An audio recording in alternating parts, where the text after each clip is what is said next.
seala malalo malafato wo e ia matala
e le soafa manamana o le tatou aliu Iesu Keriso te whatalofa atu le tatou tunu whamana o le whalau manuia o tatou lia le tai au le nei o le asolua o le asolua sifuru tolu o le masino iuni lua awhelua sifuru maleono o le au-aunanga ma le tautua amata le siufonga le lau moi Wellington.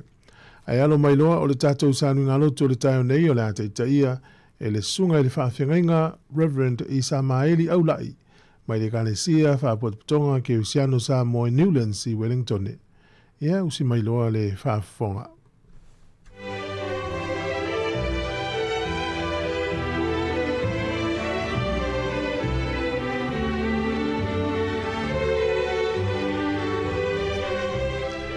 Eu fo alofa ma whaatalofa atu. Malifua mai le nei tai au i whanunga mātango fie. O mai asi o tātou tāpua i atu i le tua, o tātou talo. Le tua ma mānai, o le tua la ua fio na e whaia le fuafuanga ma mea o tumu ai. E whetaria i le pongi sāma le mana malama. Uma ona e tu ma tāmanga o teimi e mālolo ai, ma teimi e ala usu e ngā lulu e ai. Ma vai atu le pongi sā a fotua i le mana malama. Sā uni whiau ma ngā luenga. Ngā ua mātou mua i o atu e ale la mātou tāpua inga. Le ngata ina se i mua inga lue o mātou wanganga. Tōni manuia, se e whamanuia i le whenga i ei whiau. Ai ala mātou tāpua inga a whaia nei. Whai fualawa la mātou tāpua inga. Pe au noa malagu. Fio mai ale lu wanganga. Tau tō lua ina le vai vai. Whai aile nei tāpua inga i le vi inga o lagu fio. E ala lava ia Jesu ke risu. Amen. Ole, whai tau ina o tusi pa ia. Tusi whiwhiri o le nei tae au. Mua mai le whenga inga fōu. Pe teru mua o lona mta upo e lima. Te whai tau ina le fua ipo e ono e whaangata mai se furu mana tasi. Pe teru mua mta upo e lima. Fua ipo e ono e whaangata mai se furu mana tasi. Whaafafonga o le au whai tau ina. O le mea lea i wha maulalo ai o tau lalo le au maalosi o le atua. Na i wha maulunga ina o tau e ia i ona pō e te tau ai. Ia tu ina atu ia te ia mea uma tau te popole ai. O wau lo manatu mai o ia te o tau. Ia o tau wha au tauta. Ia o tau mata ala. O na o lea ua whai o tau monofili. O le ti a polo lea. O lo whea lua o ia e pei o le leo na tangi. Ua sa ili se tasi e aina e ia. Ia o tau te atu ia te ia. O mausali o tau le whātua tua. Na ia o tau iloa. Ono lo o tau a uso o le lalolangi. Ia lava mea ti ngā. A o le atua e ona le alofa tūnua uma lava. O le na wala au ina i tātou ia i uatu ilo na mamalu e whāwawau o ia ke riso. Pe ati ngā ina o tau ina yaso. E wha ato to ina o tau e ia lava. E wha tuma wina, e wha maru sia fōi o tau. E ia te ia le mana e whāwawau lava. Amen. Wa manuia mai lea tua e ala ino tātou whaitau ma whanongolongo ia nā whionga pa ia. Tō mau ia te ia lona vi inga. Nei se ia o le whāwawau lava. Amen. O nai mawhauwhaunga whale a nganga o le nei tae au. Au mawhauwhaunga. Tu i le tua au popolenga. Tu i le tua au popolenga. Leave your anxieties to God. Nga whaanga ina fo e poi fitu. Ia tu i na atu ia te ia mea umatou te popole ai. Waulo manatu mai o ia te o tau. Tu i le tua au popolenga. Ua si le fia popolenga o se whalongonga. O anime o lo tātou popole ai. E ala usu le anga e popole ina le ile eise whalawa i lunga o le laulau. E popole ina le se pe sasi se whaatidonga. O le popole ina le maua i se mai tūngā. O le popole ina le ile maua se tupe e whaiai mea whale lotu. Isi ia o ala e whamatala i mafua anga o le popole. Amanatu iai. O le popole pe o lo o whaatasi ma le alofa. E tai o le popole i monato le apostolo. O le popole o na o le o mai usauanga ma le oti. O le popole o lo o whaatasi ma le fefe ma le palaai. Ia o ia se a le fefe. Awa a tangi o le leona. O ia se le fefe. E o a i le toa manu. A o sa ili mai o sauanga. O le ti apolo lea. Lea e whaatusa i sa ili a le leona tangi o sa ili se mea e aina ia. O lona winga o leo mai o sauanga o le sa ili mai lava i oti. O le siu manga leo o lo ola ai nei tangata kerisiano. I tu tonu a sia i titi ia mai tau. Na o leo lo wha malo se i eila apostolo Peteu. O sauanga mai si mea se o lo mai fantasi ma sauanga. Ia o tau mātāla ia. O sauanga o lo tutupu ia mātāla ma ono sai eisea. Mua vai mai Peteu. E leo se mea o tupu na o tau. O la foi e tupu isi uso kerisiano o lo taape solo. Lea foi o lo o ono i maa. E maa na ia si mea lea e tupu ele maa losi. O se mea o lo fai ma papo lenga. O lo fai foi ma papo lenga o le isi. O lo to tele i lantou. O lo tātou tau aveina nei papo lenga. E pei o le to tele lea au mai ele maa losi. E whetai ia i manei sa wanga ma puapuanga. A wai ma whai ona wha peifu. E se a e ma whai e i lantou. A o lea o tele ma whai. Lua o le, o te lea o le popo lenga. A o lea tua e ona lea lofa tu noa malanga. O lea na wala awina i tātou ia i uatu i lona mamalu e whaava vau. O sauanga o lo whai ma popo lenga ma whaava atu ia i whina ngalo. Tu i lea tua. Mea lava wai loa e la apostolo. Sauanga lava ia e lea la tamai. Se taimi e ma vai ai. O le ola o nai kerisiano ua mauti noa lava o le oti. Nga le oti le o lo popole e nisi o lau kerisiano. Ona o le ti ngā. E le fefefe le oti. E fefefe le ti ngā. Le ua wha malo si peteu. Tu mau pea i le wha tua tua. Ono sai i ti ngā. O ti ngā masawanga wana o se mafoe o le pau se i tu lou. A o le manuia e muli mai. O le tauile nā ina ua tuu i le tua popolenga. Pe ati ngā ina o tau ina yasu. E wha atoa ina o tau e alawa. Ngā o whi au lea mo le nei tai au. Tā pena i a wā whi au ma ngā ruenga. Upo moni. I le ma whai ona tātou alo ese ma le nei mea o le popole. Ai au se whaalongonga o loo ua lui nai pēa le tangata. Ni le ngata i whai ngā whiliwhilinga. Ai ale o la whātuatua. O nisi ua pāi ona o le ola popole.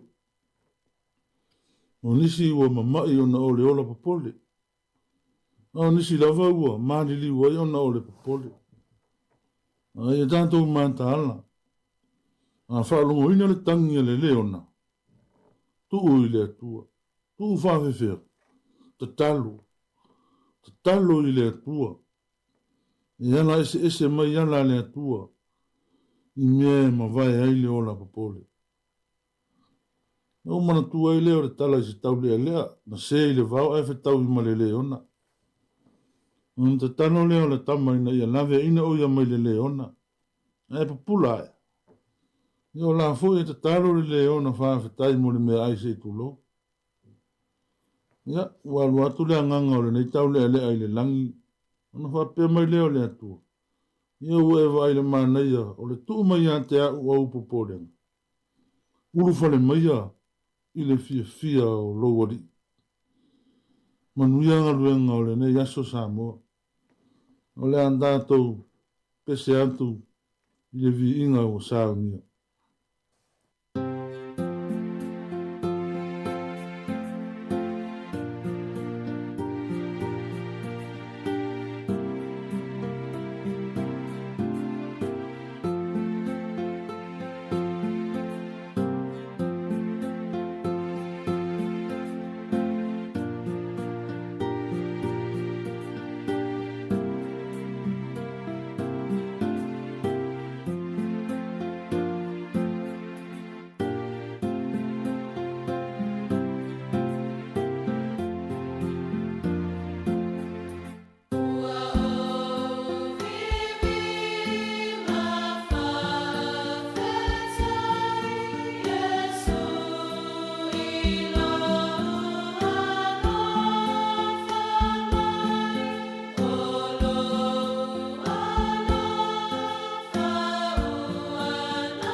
O le tātou wifo ma te tālo. Le atua ma mānai. O lau fi o lava na whāpa ia ina tangata i lo suafa ma malu. Tai awa ena le soifua ma le ola o lo atunu. A ua mātou tu fesili. Ai se a lava wa au mai ai lo mātou ola. Ua sopo fo i lo mātou mālos. A la mātou whātua tuanga ma lo mātou ola tari tonu lea. I le tau singa ma le pui pui nga manu o la ua fi. Na tā o tau ua le aini wha moe moe. Nga le nei ua e te mamoli mai mātou. Nga lava ona mātou whawhetai la ua fiu. Awa ua whaiwhai pēr lo wanga le lei mātou ola. Awa a whesili. Po ua musu ea le la e ngoto atu mato e sau. Manuia. Si o mātou watu nuu nei, o mātou no nofo mau mauai. O pā anga o le nei a la leo. O mātou sa uni whi au manga ruenga whawhetai. O le ola o le malosi. Tofi o tā leni mā ngawā. Ta ua o ngai na ai lo mātou ola.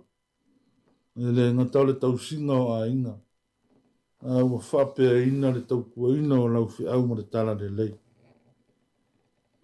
Whawhetai manuia na i o mātou ta ma tina mātua i le lātou tāpua inga.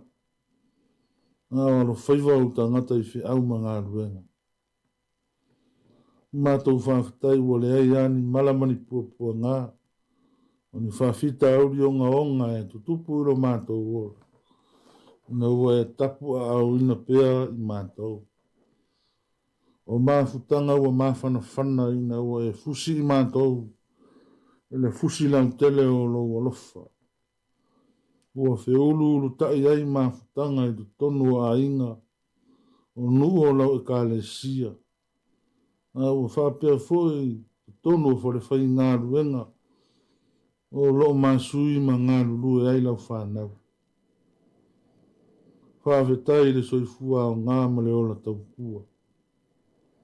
Whawhetai lau tala le lei. Ua e whetala i pēr i lo mātou wola. O lau tusi pa ia. Au mai ai le lasi o whaalu manga e tō matau ina ai lo mātou wola. Whawhetai le nei ala leo. Mahala tu ai le wheau o le tala le lei. Mo tangata whātua. Ua la mātou whawhetai sili. O le maliu o lo alo pelo Jesu ke wiso.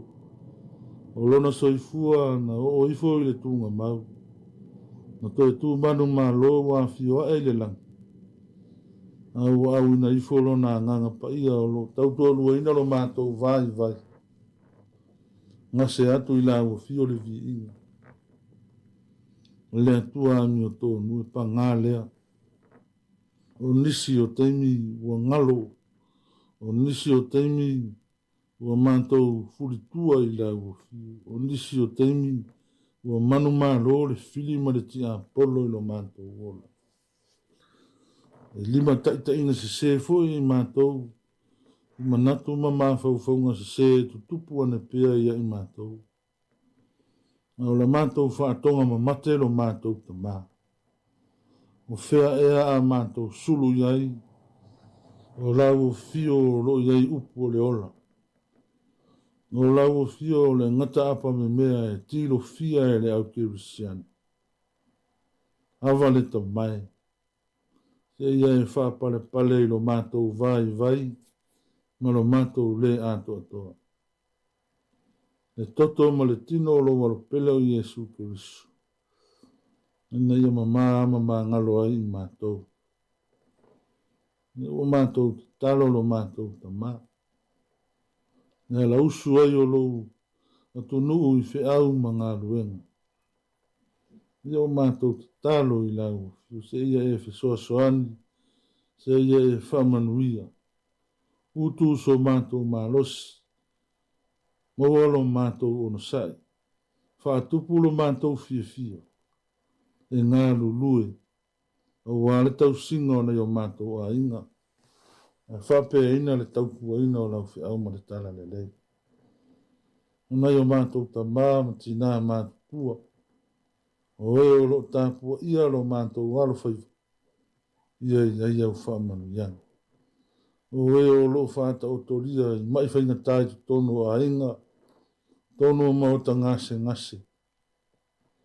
Ia le whamano lo ngā lau fiu. O nei whanau lo mātou ta mā. Tau sia ma leo ina lo lātou wola tupu ai. Whanau ia o onga.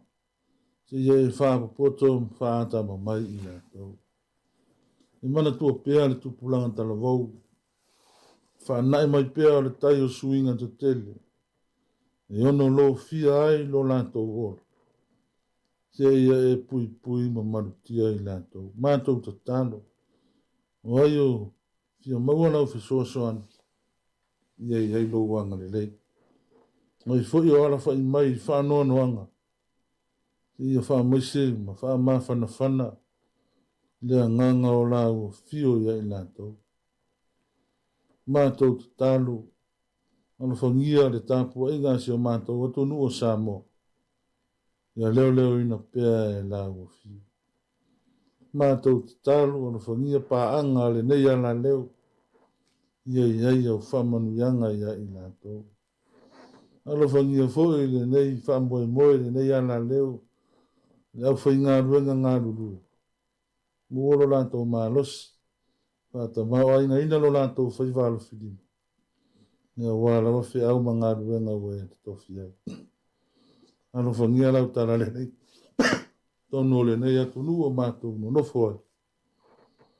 Ia alu male mana. Lo nganga.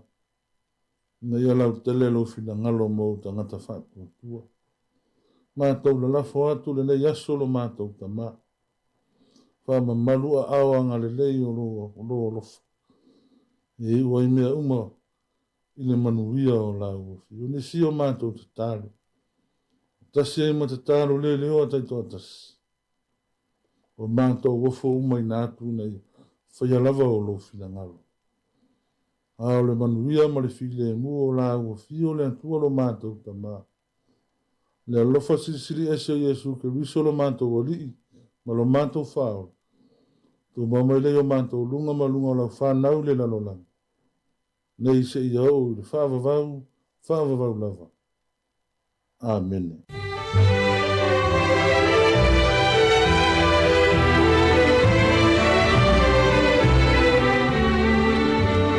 Pale rau a whaafonga le tunu i tātou sauninga loto le tai ao na taitaia e le sunga le whaafengainga i Samaeli aulai mai le kanesia whaapotonga Kerisiano Sāmoa Newlands i Wellington e. O le toile ngā whaaftaitele lava whaamālota pena whaaftai mo le tātou sauninga loto whaamnui atu le tu e lau sunga mfuafuanga mna wsinga o le nei aso whaaftaitele lava. O le vinga le tua mai le whakasātu la ele e a whanga solo le tātou porkalame luas fur whaamelu te uta ene le fitu tautu ati whongo le lau mua.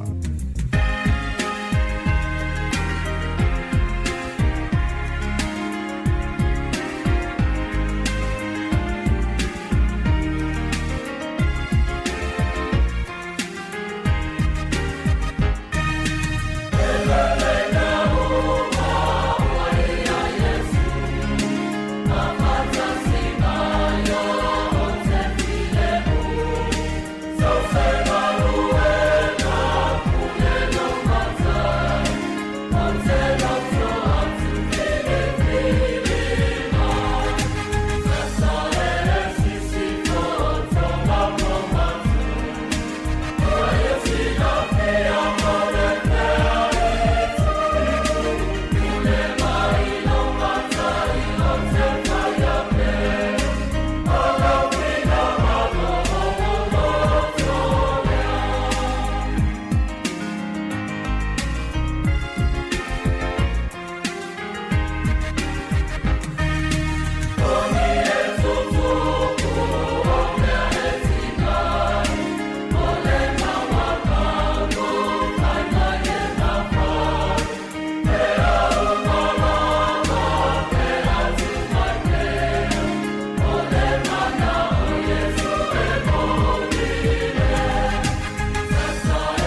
Gynecological cancers can be silent. You shouldn't be. Learn more by visiting thepowerofknowing.co.nz.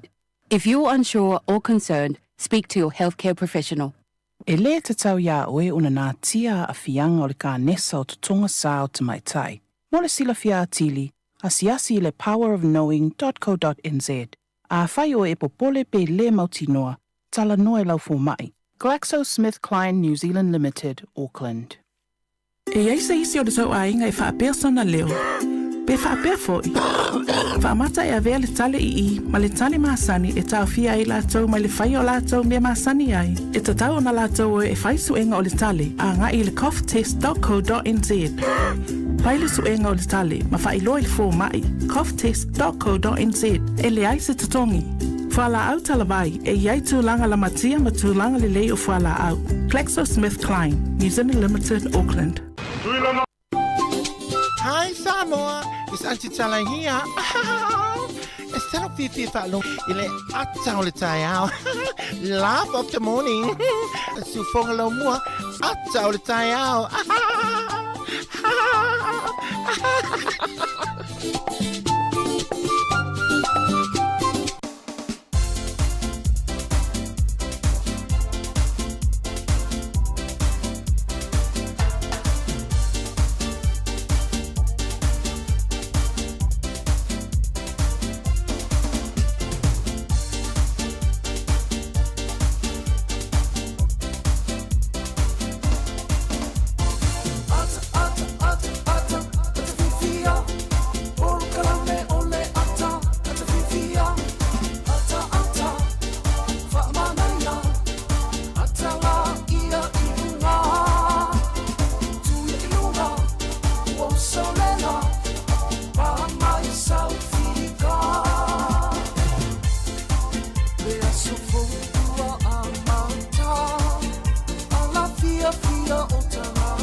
Tatou programme le ata le taia o le nei tatou te whelo i piona manolo mai tatou ngā luenga le aso nafi i le ngā whiwhia tele e o te wholo whātou mi whātalo whātou le tatou tino wha manolo wholau manuia whaftai le tuela na tausinga o mawalo i le nei aso whapopo i lo soifua i le ngata leo lo wola i o tatou te whelo i o amai o le nei taia malo wha manolo wholau wha manolo le tautua wha manolo le tāpua i wha manolo malanga manuia wha manolo le sopo ai whawhengainga ma whaletua nei ta mamti la mātutua o le malosi le tunu ma nei whanau a tau le ua manawa ngā luenga o le nei tae ao i la tau le ua ngai atu mo ngā luenga o le nei sfou nei whanau o tā pena moa onga i maduia telea onga le awhengai i le nei aso i nei toewa yaso o le nei kuata i ona tu ua leo le onga le vai yaso fou ma lola ma whaftai mo le tātou mawhtanga whaftai mo le tele ina o le tātou tautua i mauta malawa tono whawhenga luenga tono lo saa ia po fia lava te mo mai fasa longa i Wellington e New Zealand atoa Australia, Amerika o Hawaii, Amerika Sāmoa, Alaska, ia ona i ainga a huta mai Afrika i saute, Kanata, ma lor so i fo mnuia tono le Pasifika. O tato por kalamene le atalo tae fatalo fatu nei tato wompa anga o ki me fo ile tio fatalo fa mai pali ilo fatu mo e masi o tu amatua fa pesunga fa fowina. Ia tunga atalo vo fa pete rini. Ia e kam oe malor so i fu alo fitele atu ia fa pe fo isunga ia tala salu ia maluia tele fe amnga luanga amata nei tae le uto e duas furu valu minuto na tae le valu nei fa fianga amata le tae au to tu arsi fong le mua le minuto fa fong le tatu talo le tau swinga le tupe fa mianga so i fua ia mfanga solo le porklame se ia tale valu ia fa fong le i le tatu telefon matala mai Sāmoa fa fianga mai le kalesia katoliko sa fotu pautuanga mo tama mo teina onga.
Sa solo ili taulanga paleanga I mameto tino tangata tuia ona winga tau palea I ua ainga ele mawa ini au I inga na le toi lalo papa male pa aluma ina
Sāmoa mana tua o tātou lava e tāsi. Sāmoa mana tua o tātou lava e tāsi. Sāmoa mana tua o tātou lava e tāsi.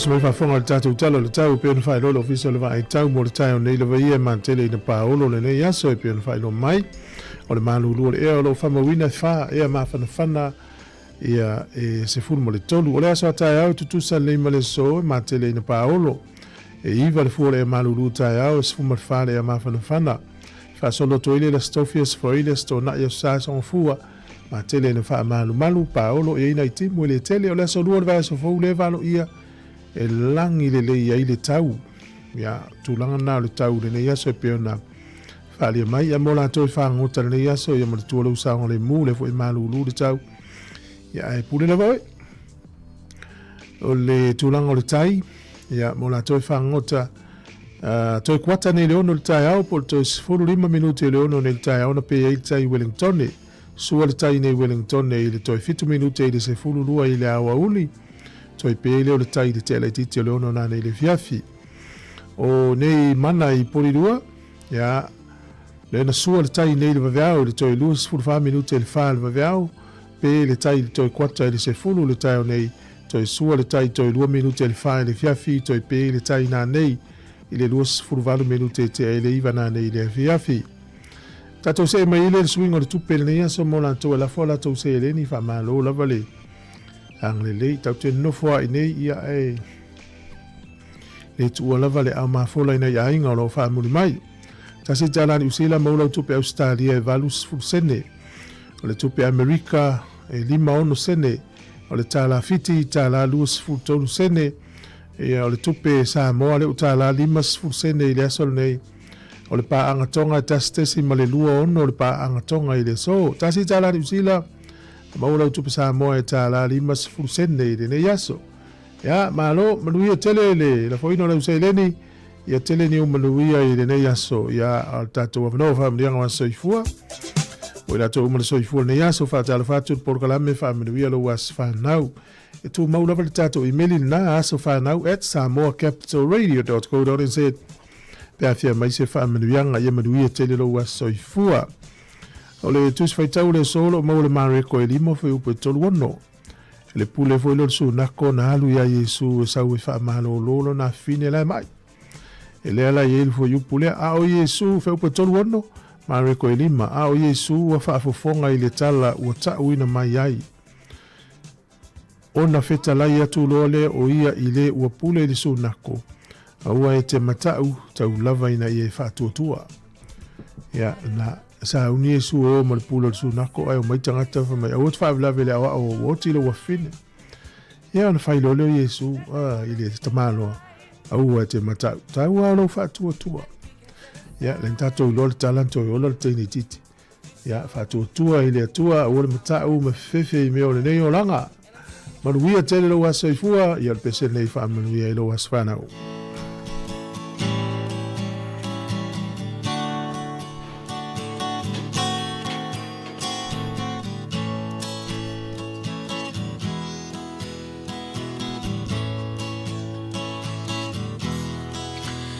Ia vi ia lea tua ua ulia loa so soifua ia manu ia loa so whanau whamanu ia lea tua ia vi ia lea tua ua ulia loa so soifua ia manu ia loa so whanau whamanu ia lea tua ia avea ne Yesu matau tai o la umalanga ao fesoa ina lolanga o Yesu le tai tai ala ia avea ne Yesu matau tai o la umalanga ao fesoa ina lolanga o Yesu le tai tai ala a fesoa ina lolanga o Yesu le tai tai ala.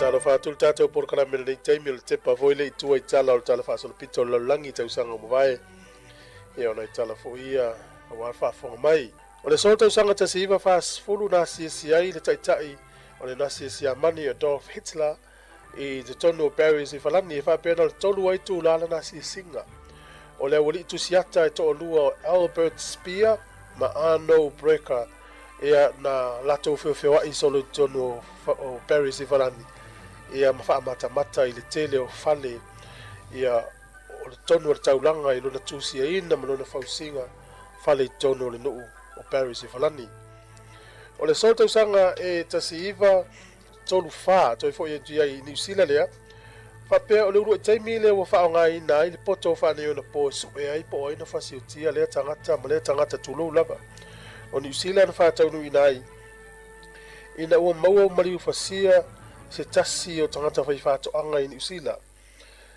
Swafa ia Sam Malona To'olua o Christabel Lakery ina i rua waro i New Zealand. Eva pela na masalomia le li na la totua o William Bailey. Ana fa fiti al tangata lea. Ona fai ale o so enga leo New Zealand. Ina fa ngai leo metotia fa ni ona po. Ia o le tele o wala i su ai ia o fingerprint ia o uma ia va nga fa nga avele lab fa iso enga. Ia le number 1 o le li ia le William Bailey na fa o le mali usi nga li fa to anga lea. Ona mo le mawina tele o taimi FSSA ia tua o ia to va nga lea. Ai walan tu sia tal fa so pito to sanga te siva to fa o le ulo taimi le o fa ye ni so enga fa nga le poto fa ni ona po su e po ina fa o le mali i le tangata. Le uta to lo fa nga ina lava le taimi ne tele so enga po hai lava pelo e maua lava so enga nei pe a maua uma mau e fa mau tu wai so enga. O le so sanga e te siva ono fulu na sai ni ele fe nga i le va ya pani ma America le puipuinga le saonga le mu ia po le Treaty of Mutual. Mana tua fo ia tunu nei luar matua fe SSA i le tau ala na luar langi. Ale wo o tau sanga te siva ono fulu sai ni la fe nga ngā lulu e whaatasi ai mō saonga le mū. O le so tau sanga e tasi iwa 5 ia Natalia ia le kalesia lea o le Dutch Reformed Church lea veo tina mawhaifi au. Na o tamā lava whaifi au. A watalia alo ia le kalesia lea Netherlands Reformed Church. Tau sanga tasi iwa 5 le asana nei ia Natalia fo i tamā i tai whaifi au. O le so tau sanga e tasi iwa valutolu o Pope Ioane Paulo le lua na faise la felo inga male taitai o Polani o Lea Welsa i le so tausanga tasi iwa valutolu i nana mata whaatalita noa ai patau mo fai se mai Polani mai pulenga wha komenisi rono winga na i le sao le taitai o le kalesia katoliko o Pope Ioane Paulo na taimi i le ave senga mingo Polani mai pulenga wha komenisi po whainga malo komenisi. I Sāmoa i le aso nei na amata le whainga malanga le tangata le na whanau i Siamani o le li Seila na whanau i Siamani o le li Amerika o William Wills e ono tasi ono tausanga whapea na tuua Peru i le so malanga i Australia na ui atula i Sāmoa na malanga atuilo na waa tau the 7 Little Sisters ia na olana pusi lava ia malana manulele na ilunga ono na waa paua ia lato o malanga na o ia olana manulele malana pusi ia na malanga mai Peru ta milo tu Samoa ma watu e Australia aolo ia i fa maunga le malo Samoa ia malanga fo le eli na fa nau sia mani au le Seila America te mo fa poponga o tatu tala te masani fa te lava ia le fa forma ia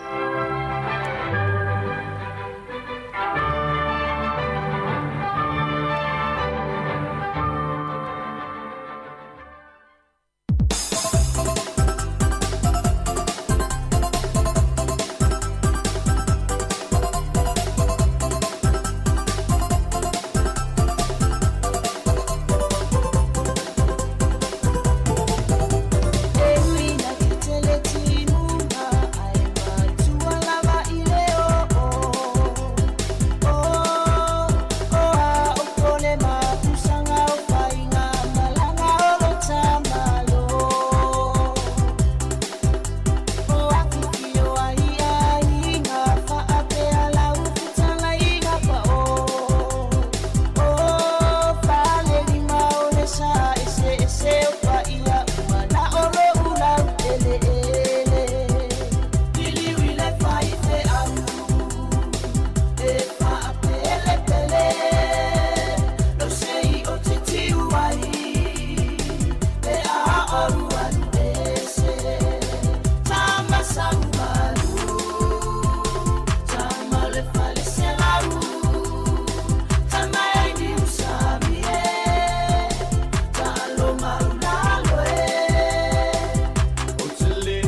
vifianga mai le tama o tala paunga ia ngase ia mo le pese vivinga si ona lua opo izovai ia le no malulua opo nei taimi ia matanga ofie ia le taimi le ua toi 10 minute ona tale o le valu le ua tapena pena mai tatu telefou ia wala ufafunga fatalo fatu ia peti malo lava le fionga futialo le pe voina nai la ufia mga luenga nei aso fa pe ia profiti ia leone savea lo fitele atu ia malo lava sunga simeona lo fitele atu fa futai mole taliina fo le tautua mo le tau mafuta mai tali tonu sa manuia malolonga le pone po le utatu wala fai mai nei aso fo ia onisi atunu wala langi nei lato aso fua tatu le waso lua ia malo lava le tabe de pena na o va atu fa fo ofisa le wa mata fo pisi mai ta vale la tau yo fai nga luenga ia oi fuanga o le nei aso ia la wa mata le mai tau wina o tau pa ui fo tatu pensini lalo e o te lona lava mato e pensini le tatu tunu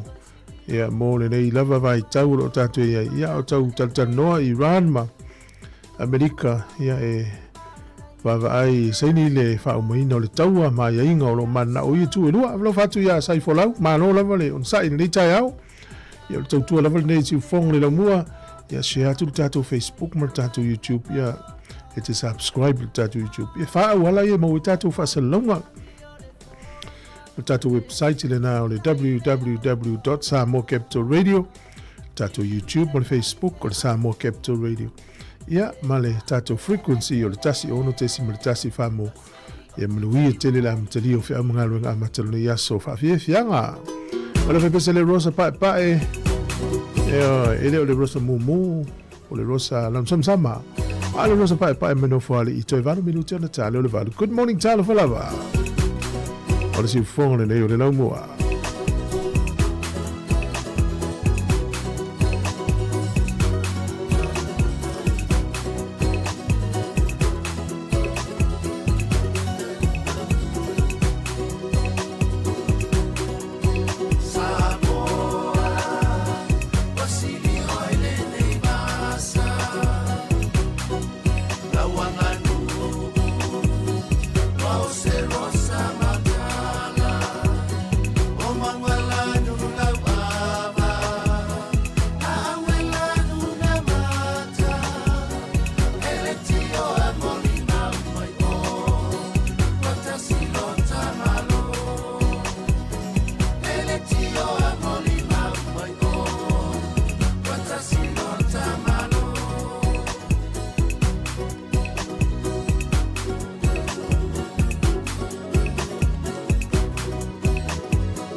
whiwhi lava toi whaatala whātu le nei fo ia solua le whaopopongo ni tala fau mai Sāmoa e nei seo meo lo te tupulu tātua tino se mai ele whaafonga.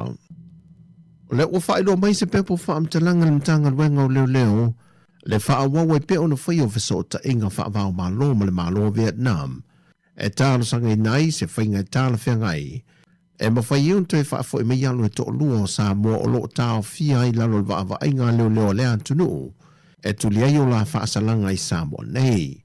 E lea pepo whaamtalanga o whaelo mai ai o le ale mawhai o na tu ina mai ne isi whaamtalanga le tamai le mata upule nei. Sa ia vanga na ua mai asu e su engoro whaatino pēr mtanga rengo leo. Ai ua whaamao nia le iai o mōrianga mtanga rengo leo e whaasanga iai la ua ia.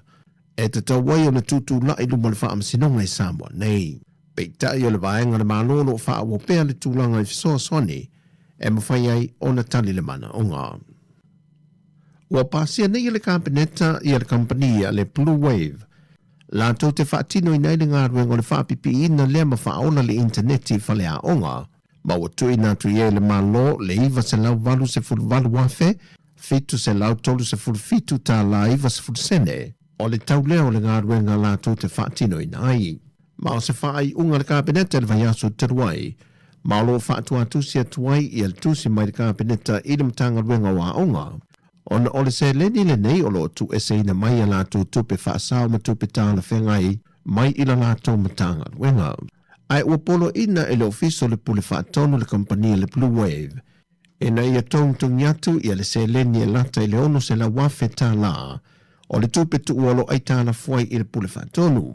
Mai o le whaai unga le kabinete le na whontanga sa whai e se whainga whaanatinati o lo o aia ia i lano o whainga whaavae. Wa whaavano mai e au se tālia avano whainga ruenga mō tangata Sāmoa se lau lima se fulu e anga vaai e tawa latu le sei mo le visa whainga ruenga le nei tau sanga. O le porkalame le nei e au se tālia wa whaingwa ino le PEV po le Pacific Engagement Visa. Le ua whaamatu wai avano e tolu wafe whainga ruenga tu mawai tangata mai de Pasifika e ngā ruenga i te tonu au se tālia.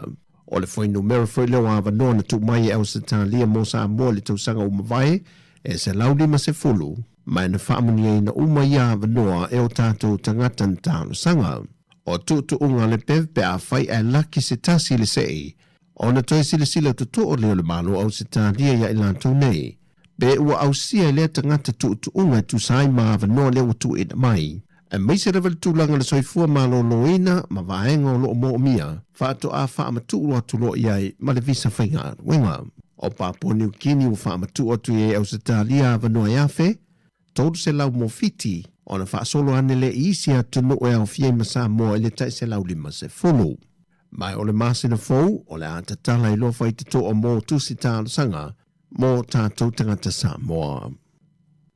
Wa whaalau i lo whaalau e tele ina nei le tō fio le fionga i anamulau ulu Sami Leota, e a veo se suia Sāmoa i le komiti a wao le lakapia le lorulangi.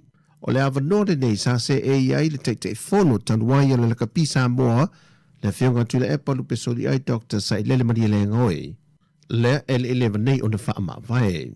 O le komiti ni le lakapi le langi ngafa ma whaai unga whai. Le ngata li tu le atina ino le taanonga. A to ai ma le wha wa wina pea anga i atu le lumanai. E au fiai tau wanga, wa aia le leo le auta a alo. Ma le whaafoi na le leo le lakapi i le lorolangi a toa. E le pepo whaamtanaga me le lakapi Sāmoa, o le tofi e na o le atamari o le atunu o i te tonu o le nei komiti whaafoi o le lakapi le lorolangi. O lo atangia ai le amana ia pēr le lakapi le lorolangi o le awa le atunu. A toa ma le tūlanga le leo le pule i na le lei o le whaatontonu ino o le whaawai ino le ta'alonga. Sa fua ia na reporti sa tu i nātu. Na whaeloe na mulau ulu o le nei tofinga. O lo ia tau a vea atoa le ngō le atunu, e le o se tiu tena o ia. Ai o le tue pito i sili o na tāua, wa iai nei le leo lo tātou atunu, e te tonu o whaalanga mai o whainga tonu, o le whaafuengo le lakapili lo langi. Na whailoe na mulau ulu, o ta iala sa fua iele maua pēr sa mō lea avanoa, e a fua mai ngā ruenga whita sa ngā rurua uma iele pūlenga, o alo ma whanau ta a alo le atunu.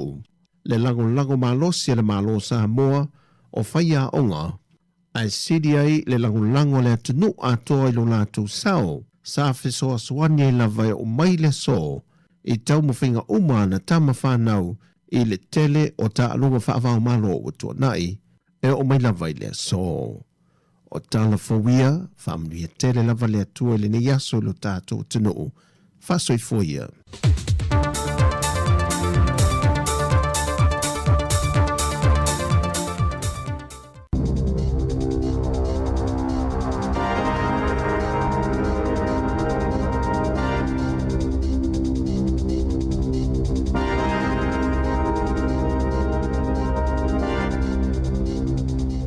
Talofa e nei vaenga o telefon o le si ufonga o le lau mua.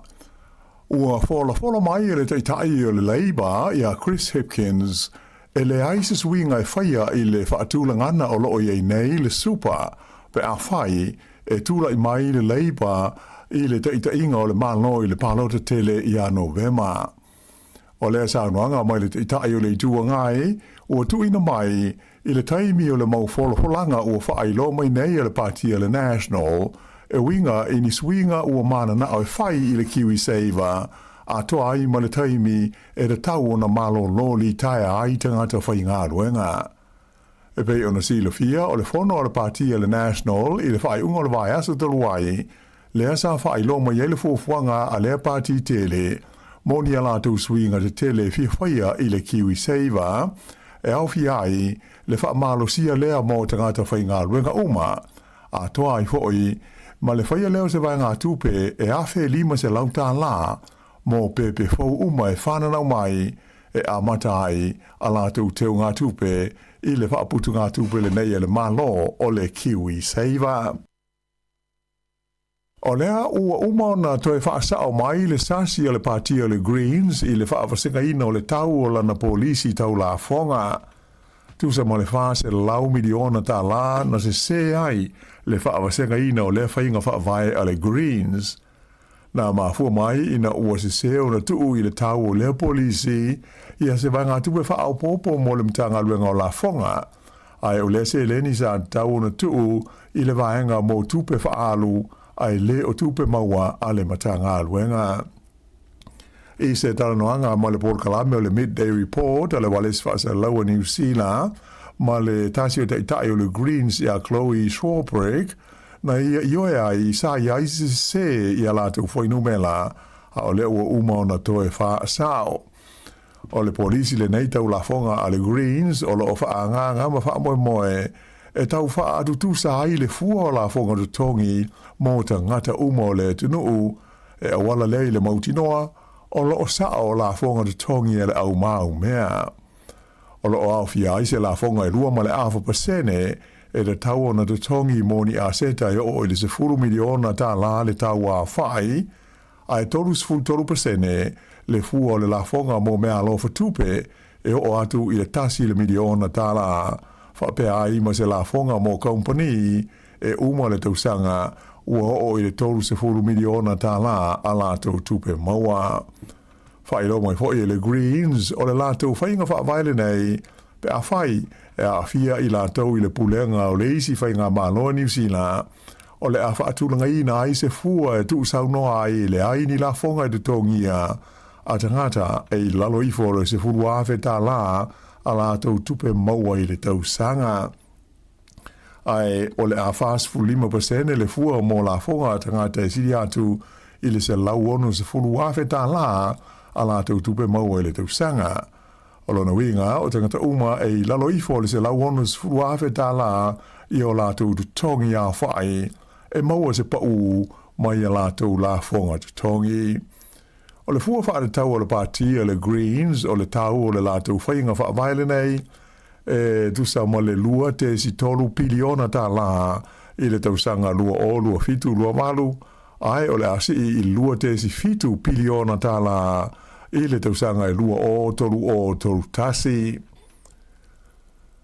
I nai tala mai fafo ua whama mai lona tofinga le li palmia o le malo tele o Peletania o Sir Keir Starmer ai e lei ato le leise lua tausanga o lana no fo inga. sa tele ina le fia tangata i le nei li i talo na tula i mai o ia te tai le whainga māloa le leiba i le tonu o Peletania tele. Ona o le fesui ai o ni ana whaai unga whai, ma le whaataunu uina o ni whainga whaavae sa fola. E lana saunoa ngalo ia e whaai ai, lo na whaamawai mai le tofinga te tai o le pātia le leiba, ta uai e Sir Keir Starmer. O whaai unga sa ia whaia o ia umia le tofi pāle mia, sa ia ave ia i le whaamua mo se le leio le tunu a toa. O le mafuanga le o manatu ai, o le a whaase e tua ngaru o ia mai le tofinga te tai o le pātia le leiba. O le masina fau o Iulai, le o le a amata ai o na whaanga solo fuafuanga mo le whilwhidia o se te fau o le leiba. Ai, o le atau aveina pe Sir Keir Starmer le tofi te tai o le malo se ia o ina mautu le whilwhidia o stasi e tui tūlanga atu i Ateia i le masina o se tema. Sa whailo mai e le Palmia New Zealand tu i sinawe maulu mutotua Christopher Luxon e whapea o le Palmia o Peletania ia Sir Keir Starmer o se tasi o teitai sa o la ua ngalulue vāmala lata. Sa no ho i whaafetai le Palestine o le Unio Malo Europa ia Ursula von der Leyen mai ia vi i ai le sao o Sir Keir Starmer i le whaamalo sia ma le whaale lei o le puipuinga o malo i Europa. O le leo Sir Keir Starmer onus fultoru tusanga o le soifua o ia o se lo ia whaauina mai o ia le pāle mia lona ono Peletania tele i le tonu o le se fulu tausanga ua mawai atu nei. I Australia, ua maua mai ai e le leo se uto tele o le waila au whaasaina o le cocaine i se tasi o pitanu i sifo o le ai tele o Sydney. O le auta mawae e lua tesi fitu tone o le cocaine, ua fufuaina lona tau e o i le varu se lau se fulu ono miliona tala Australia. O le tusa lea ma le iwa se lau iwa ono miliona tala New Zealand. O le nei uta tele o le cocaine na maua e leo o na nā i lalo o le fola o se fale ato ai matatono se container sa atanu mia ai tua o le fale i le pitanu engo laundry i le asfora i le taluai. Whaari e leo sa awha inga pito i tele lea o le cocaine o maua i le tonu o Ausitalia. Mai o tau fia i nei nere i talavau se to lua au tau mawhai e so sola ese ina ua tau nu atu i ai leo. Ua umauna o ane la ua iluma le whaamsinonga i New South Wales ma ua whaatulanga ai e toi ho atu i le whaamsinonga i le masina o Aukuso. E te tau ia New Zealand ona whaafau ana por kalame ma fuafuanga mo se whaama i tele e sa uniuni ai mo le ono o mai o le vailusi o le whaamai o le bird flu lea ua la vea ai au stadia i le teimi nei. O le whautuanga lea mai stasio fo mai whaapitoa o ngase pipisi ina o whaamao nia mai le maua lea i Australia i sifo o se manulele ua afia i le vailusi e ta ua o le H5N1 lea sa i longa o na mamate ai le whaitau 4 miliona o la fumoa ma manulele i le tausanga i lua afe lua se fultasi. Whaelo mai e le minsta le pui ngā wha mai e New Zealand, Andrew Hogarth, ua lava ma le leita penanga al mtanga luenga le soifua maloloina i le teimi nei, whape ai maisi ofisa o le malo, ma whaalapo tonga, ma pūlenga whaaitu malo, mo se whaafita auli o no tūlai mai, ona o le vailusi lea ua o ia ane i Australia. Peita ai sa whaelo mai e le lifo mai whaapitoa o ngase BBC o Michael Baker, o lona popolenga tele o loo iai, ona o lea ua te ena e le o talia le malo New Zealand, ia suinga lata mai nei o tula fono mai le whaalapo tonga le soifua maloloina le laurolangi le WHO. Ta ofi le lifo mai le nei, e le tau na toi sui le whaai unga le malo, ai langolango i fuafuanga le WHO, ma ia wha le leia tā penanga, mō le ono tūla i mai o seisi wha ama i pipisi i le lumanai. Peita ilana wha ilo mai e le li minstaia Andrew Hogarth, o le vailusi o le H5N1, le e mahuai le bird flu, e le ititi ia le tūlanga ia awhi ai, ia le tangata soifua, ma e le lamatia ai foi pe a whaina ai ia mea tau mawha. Lipo te maile maliu o se ali ina manua ti ngā ina ua la mea se skuta e alu i le wila na ti e ai i le o ngā tonu ne ai o Christchurch i le vave ao le sā. Whaalia le leo e whapesa au inatu le nei te ngā te le whale mai mo te ngoftinga ai na muli ane umai lo nola i le whale mai te leo kalai stete. E te tonu leo e le iai i e seisi ta vale na awhiai le whale velave i le mga ala sota iai le Antigua Street ma le Burke Street mai olofa au o pea iai suenga a leo. Ua whaino mai ele le kapi Sāmoa, le filifili ai o la lātou te i whono le tō whānā mulau ulu papali i le ota Sami le ota, e whai masui o Sāmoa i le tonu o le pūlenga o le kapi e le laulangi le World Rugby Council. Ta ua i se whaasa launga, whala wai tele mai le kapi Sāmoa o le neito whinga, ua atangi ai le tūlanga mana ia ma le whaatua ina e le kapi e le laulangi, o le tūlanga mai inga wha le wha vai o le o iai le kapi Sāmoa. O le pūlenga po o le council o le kapi nei le laulangi e whaia wha ai unga i mata upu umaya a whiai le wha ina o le tālonga le kapi e le ngata i mea tau pūlenga. Ai wha pēa ai tau wanga mata minusanga SS e maise o le lei ma le manuia o tamata alo por kalame wha le awa onga ma le ati na e lau tele o le tālonga i tu SS o le laulangi. Whailo mai e le li te whono ia na uno ulu pari i le ota Sami le ota. O le nei tuwhinga, e le o se tuwhinga o stangata i totasi, ai o le tuwhinga e mautino ai, le wha wau pea ona iai o se leo o Sāmoa, i le tonu o le whono e whai ai wha ai unga tāua, e a awhi ai le kapi wha le vāo mālo. Tāua ai e nā mula ulu lo nā nganga fia, e ave ai o ia o masui o Sāmoa ma ona tangata, i le tonu o whai ngā tonu ale pulenga o le kapi e le laulangi, e le ngata mo se le lei ma se manuia mo alo ma tama whanau ta alo le tunu u ae whape ai fo i maisi a tunu u o le Pasifika. O le nei te mali i wa tele tu sanga o a fia i mea tau le kapi le tonu o Sāmoa, mai o stasi fo i tele tu sanga o ngalue mo le malo o Sāmoa, a o le ise ane e avea o mapule sidi o le company insua, ingo o le Federal Pacific Insurance mo le lua se fulu ono te usanga na mua i ulfale o ia i le parlemene i se palota le titi il te usanga nuafe se fulvalu mai o le teminei o lo o tula i mai i na mula ulu o ia o le whaipule o lona i tu malo whaasa le anga numere tolu i le tonu o le paia inga lona se fulvalu o le parlemene o Sāmoa. O le filifili ai o le li o Addis Abeba, e avea makapiteni o le olopeleki, ua toa lua i ai alo o matama whanau a Sāmoa, ua la ausia le tūlanga i le tala whaasolopito o le aula kapi a New Zealand. E pei ona sila fia o whaalongo tāna umanga le ana mua, a o le ua soa tu i ai Addis Abeba, o la ua uma o ni tāma whanau o le lau mua i Wellingtone. E pei ona sila iai le TV o le asongofua le ana whaailoa mo iai e le whaia onga ulu ia Dave Rennie ia le au ua filifidia le olopeleki mo ana taalonga i tolu i le masina fau. Sa whaailoa mo iai ma le ua filifidia le tofi kapiteni o le au i le neitusanga mai ana whaali ai e le leo Addis Abeba i se talanoanga ma le au whaasana lau o le neitufinga o se whaaia e au pito i maurunga lea i mea tau taalonga New Zealand. Mai sa ia tau tino ai o le ai tau mwhai malosi e ngā lurue whaatasi mai rātou uma lo o fia i le au ua filifilia nei ai whape ai maisi na mua atu ina ia wha wawai pēr ma wha malosi ia le tūlanga le lei o le olopeleki a New Zealand.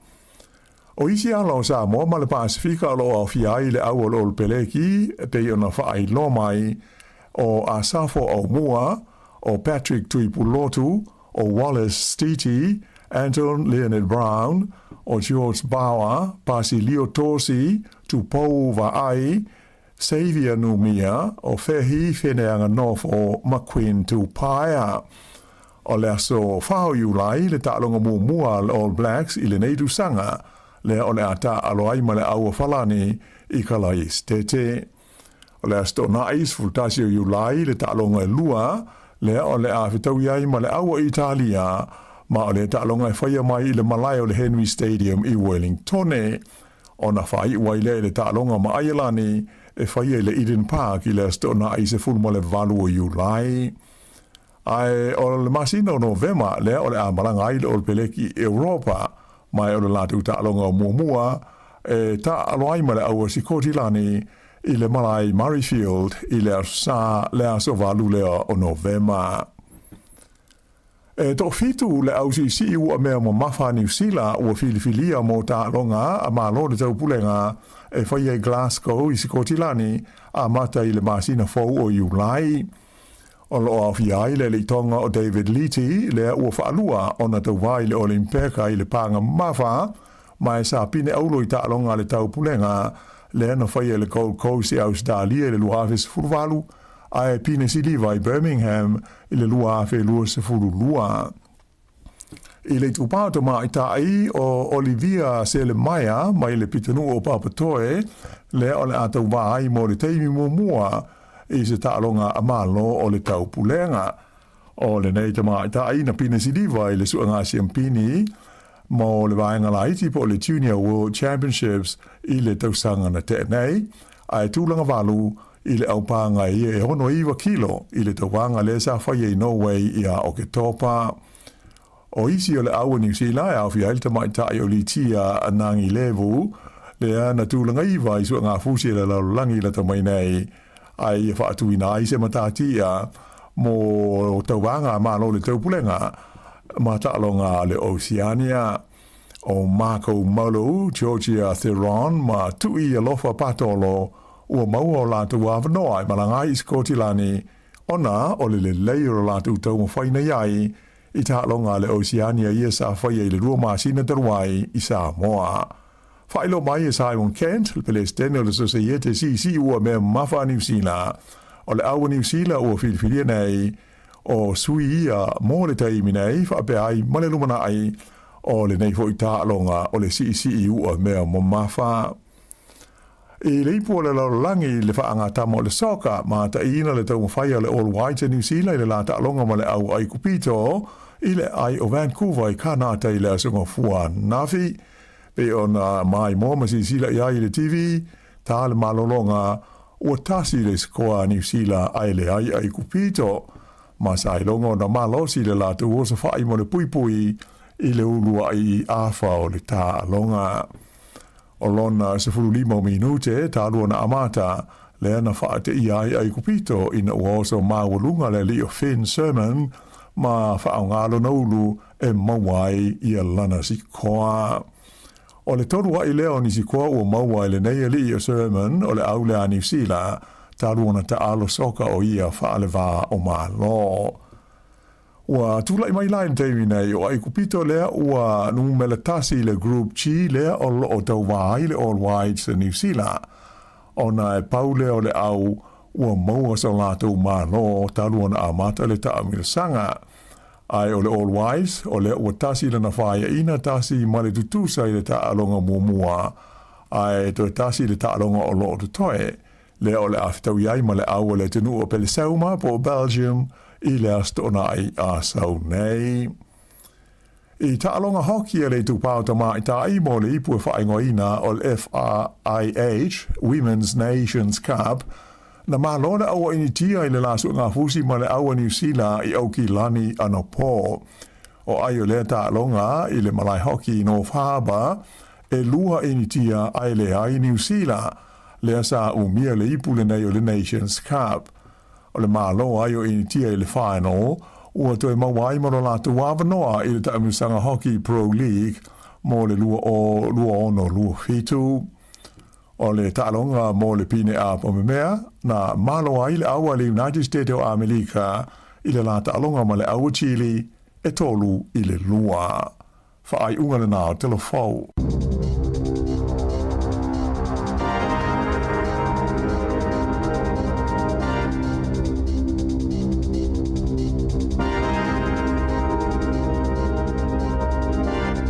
Tato telefo amatala nei tai ao mai le si fonga lau mo Wellington New Zealand tapinina le fionga ya lawano atila mtala mai Sāmoa sunga ya ta Salem Sam. Bo luas fulu 5 minute te nei le tulai malu. Alo. Ya tai ao malu lu. Ya malu ale usinga luenga. Ya. Ni si ole tunu e malu no si tau malu lu. Mo. Ni si peila o ta ua. Ya. Pe o melo tau malu lu ya pe tau ngona le fefe. Ya. La lo vingo tala tau la ngona fefe. Ya on musu vole le po i el furu. Ya. Mela nai ma le fo le tai au sa umlo panan ke pur mai alta ta ofisa. Me tele foi mai sa o tau la ngona fefe o le mai malulu. I wo tele ya tu le la fonga.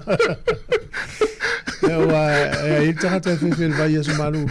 Ya ti le na malili. Ja, o le vai ia ia vai vela no tua mana ia. Ja, te al malili. O le fefe se vai. O la vol fefe. Vai mo me o le ola tata. Na tonno wa mo ia na te no le ola ele. Malo le fa malo si ka mga lunga le aso vai ia so le la. Oi sole. Ma tango fie le tai au. Ja. Tau le fu fuanga le tantu tulu. Mana ia. E manel la le vai atu la wa o so mai. O so ai. Ya o e maluru afafu. Yesa. Yo, maluru afafu e la to, me se la to le sa vali po ele no foafi. Ya mal pasi, ya na o sir fia ya na e to no fai mafna fana. E ila tunu ulen tata la noa ile si vai teimi. Ya vela to pepe to i fafo. Il tau malulu. Le la to manava. Esa o le ya. Ai ali fafo malulu ai sa vali po au fo nga fai. Tela ngona man na yo la manava o le. Ya. Il tau le.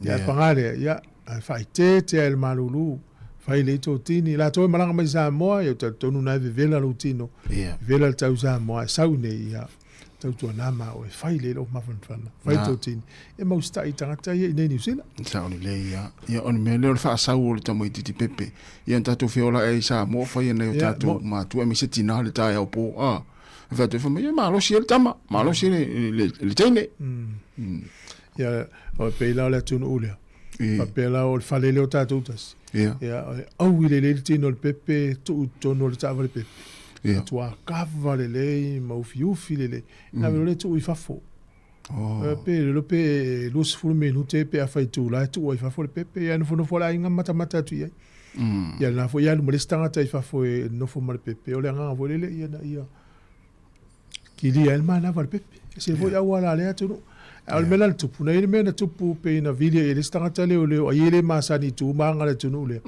o luma se fare kofi ya le to tonu al fare kofi le ngari ya le tu fa folla pepe tava le pepe ya sa utanga tale va inu fuma vile le ole ya ile ai pa u tu manga na vo ya tunu ana ya ole ta wa ya le solua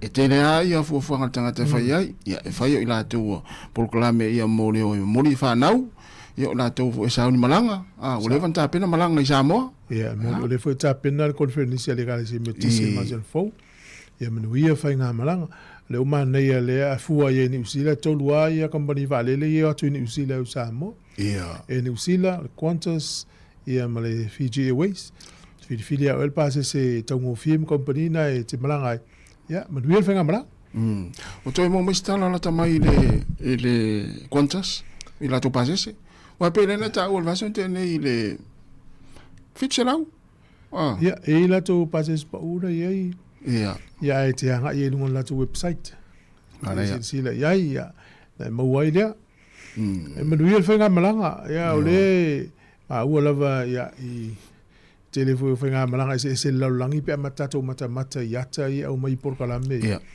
ai la to e fa la i do me fa ia le fa o le um fa via ia me o wala o ona wala fa sa ina ma o lo ele tau na vea ya mo tato ia mai Sāmoa e se asa mauani tangata o mai Sāmoa i mani wala fa sa ina i New Zealand Australia pa ua vaenga ma mafail vai New Zealand ia o tato wia ma tato umu ia ma me voi me tau lima ya e se asa e mai no vale le mai asia ya na vai lo la fe wa yo tai fau ma so songi le mai vale le ya ngata ile ya o la fai uma ma nei ia o tato mai Sāmoa Stai tu la fo. Ia na awa ele te ro ele ia se malanga mai o ile atu Asia ele tau fieni tangata. O te ofo le e tau ane fa mamla mal le tu la fo no o ila tunu ele o mai ni se. Ma Australia. Ah. La mala mala. La mala mala i loa ai faia. O le sit o istagata. E o mai no nei wa mo fa mai no ele mamla mal English. Am tau tia fo ia i te kame fa. Ma lo la la tatu atu fa vianga.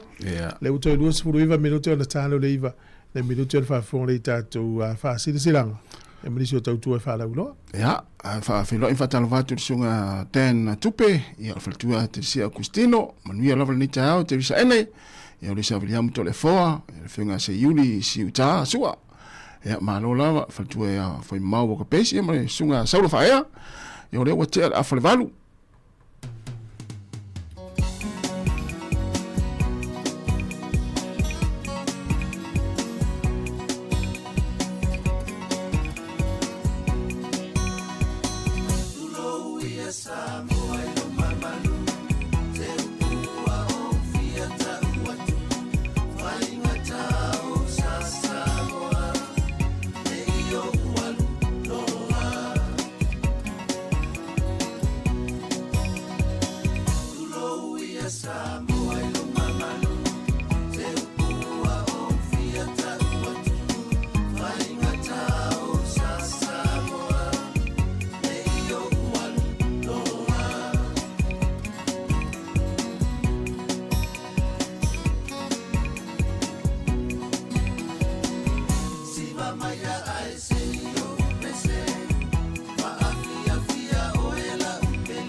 O mawhai nei ona whaatau top up al Digi Sao li lunga o le website le ClickX Pacific. Mawhai fo ona la fo ilau se le ni le mai cash al Digi Sao li Sāmoa tonga fiti mawanu atu i le fi e na o le lima tala. E le leile rate i aso taitasi mai whai mo fie fo ona le si tala ai oe. Si asi le website www.clickx.com e lafo ai sau top up al Digi Sao. E lafo ai fo i sau tupe le mai cash al Digi Sao li Sāmoa tonga fiti mawanu atu.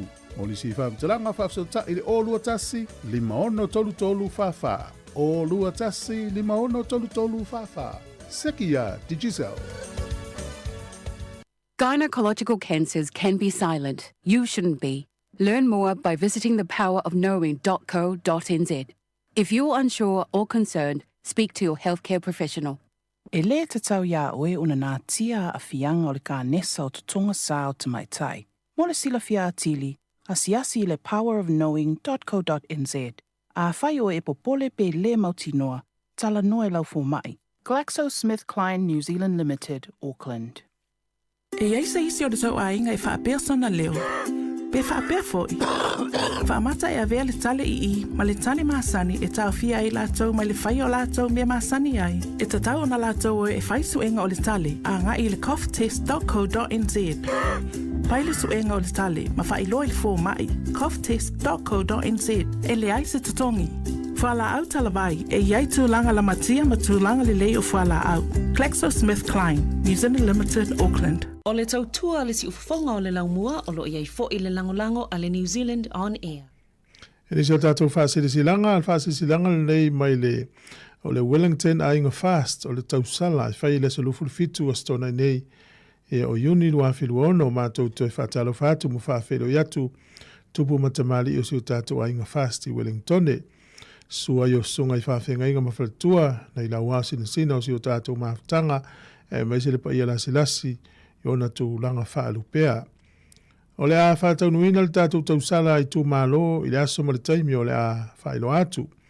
Mātou te walaulia atu ai ma le whaalo alu tele na yo mātou a inga uo ma paanga le fast a inga I Wellington. Susu mai ma liu mai tātou fia whātasi le aso a uaso tātou sao mo le langolango ina o sio tātou whainga malo mai se o tātou atu no pele I le anganga. No whanga whai ai St. Anne's Hall Catholic Parish I Wellington. Lua I Met Street I Newtown I Wellington. Ia o le taimi o le sefuru tasi le tai au, o le astona I nei le se lua sefuru fitu o Juni. Whamana tu atu le tūlanga masani mo le tātou whamalo stino. Alo whangia e momoli atu le li ilo utou soifua lau le lei, ma so mātou ola I le aso ato whaina mo le tātou whamoe ma le whaalo le tele sa inia le tete I fono, lau a inga fast I Wellington. Aftai lava. E I fwel fase tilanga lea tātou atunu a isesi e fofo I le to ala, ia po le tūlanga o le tua, ia vili atu le telefoni lea pe text atu ia I le olua o tasi ili maiva tolu lua wha. Olua o tasi ili maiva tolu lua wha. Ia wa pe te fofo to ala lo fia maua lava lau soani. Ia ma le wha alo tele. Olua o tasi ili maiva tolu lua wha. Olua o tasi ili maiva tolu lua wha. Tai. Ia malo, nisi nao wha sidi silanga o tai au. Ia malo lava le. Ma tu ori so le li ato se lua tau sanga o le palemia le o Peritania le o wha mawai. Na. Sole. Ia e se ngai o te mile te ile tuanga I mele te mile palemia I la tamai tauna I telefoio. Ia a mawhaale mawhailo e tangata lea na whatau nua na volvolanga. Ia. Al te mina le ile tuanga I po le o e tele a volvolanga e whai. E o olo I tu tono le mai a whaing tān whatau nua le vai a tuile whaing ofien whatau nua. Sa ole le. Ole tūlanga le mawhatia I ne Peritania le nāria e te mile tangata le o stama. O le tele o tangata ia mai whafo ma le whatu o tuanga I salama. Ia watu nei tono Peritani, ua mata nari ia e o lato winga I to tono Peritani. Ia. Le na vevesi ia a mata mai a le tolu e po le lua tau sangata lua ia o martaimin. Ia le ua mata na whiala mai tangata Peritani ia o lato wanga le atunu. Ia. Ia ua tōmu I tangata mai ima o la langi, ia mazi a tangata ia fo lau atu ia tunu a Felika. Sa. Tunu sai tu tonu. Watu lo malato wanga fa tatonunga ese. Ia tu lo fa vevesi le atunu ia tato vai. Tu ale malolo ale o leo. Te leo le vevesi fa tai ia ni usila ile tupu ele mele. Ia. Le so lo le le ia le o langa ile. Esa o le ia. Ia me foi le wai ia sa o yo an fa pe le yo ai sa mo ia fa sol te tangata ia. Mai ai le tu sarai ma sol te le fa Peritani. O pe ia o tangata ia. Ia o lato no le tunu. Ia mo ia le tau te vai ai manga ala matu ai fa pena. Ia ele onga ni sol te foi le wai. Ta ilu se me tula I mai pe fa pe e mawa e fa pena sol te tangata ia. I nei ai ni sila. Ole mena le tatou ai ke usiano le tatou au penga e fa to ilalo ia tali tonu nga se ma o se ma tangate o le tatalo o foi tau tele ma fai le tato malos a fai le tato malos o tau ma misa me tu ia tu mai tau ia tu ma tau ai mai tato wo le li tatalo e ang le ia le if so ni sine tu fa pena Sāmoa le ia ma fai ia ona o le se senga tato o nga ma o nga tangate o tato e fa ma ngalo le ita mai ya o nga tama ya tau ya tu tau mai e matua vala matato me na linga mo tato file mo mo fia o vo tau tele fia la ni tau tato ai se meti ngai loto ya tasi fa mangalo a final ma fa ya wa lo fa e fesu so nga ole wa o tato fa mangalo e matua le ma fa ya la tama ya to vai nei la ya peltania tu ama fatia le tu no ule me fonga ina ina to no tuambila tu kilia esel telo tangata ia to no lo na tu ole maua to no tuam e wa ile au umata to ia na maua ana ia maule o o tangata nei le watu to no tu poi fa fita u le tu a mi se tangata fa me fita tala me fa pui o atu ma fuala o na la to fa ia me ia eu 4 miliona tangata u kilia ola u kilia ai mana tangata le fa inga luenga o leva na no foi Amerika ia pangale ia ese foi fai ngala tu o no mena lea lo tu tangata ia mai fa fo mesa io ese foi ola tu tu nunga e fa mal e fa ngal malo si o tino malo si o fita ia ta tu ele va pena ala ta ita vai li tangata ia tu no ia sa tu no le anga mai ni sila lo po mai fa pe lo po mai mala tu tel nunga va pe nare tu le fai pertani lo po mai fa pe so ole sa ola ni ole tu ile tai ya vivesi fo ile ama ya lo po ma fa ngala yo ala tu fa ya la tu tapu inga ila tu fa tapu ile u ya wala fo ile le ma fa iso te tu no nga fo le mai nei le nei tu no ya o ni le so na mo le no fel fani a o telefone tangata o tu nga o tel nunga e wali liu tu nunga le tanto no tato e o fai tu ele ya sfile muna no le ti al memo e vai me la fia tato ma oli le asni me tu mo tato file mu e wa matana su lo no winga ale talo tato ma ya tu ma pelang le ya ni usila a wona isuia i mau tel nunga e wa fai na i falani e vai na falani le foi tele na fai na Australia lo vai tu solo e mo me fa Australia e o pertania mai sia tu ya nei fa sta ya ile sa ole le ya o te sita tu ta ma lo sita lo te fe tangata ya tato Pacifica vai mai tato a etom tato tatu tau lima tatu masalo ese voi me avita tau fa mumua mai nei o tatu e fi ai bo talonga ele tatu ele fi well stato au tau vo ele ai va venir sila se e tele vai se le felo ma se fanna in fon fai tele sa ole e va tu le ni sila tala no mta tala tele mta ya ola tu no ya mol fanna pui ngo le yo sa ole le ya ni le fa pena e fio ya le ni fanna e le ni po vai te vai na le wale sia la tu mai ta ya mo ta tu vide mos ne tu no ta tu ya ni sila yo e fa nga tau avano le ele mata upu yo isi mta upu pe tupu ai ele lipotia ala le lipotia no New Zealand Herald stasio tina na failona ta utonga yo lona tolona ole hip ole mele suila palapa e te wa uma ele ta utonga wa umile si le wa tolu sentimita wa umile si vai lo finele ta utoa upu si vai lo inga o isi meu fale tonu tonga ya le to e fai ele o le swing o se vai ngolo na suila palapa ya ila o fa fine wole pale ni lana tu ato e suai e tolu sente mita wo mi ele vai ele sa tauto no lo mesa i mo o jole la wa avele suo lo fin le o le fai fa tanto ole wingo le tala o le wolo mia e o tu ngamta upula nei e foringa mai le waso le tu la fono mene o tonga ai a mota to ai ni me tu fa pe te mena tu e le fe tau ia a wole no fo ia na wole no fo ia na te is first one io e ia alvanga le a ve ia o la wa ia te tau Ia le ta o le HTZ. Ia ele te li poti vai lau fo mai fale a inga ma. Ana ia. Ta no. Mtua ele ftau ia. Ue whaara vea tōle o te fsili mai siti nā lea planu mera o ie fō le masangasi. E to ala. To ala. O inei lai Wellington e ta wha pia au ki lani e le mwhaina sa wha pia lau inei ia. Ia o nei Wellington e roa hat po apa hat le. O lua lua. Ia. O tasi lima iwa. Tolu lua wha. Ia. Nusila le o lua lua. O tasi lima iwa. Tolu lua wha. Tolu lua wha. Ia. Mela na text e be vili e. Amole mole o lua lua. O tasi lima iwa. Tolu lua wha. Ana ia. A iei se... Vaenga te whital noa mai il tato o lau plex le na lawan na fia vili mai o whātaulu walu lima lo whātasi. Ia. O whātaulu walu lima lo whātasi. Ia te vili mai il tato leina i le tai ao. Ia pole aso whirangalo le tato wau. Mana ia. A te ilo lawe. To a paule se au lo pele ko le tau le intanga te whaase hafo ilia. Sa au le ia o iso.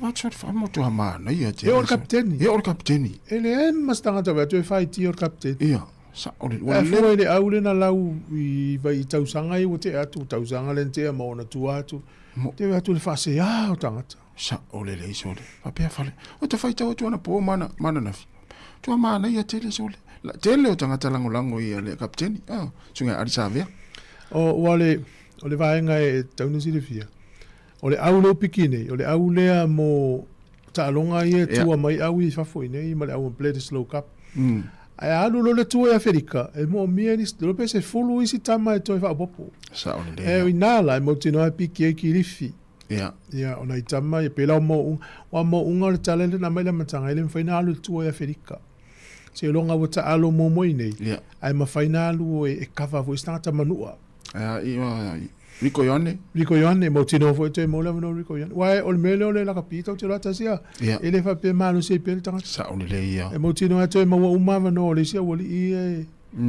o misi il tol su fale na la nei o nei ro pe te ula ve le to te le I talonga ia le ata pe nei ni sil tal sia o nei la veces ai a manu o ele ai to tele la uli su tasia ta malu te mana o le vano mana o aviton le sai mo le tama fiti le o tava na wa esa o le o te no mo la no tava le tua tama na te mana o vatu tono le mesfulua o te no mo lo na no I tama I fa popo le tua lo pese fulu tama popo e mo te no a kilifi tava na wai mo unga Rico Ioane ia Malaysia uri Christchurch ia e mo te no mai nei to te la uri na mo ia e mo to te la uri e piki mana ia io ia vidi mai lo fatto il limo lo fatasi per se mettere fie tato o se ko mana io taiao me avai e pan che ma fol pulo guarda come tutti male sa no fa ia ma fa au pe ia fia sole le ai fa au fia tatu Wellington le champagne il vaso te ne malo lo na fi ia pe o chevi fai na malo lo na fi no malo le wa pa paolo na la el malo lo chevi e le mata il talo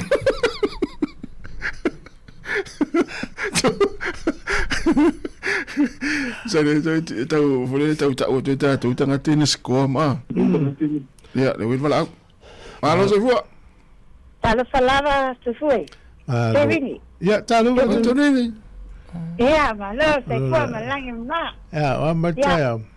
Ya, o lo fai asinga pisi mea ka mai ke le poli o le hat festa ma ko le sai. Fai afia.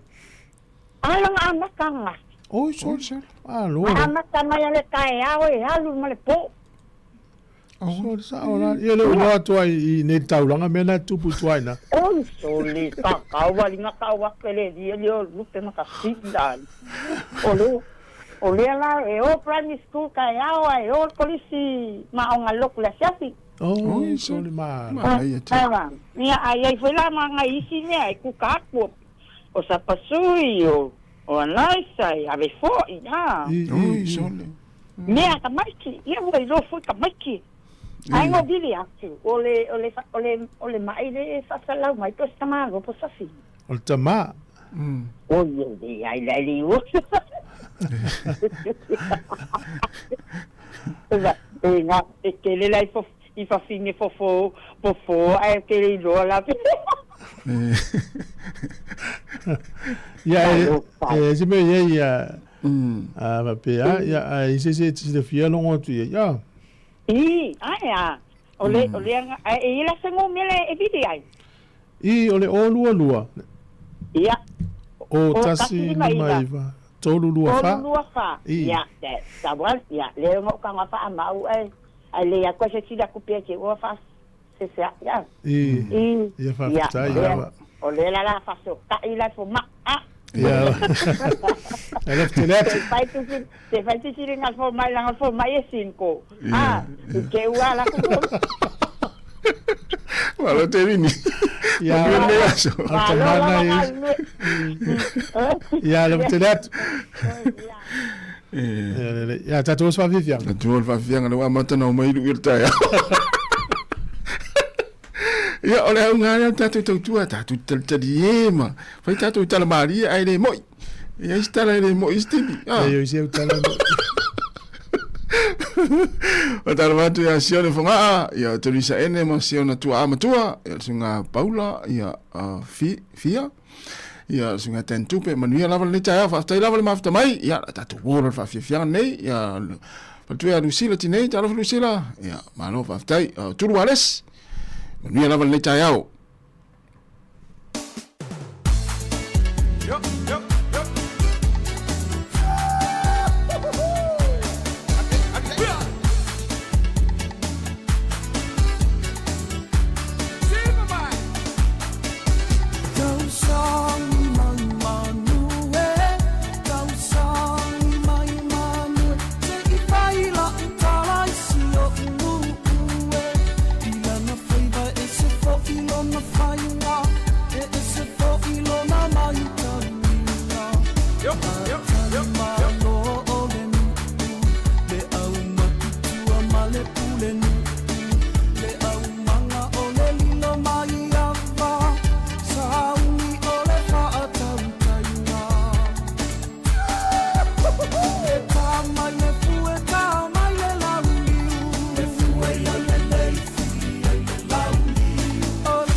Abi venga ma sunga tau langa tanga loa ma le pese fai val lau niu ma na ia si upuna sa le pese awul fa lango lango tau ma fa mai fafo.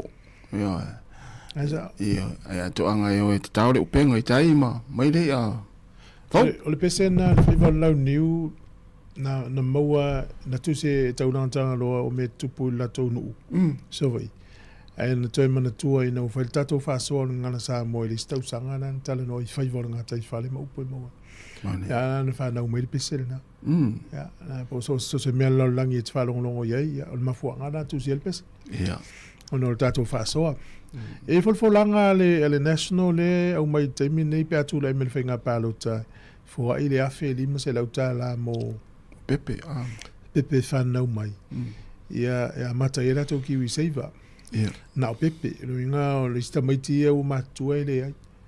Ia, le fo po you like to fo e mata i pe a faina malo ma.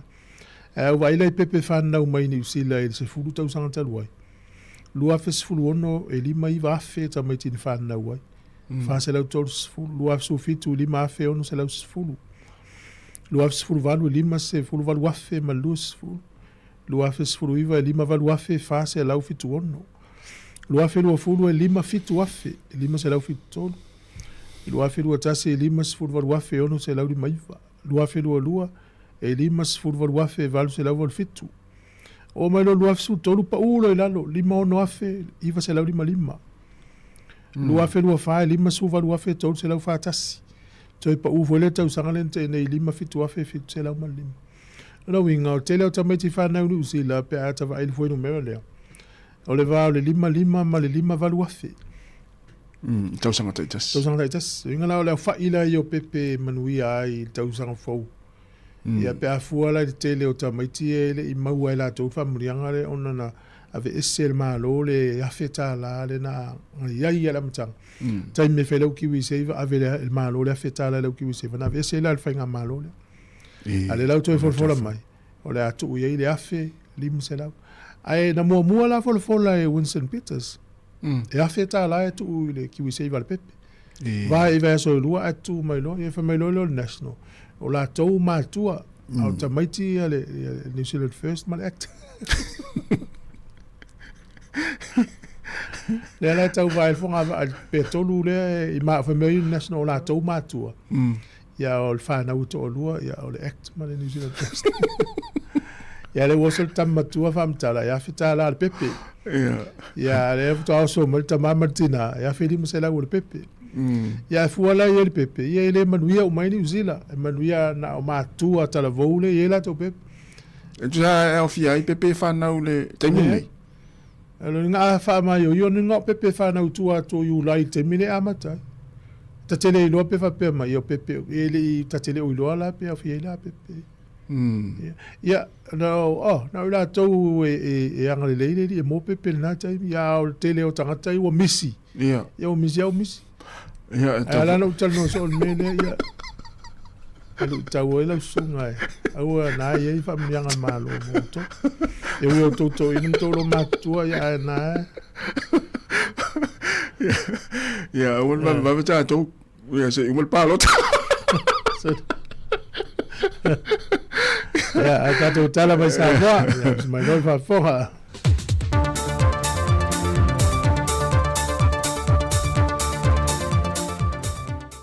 Fia lawa toi whaatalo whātu le nei fo ia solua le whaopopongo ni tala fau mai Sāmoa e nei seo meo lo te tupulu tātua tano se mai ele whaafonga.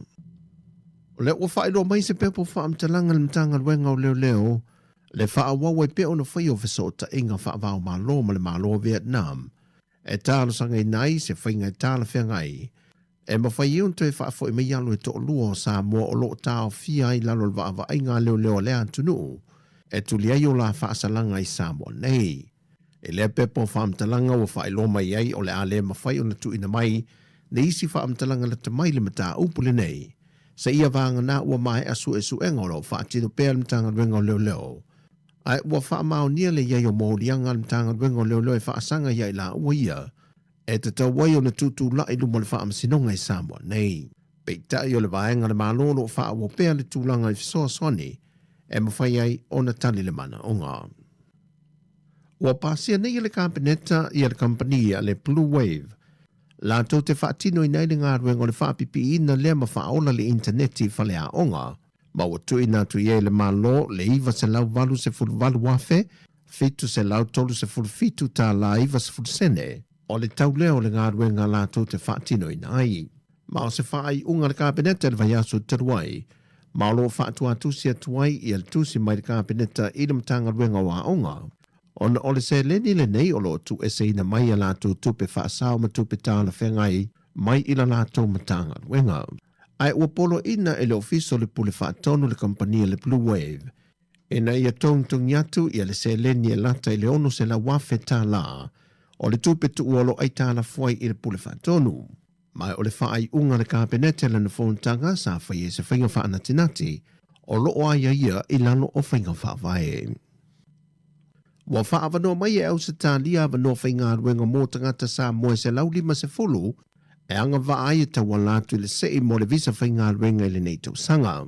O le porkalame le nei e au se tā lia wa whaingwa ina le PEV po le Pacific Engagement Visa.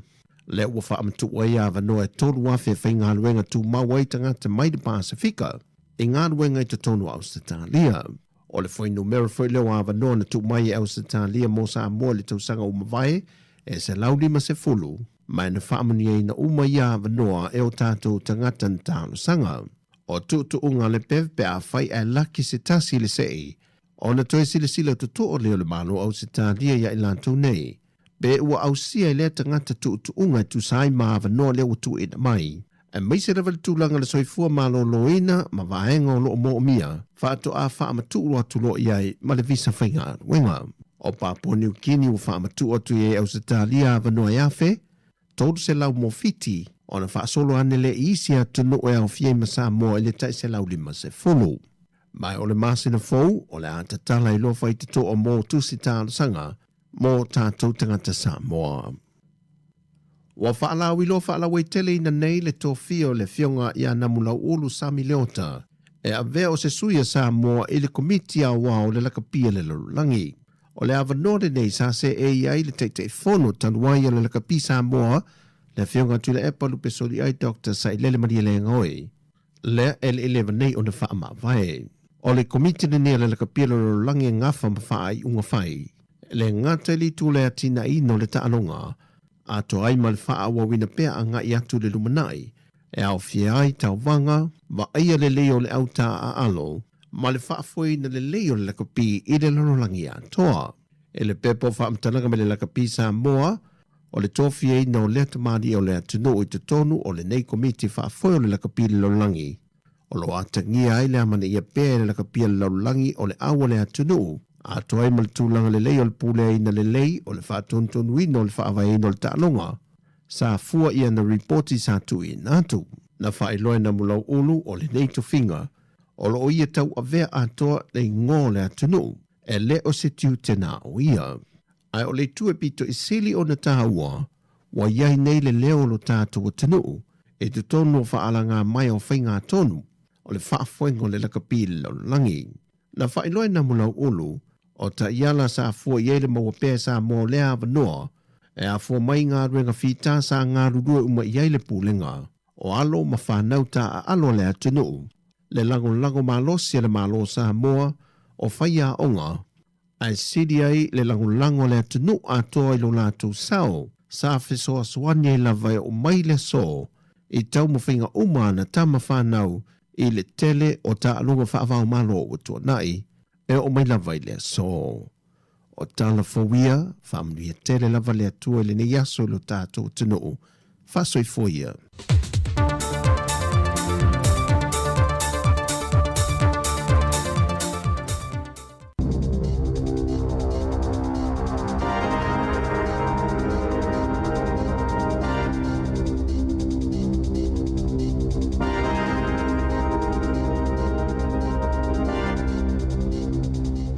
Talofa e nei vaenga o telefon o le si ufonga o le lau mua.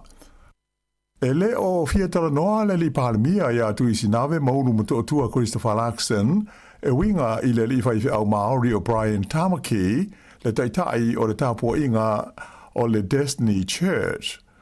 O le vai aso na te nei le sa fa ye se fa se longa a Brian Tamaki I lungo ve so te inga tele vave mai e ta wai e de tau na fa mama ma ave se mai New Zealand ia tangata o le tu ainga o le Hindu ai fa pe ai 6 a to fo I matangata o le tapo inga mo salame o ia manatu o le li fa I au ia Brian Tamaki o faitio ina malo si ele minista o lanu mangangana SS ele malo ai fa pe ai ma le fa la po tonga so fa tasi atangata isa lama o New Zealand na fa alia mai ele li pa mia ele so ngofua nafi o ia ele fa longo ini mata opo po ni fa tuanga mai a Brian Tamaki sa ia fa mafaina o tangata o isi lanu mangangana SS ia e auto va mai I New Zealand o ni tangata e ngā lulue mā losi, o nisi e ta irua pe siri atu ngā luenga e whai ngā luenga ai,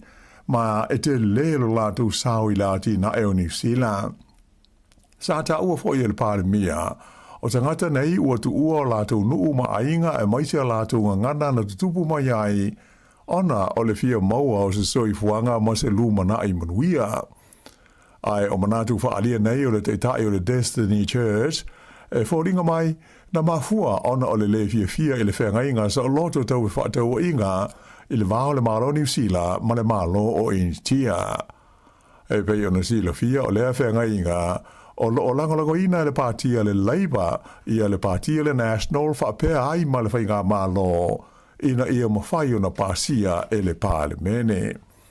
Sa visilingi ai fo I le autustala Chris Hipkins le taitai o le Labour mai e ta'wai o lo o sa o le leia le pālemia I ona langona whaalia e tusai o le iwhaiwhi au ia Brian Tamaki ma le sao o te ngata mai whafo I le ati na e lautele o New Zealand. Ua whola mai e le teitai o le Labour ia Chris Hipkins e le aisis winga e whaia I le whaatulangana o loo iei nei le super pe a whai e tula I mai le Labour I le teita inga o le malo I le palota tele I a Novema. O lea saunoanga mai le teita o le tua ngai, ua tuina mai I le taimi o le mau folanga ua whailo mai nei le partia le National, e winga I ni swinga ua mana na o whai I le Kiwi Saver, a toa ai ma le taimi e le tau o na malo loli taia ai tangata whai ngā ruenga. E pei ona sila fia o le fono o le partia le National I le whai unga o le vai aso taluai, lea sa whailo mai ele fuafuanga a lea pāti tele, moni ala tau swinga te tele fia whaia I le Kiwi Saver, e au fi ai le wha malo sia lea mo tangata whai ngā ruenga uma, a toa I foi, ma le whaia leo se vai ngā tupe e awhe lima se lauta la, mo pepe fau uma e whananau mai, e a mata ai a la tau teo ngā tupe, I le wha putu ngā tupe le nei e le malo o le Kiwi Saver. O lea ua uma na toe whaasao mai le sasi o le pātia o le Greens I le whaawasinga ina o le tau o lana polisi tau la fonga. Tusa mo le whaase lau miliona tā la na se ai le whaawasinga ina o le whainga whaavai o le Greens. Na mafua mai ina ua se o na tuu I le tau o le polisi ia se vai ngā tupe whaau popo mo le mtanga luenga o la fonga. Ai o le se leni sa tau o na tuu I le vaenga mo tupe whaalu ai le o tupe maua a le matanga aluenga. I se talanoanga ma le Port Kalame o le Midday Report a le wales whaasa laua New Zealand ma le tasi o teitai o le Greens I a Chloe Swarbrick na ia ioe ai sa iai se I a lātou whainumela a o le ua uma o na toe wha sao. O le polisi le nei tau la fonga a le Greens o lo o wha nganga ma wha moe moe e tau wha atu tu sa ai le fua o la fonga tu tongi mō ta ngata uma o le tunuu e awala lei le mautinoa o lo o saa o la fonga tu tongi e le au mau mea. O lo o au fia ai se la fonga e rua ma le awha pasene e le tau o na tu tongi mōni a seta e o le se furu miliona ta la le tau a whai a e toru sfulu toru pasene le fua o le la fonga mō mea lo tupe e o atu I le tasi le miliona ta la whapea ai ma se la fonga mō company e uma le tausanga ua o I le toru se furu miliona tā la a lātou tupe maua. Whaero mai fo I le Greens o le lātou whainga whaavaile nei pe a whai e a fia I lātou I le pulenga o le isi whai ngā māloa New Zealand, o le a whaatulanga I na ai se fua e tu sau noa ai le ai ni la fonga e te tongia a tangata e lalo I fōre se furu awhe tā la a lātou tupe maua I le tau sanga. Ai o le a fast fu 5% le fua o mō la fonga a tangata e siri atu I le se lau ono se furu awhe tā la a lātou tupe maua I le tau sanga. O lona winga o tangata uma e lalo I fōre se lau ono se furu awhe tā la I o lātou tu tongi a whai e maua se pau mai a lātou la fonga tu tongi. O le fua whaare tau o le pātia le Greens o le tau o le lātou whainga whaavaile nei e tusa ma le lua te si tolu piliona tā la I le tausanga lua o lua fitu lua malu ai o le asi I lua te si fitu piliona tā la I le tausanga I lua o tolu tasi. I nai tala mai whafo ua wha mai mai lona tofinga le li pālimia o le mālo tele o Peletania o Sir Keir Starmer ai e lei ato le leise lua te usanga o lana no fua inga. Sa tele ina le fia tangata I le nei e li I talo na tula I mai o ia te tai le whai ngā mālo o le Labour I le tonu o Peletania tele. Ona o le fesui ia I o ni ana whai unga whai ma le whaataunu uina o ni whai ngā whaavai sa fola. E lana saunoa ngalo ia e whaailo ai lo na whaamawai mai le tofinga te itai o le pātia le Labour ta uai e Sir Keir Starmer o whaai unga sa ia whaia o ia umia le tofi pālimia sa ia ave ia i le whaamua mo se le leio le tunu ua toa o le mafuanga le o manatu ai o le a whaase e tua ngalu o ia mai le tofinga te itai o le pātia le Labour o le masina fau o Iulai le o le a amata ai o na wha ngā solo fuafuanga mo le whilwhilia o se te fau o le Labour. Ai, o le a tau aveina pē Sir Keir Starmer le tofi te itai o le mālo se ia o ina mautu le whilwhilia o stasi e tui tūlanga atu I a te ia I le masina o se tema. Sa whailo mai e le pālimia New Zealand tui sinawe maunu mo tautua Christopher Luxon e whapea o le pālimia o Peletania ia Sir Keir Starmer o se tasi o teitai sa o la ua ngā lulue wā mala lata. Sa o no hoi whaafetai le Palestine o le Uni o Malo Europa ia Ursula von der Leyen mai ia vi I ai le sao o Sir Keir Starmer I le whaamalosia ma le whaale lei o le puipuinga o Malo I Europa. O le leo Sir Keir Starmer onus fultoru tusanga o le soifua o ia o se lo ia whaauina mai o ia le pālimia lona ono Peletania tele I le tonu o le se fulu tausanga ua mawai atu nei.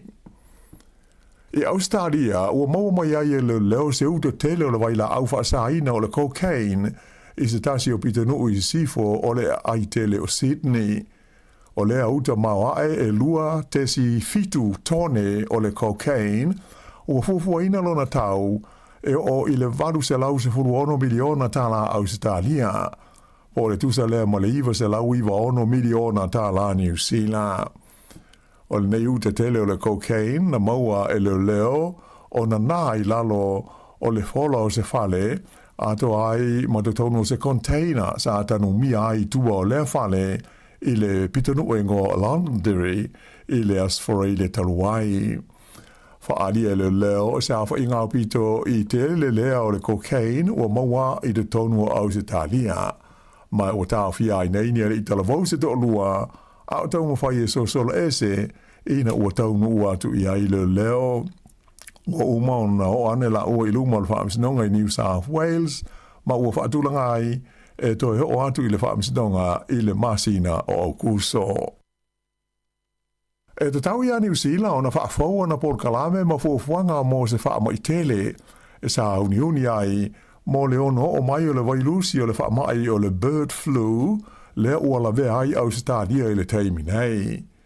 O le whautuanga lea mai stasi o mai whaapitoa o ngase pipisi ina o whaamao nia mai le maua lea I Australia I sifo o se manulele ua afia I le vailusi e ta ua o le age 5 lea sa I longa o na mamate ai le whaitau 4 miliona o la fumoa ma manulele I le tausanga I lua afe lua se fultasi. whaelo mai ele mi stale pui ngā wha mai e New Zealand, Andrew Hogarth, ua lava ma le leita penanga al mtanga luenga le soifua maloloi na i le teimi nei, wha pe ai maisi ofisa le malo, ma wha alapo tonga, ma pulenga wha ai tu malo, mo se wha whita auli o no tūlai mai, ona o le wailusi lea ua o ia ane i Australia. Peita ai sa wha ilo mai e le lifo mai wha apitoa o ngā se BBC o Michael Baker, o lona popolenga tele o loo iai, ona o lea ua te ena e le o talia le malo New Zealand, ia suinga lata wai nei o tu la fono mai le wha la tonga le soifua malo loina le laurolangi le WHO. Ta ofi le lifo mai le nei, e le tau na tau sui lea wha ai unga le malo, ai langolango i fuafuanga le WHO, ma ia wha le leia ta penanga, mo le ono tula i mai o seisi wha ma i pipisi i le lumanai. Peita ilana wha ilo mai e le minstaya Andrew Hogarth, o le vailusi o le age 5 le e mafuai le bird flu, e le ititi ia le tūlanga ia awhiai, ia le tangata soifua, ma e le lamati ai foi pe a whai nai ia mea tau mawha. Lipo te mai le maliu o se ali ina manua ti ngā ina ua la mea se skuta e alu i le wila na ti e ai i le onga de tonu le ai o Christchurch i le vaveao le sā. Whaalia le leo e whapesa au inatu le nei te ngāte le whale mai mo te ngoftinga ai na muli ane umai lo nola i le whale mai te leo kalai stete. E te tonu leo e le iai i e seisi ta vale na awhiai le whale velave i le mga ala sota iai le Antigua Street, mai le Burke Street, mai o lofa au o pēa iai suenga a leo. O le filifili ai o le li o Addis Ababa, e vea makapiteni o le olopeleki, ua toa lua iai alo matama whanau a Sāmoa, ua la ausia le tūlanga i le tala whaasolopito o le aulakapi a New Zealand. E pei ona sila fia o whaalongo tāna umanga le ana mua, a o le ua soa atu iai Addis Ababa, o la ua uma o ni tāma whanau o le lau mua i Wellington. E pei ona sila iai le TV o le asongofua le ana whaailomo iai, e le whaia onga ulu ia Dave Rennie, ia le au ua filifidia le olopeleki, mo ana taalonga i tolu i le masina fau. Sa whaailomo iai ma le ua filifidia le tofi kapiteni o le au i le neidusanga, mai na whaari ai e le leo Addis Ababa i te talanoanga ma le au whaasana lau, o le neituwhinga, o se whaaya e au pito i maurunga lea e mea tau taalonga New Zealand. Mai sa ia tau tino ai, o le ai e tau mwhai malosi, e ngā lurue whaatasi ma i lātou uma lo o au fia i le au ua filifidia nei, ai whaape ai maisi na mua atu, ina ia whaau wawai pēr ma whaamalosi ia, le tūlanga le leo le olopeleki a New Zealand. O isi alo Sāmoa ma le Pasifika lo au fia i le au o le olopeleki, pe ona whaai lo mai, o Asafo au mua, o Patrick Tuipulotu, o Wallace Stiti, Anton Leonard Brown, o George Bauer, Basilio Tosi, Tupou Va'ai, Xavier Numia, o Fehi Wheneanga North o McQueen Tupaia. O le aso whao iulai le ta'alonga mua le All Blacks i le neidu sanga, le o le ata aloai ma le aua whalani i kalai stete. O le asto nais fultasio iulai le ta'alonga lua, le o le awhitau iai ma le aua Italia, ma o le ta'alonga e whaia mai i le malai o le Henry Stadium i Wellington. O na whai wai le ta'alonga ma aialani e whaia i le Eden Park i le asto nais e fulma le valu o iulai. Ai o le masina o Novema le o le amalanga ai le o le peleki Europa, mai o le lātou ta'alonga o mua, e ta'aloai ma le aua Sikotilani i le malai Murrayfield i le sa le aso valu lea o Novema. E to fitu le ausi si ua mea mo mafa New Zealand ua filifilia mo ta'alonga a malo le tau pulenga e whaia i Glasgow i Sikotilani a mata i le masina fau o Iulai. O lo au fiai le tonga o David Leety le ua whaalua o na tau vai le Olimpeka i le panga mafa, mai sa pine aulo i ta'alonga le tau pulenga le ana whaia le Gold Coast i Australia le luafe se furuwalu, a e pine siliva i Birmingham i le luafe lua se furulua.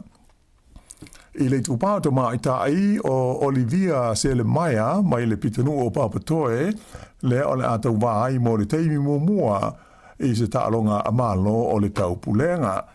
O le nei te mai tai na pina sidiva i le suanga siampini, mo le vaenga laiti po le Junior World Championships i le tausanga na te nei, ai tūlanga walu i le aupanga i e hono iwa kilo i le tawanga le sa whaia i Norway i a o ke topa.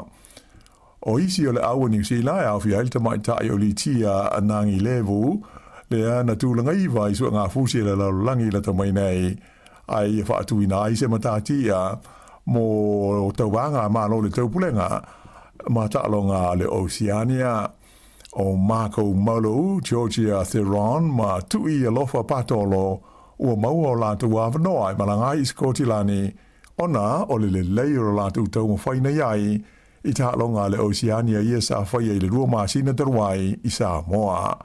Whailo mai e Simon Kent, le Palestine o le Societe CC ua mea mawha New Zealand, o le awa New Zealand ua whiriwhiria nei, o sui ia mō le taimi nei, whape ai male lumana ai, o le nei fo i ta'alonga o le CC ua mea mawha. E le ipu o le laulangi le whaanga tamo le soka, ma ta ina le tau mawhaia le All White New Zealand le la ta'alonga ma le au ai kupito, i le ai o Vancouver i kanata i le asunga fua nafi, pe ona mai mō masi sila i ai le TV, tā le malolonga ua tasi le skoa New Zealand ai le ai kupito, ma sa ilongo na malosi le la tu osa whai mo le pui pui i le ulua i awha o le tā alonga. O lona se furu 5 minute, tā lua na amata, le ana whaate i ai kupito ina ua oso mawalunga le li o Finn Sermon, ma whaongalo na ulu e mawai i a lana si koa. O le toru wa i leo ni si koa ua mawai le nei li o Sermon o le aule a New Zealand, tā lua na ta alo soka o ia whaale wā o malo. Ua tula i mai lain teimi nei o ai kupito lea ua numela tasi le Group G lea o lo o tau wāi le All Whites New Zealand. O na e pau lea o le au ua maua sa lātou malo talua na amata le ta amirsanga. Ai o le All Whites o le ua tasi le na whaia ina tasi ma le tutusa i le ta alonga muamua. Ai to tasi le ta alonga o lo o tutoe. Le o le aftau iai ma le au le tenu o Pelisauma po Belgium i le astona ai a sau nei. I ta'alonga hoki e le tupau ta mai ta i mo le ipu e whaingoina o le FIH, Women's Nations Cup, na malona awa ini tia i le lasu ngā fusi ma le awa New Zealand i auki lani ano pō. O ai o le ta'alonga i le malai hoki i North Harbour, e lua ini tia ai le ai New Zealand, le asa umia le ipu le nei o le Nations Cup. O le malo ai o ini tia i le final, ua toi mawai maro lātu wāwanoa i le taamisanga Hockey Pro League mō le lua ono lua fitu. O le ta'alonga mō le pine a pomemea, na malo ai le awa le United States o Amerika i le la ta'alonga ma le awa Chile e tolu i le lua. Whaai unga le nāo telefou.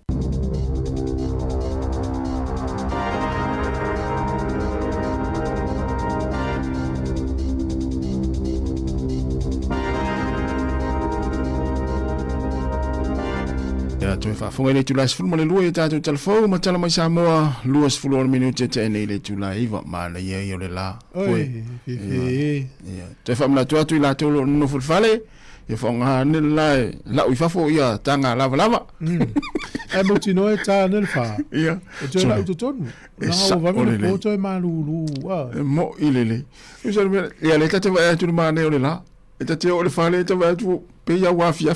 Sa o le ia. O le mena tu foi o vale o po ale te mana vai le lua e tu te no fet fero ai que tell me la vale o le tell le tapena mai isi vai en o le tal ma lo la vai sa o le ya pa nga le la ni taimi wa timu yo no fale foi le tato ase ti ma le o taio ya o le mo resi ia fale foi le mo ai fala au aina ma ia a mo se si ia wa lava foi le coco esi e marche poesi ia a mo le o le vai o le fai Fai ia tu dunga nei pu ia. Masina falawa awela mana ia. Ya ona. O tina ta ia ia pu da oi na fo ia tala ta tu falolola yo ne. E veloni. Ya le Mo vai ngale anga ia tu o na e vele pankeke mo le ta ia. Tau to ulu mai mele tu na pe. Alu ne ta ia o pe ni meu. Mana le fale le yo misal fale sa wai. Ya moni le just na yele. Wa le si tu vole le tatu vai ni tatu ainga. Ye lungon lau ya le se pou vole tu mu yapu. Ya. Ye va tu ala le ngai le tau mafa. Ola wala fai ngofia e fai ye. Ya. Fulu mama apu fisi fa a wol fisi el pau. Tipi ni lo tu rungo le ipu. Te me ala le mata TV la inga pola tal no. Ya. Te awe fa so ya ta wapu. Te vai la tas. Ele umia uma. Ya tipi. Yo vai ni ivolia. Ya na fasi atu ala le ipu ya apa mo ile va tu ya fasi ap se lo peto. Ya la luta longa tu watu vole ya mo me pea wapu o mo ya lungo le ipu. Mana ya. Fa ya uma le ya. Mana ia te liti ola e sau mau fasi apu I tonu I le na mai le fa nga atu. Yo. E malo wal me ana na fa fale ia mana e foi le lunga luenga fa ta I le finga luenga. E malo a foi mo tatu tipinga apu ni ta ya. Tu le la sui parti pa lo ta ia. Ya e tatu por la mele tu la fulu. Ya por la mele al so fu malo loina pio de masene ta ya so lua. Ya al fia lava por la meta tol at ta ya. Ya na ia pe to fa ola nel falai. Fa il panke ke neni. Wal le va te le to fa il panke ke neni ta ya. Awa wil te met fam tala il panke ke neni. Te ma fo wa so fu malo loina. Na winga tal. Ole le va pe te le lo po te wa fia lo so lo ola I panke ke nei ya te le wa te le fa te ia. Te fefe foi lele Yo le mera fa te I pari lo fai. Wa le fam tala me fainga. Yo wa me ye pula na te le o tu ma to fale mo kopia pe fai. Ya la te valo ko lo to o fai. Te o fai o la foi ele ai la I me na fam tala. La fam tala ele ai. La sa tala le le pepe le fai mai le fai ta o fa mai e va tu sta fa malo ia il capitaine lo peleki ma le plus o le arme o ta o il plus il mele e au na tau fao ya sa vela na o nanga I tau sang fo de super capi ia e ala tanto nunga e una alu sa vela plus na hurricanes le mon fai lo fai ya o le ua lava matoela na au paualo na I tamo na hurricanes le lao overseas. Ia. Ia, au te loa e le o mana mia la hurricanes le au nanga por services avea. Ia. Ai a whai lemana oi I le Highlanders, Crusaders. Ma le au kilani, e iwa na malo au kilani. Ia. Mele iei tuloutasi, mele iei ulero au kilani whao ngale I tamaitila iei au kilani ia. Ia. Apa mene Wellington e. Salo fa tu hurricanes ia sta mai le plus. Ia la pe o tu sala mo le fa mai ta mai ti o le nga yo kilani le o. E ma tu nei foi no mo ia sta male o maktele. Ia. Ia wa fo ile I manna o ia mai do ni pe vela stiti. Ia. Stiti ia o kilani ia le manna o ia la tu mo. E ngala tala ia ma no au kilani le. Ia. Le malo mo mana onga. Ia, ai wana malo o kilani ya save. Ia te wa ia, ta male mo ia au te loa amana o save to ta alo mo le hurricanes. E ia never know. Te lo save ia le fia ese amo Wellington. Ia mo. Ia. Ia te ua tu me le plus se tu pe telefone le. Ia ona suile ma fo save. Au mo no ta no save. Telefone mata no o meu ela tu mata I ta longa ia pa ingo vai aso ai lo le anko sa vele fa se tatan alo te datu tatu tu tu 2 por 20 minutos la tala se fulu ya moni le tala na mai nei o le lua ile walo sa mo walo ia fai maga tene lo blacks mo fa alongo tana umanga mara tua ngalu tana umanga I fa foi umano tai mi tala lo blacks mo fa ma vai ai o mana o ya le taimina la wori Crusader na so mai. Ia. Na ila lo te inga umanga. So mai la wori ina mai la lo ya fi ai ia Ruben Thorne. Ia, sa. Sa oi Richie Makoa. Oi foi malis kapteni le na iai. Ia, to te le la urina ila lo fulva nga umanga. Ia. Ai le la uto e fai ina ia ari. Ia le fula la koleni ari lis kapteni le so. Ana ia. Ia, malo, la vai foi fa fianga le o to luas fulu fitu minuto na tale o le tu las fulu. Talvatu le sunga po fua. Alo ese po fua, mo ni lava ni teatro risa ene, ropeti mai lata. Tanga le vao to le talo le vao, ia te risa ene, sunga vao ngatasi malingi. Ia mal sunga tasi dasi an solmona, ia manuia lava ni teatro nga luenga.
Gynecological cancers can be silent. You shouldn't be. Learn more by visiting thepowerofknowing.co.nz. If you're unsure or concerned, speak to your healthcare professional.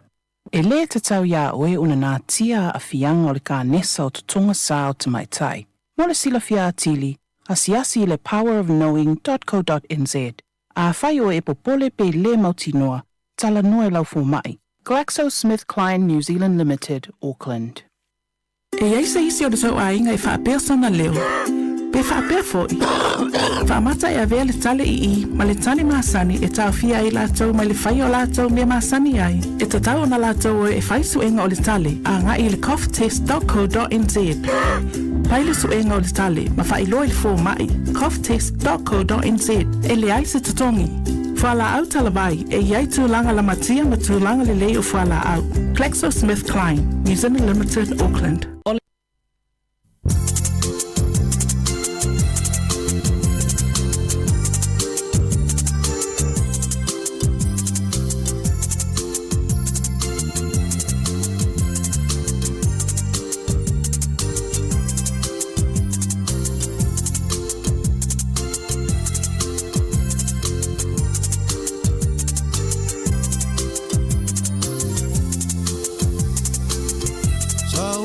e tasa vali vali I le mana yo le masina fiafi Ma se I o tatala tala noa I le masina wa atoa Sau e tasa vali vali I le mana yo le masina fiafi Ma se I o tatala tala noa I le masina wa atoa Se maya se mai loa Ai se io fa fia fia I la se Sāmoa Ai se io fa fia fia I la se Sāmoa Se ie tau mai ale tukua E nei olo ona tia I whanua Oe o le penina o le moana Na tofu mai le basa Se ie tau mai ale tukua E nei olo ona tia I whanua Oe o le penina o le moana Na tofu mai le basa Se maya se mai loa Ai se io fa fia fia I la se Sāmoa Ai se io fa fia fia I la se Sāmoa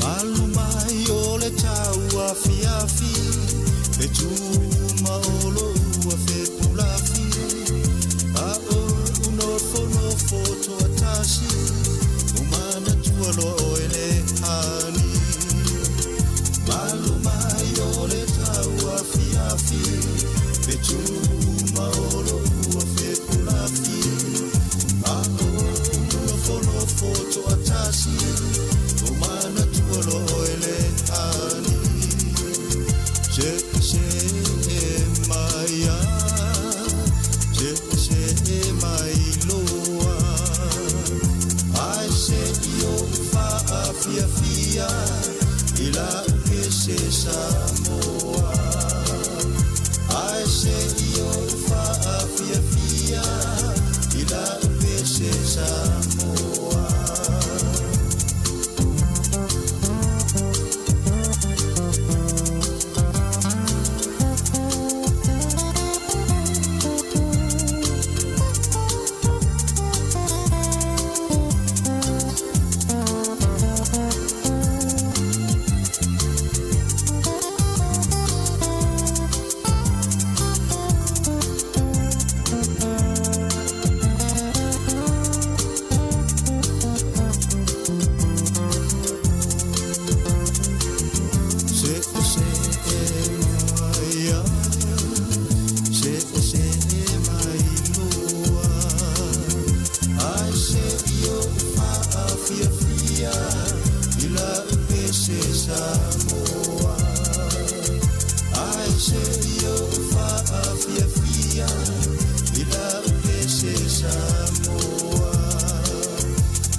Ya, sauta sa vali mai le matangi mai sae. Ya ma nei el taia sa vali. Ma vel fangwai ma.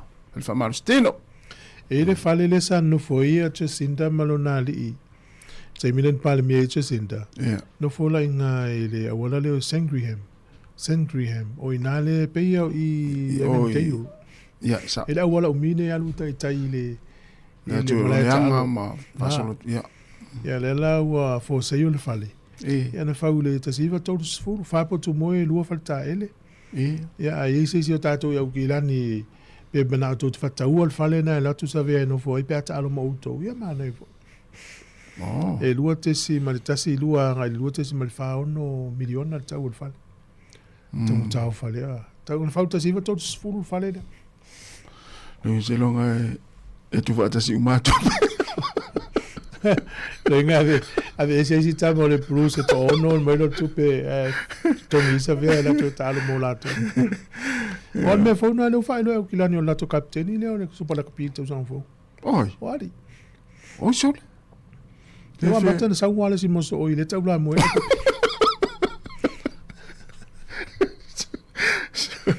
So ia la en me am fai. Yeah. Ale watu ala ia tātou nei Wellington e tau whai mai ia o le mea tas. A watu tātou coach le na iei nei. Ia wale la anu tātou tamale nunga. Ia le wala ma watu maari. Ari save. Ia watu mpore npert o le logo. E unu whapea watu na malawa alele whatu. Malawa alele whalu e latu malawa.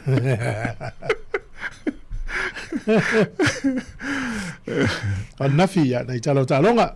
Ia. A nafi nei talo tātou au male au ai kupito.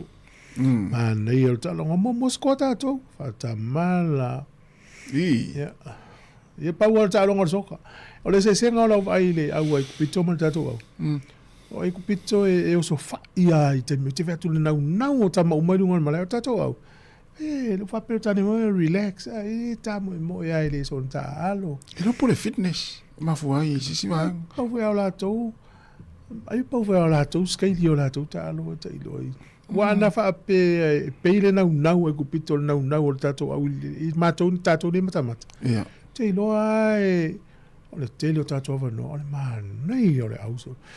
O ri aso ia. A matamata soka alfa i tūlangi nei. Ia. Nano kiki atu al polo ia, o e misi lau kiki, ale au te suru.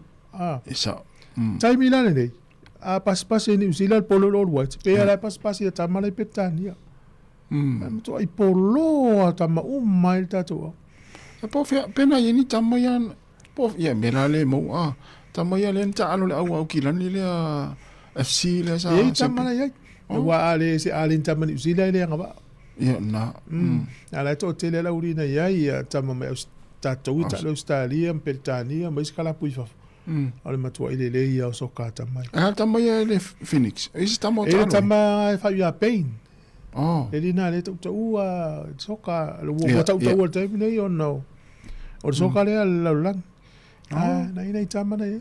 Ma nei le a fa pela ma lo tau ya Belgium. Ia mo tino mo tau no lunga. So ia ka ulola ta ulola ia Belgium le stama ia. Ia ta longa la ia ia nafi. Amata mai le sa. O Netherlands e lima. O Sweden e tasi. Ia o sia mani e lua manu malo le auna a kote Tivori e tasi. Ia o Ecuador e le ai tusa ma Curacao. E le eisi ai tusa tamana le ai. Ia pani e wha manu malo ia Tunisia e le eisi ai. Ia o Spain e wha manu malo ia Saudi Arabia e le ai. Mea le tatou Sāmoa. O Belgium e Iran e pulu.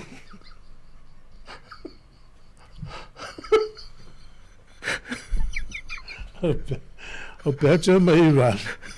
E tu sai leni ai, tu sai ta longa na. Uruguay ma la ole a Cabo Verde. E lua ta lua. Ia ai kupito mo Zila, tasi ya New Zealand, ia tolu ai kupito. Ya. Tu langa na nei ta longa na. Oi, ta longa nei ta ya Argentina lua. Austria le si ai. Falani e tasi, ia lai whanga solo ta longa le va ma Iraq. E le si ai Iraq alo fasu 5 minute la fumo mua. Ia nei le au uli ta alo no way ma Senegal, ia Jordan ma Algeria, nei le tolu le fiafi. Ia al tato ta longa la ma Belgium. Se vai atu pole ale so fai le tato ta longa. Ia o New Zealand Belgium ta alo ile stona nei ile tolu le au uli. Temi New Zealand. Temi New Zealand. Esa ufua fo ila TV1. Nei la sta longa le o kupito ma Iran. O le tolu ila au uli le stona. Ia, ringa fai fa tasi ta longa ia. Ia sauna na talonga le Zealand Belgium TV1. Ia na ia le vanga na le pe le TV1 le plus. La tongi lau fa ta la mata umai talonga le. Ia tau sia to au le stona net. Ia na o tapo ia ui me so kala langi la ule Argentina. Ia le Argentina fengo fien tau le ngo.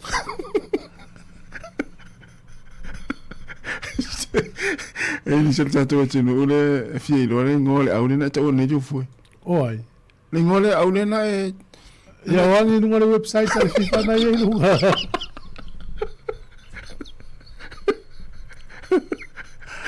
Nunga le website al FIFA na ye nunga no fale auto ta wa auto eles vira to ta auto.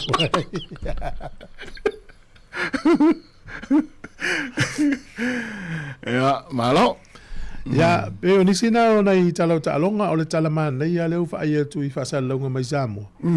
E ina ia no le tunu o ia wa si o la to li mai pe le Sean Stevenson. Man, ia. Alo ile wa Waikato. Ja. The Chiefs.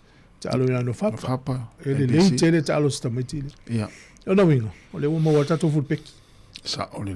O wingi foi liste. O wingi por center. Al man Sāmoa. Ale vai atu is fa salonga mai Sāmoa pe na lo mi fol Sāmoa observer. O la uva vai volta to uni a Akira Ioane, ma Josh Ioane. Ele uso la uri o Josh Ioane talo sent a Fessi. Le sa talo ile Highlanders ah. Ja. Sa talo foi le Chiefs. Ja. Sa. Ja, ma le ile o Akira le numero valu numero. A mo mala la uri ia. Fia mo stato Fessi le leia. Ja, oli polala. Ah. E o vetu sa ui manu tu ilangi I la uri. Ja, me tau. Sa tau toi tu la mai toi amali tatu au toi va malosi mai. Mana ya pe ni salo ta longa tasi. Ya tiro wala va na sokale na o mai fu. Ya. Ya lo fanga so. So ya ele au lo mar sokale ele na la wela o ko le fa msu yo ta to New Zealand. Ola so lulu mo si le fiera tu nu. Ola stage of origin numero tolu le so ele final. Fa ile so valu you like. Ia o lo mai la so valu you like nga pola so ono pola so fitu. Ia le voila la o toi le lisio la o intia le talo ma o Pakistan. Ia fa maru lo foi la tu lo lungo le o penga fa ilangi ta tu fu. Ia afa pe tu tele mo ri ngore auna. Le na la o tu fu. Ia vai po fese se si va o lungo penga fa ilangi o mo le ngore au. Ngore au le no fa longo te o risi pito nu le a o le tu nu le papua. Papu New Guinea le ngole ta tu fu ia lo pe. Tai se.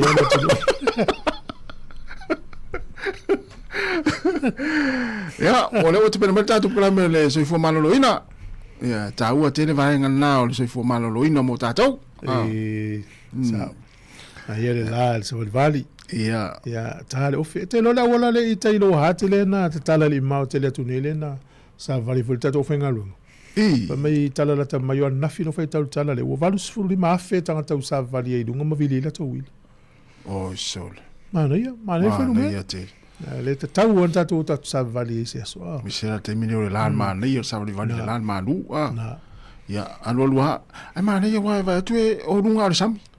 Sa ya lan ma o fe vo le a. Fo email o sa vali nga ya ta lo o fe. Sa le le ya. Tau wana e ile aso te sa vali la wala le no sa le fam tala tu ya. Tau na mala o fe. Fa nga na o fe so ya di mata sa ngo. Tu solo na o fe le fa nga na o na o isis. Alo fe foi le amanu ye le tu fa. Ya? Amanu ye tu fa na o tanga tu fa ye. Ah, ist das. Ni tu fa na o tanga tu fa ye. Yo va pensar mi ni lo wa. Tanto ma futa per tu ne yaso. Au le duela au.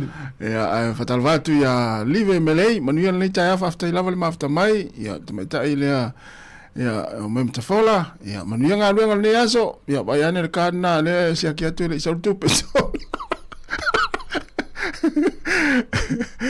Ya levanto lei, elen tolmona, fa afta tele lava ta silasi, ya na, to 20 minute ona ta le ole tu la es fulu.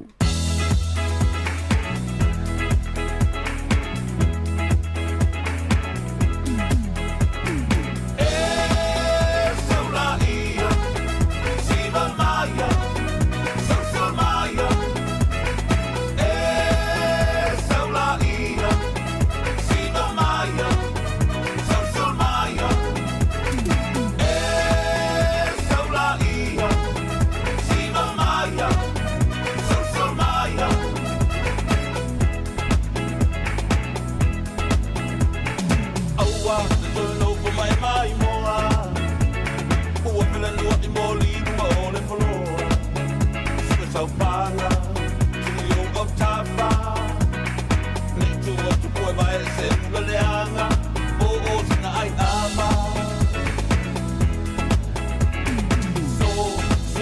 le mala malama tanga I pale le I vai si au pala ole povisa ele ami toni malama le tai au a eva ai atu e be ale toni Talawatu le so ya pule mali e tasi tau tasi moni lava le tia sam sen fenaunga te te le lava aso valu tau fafo moni le tia au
O le tautua le si ufafonga o le laumua o lo iai fo i le langolango a le New Zealand On Air.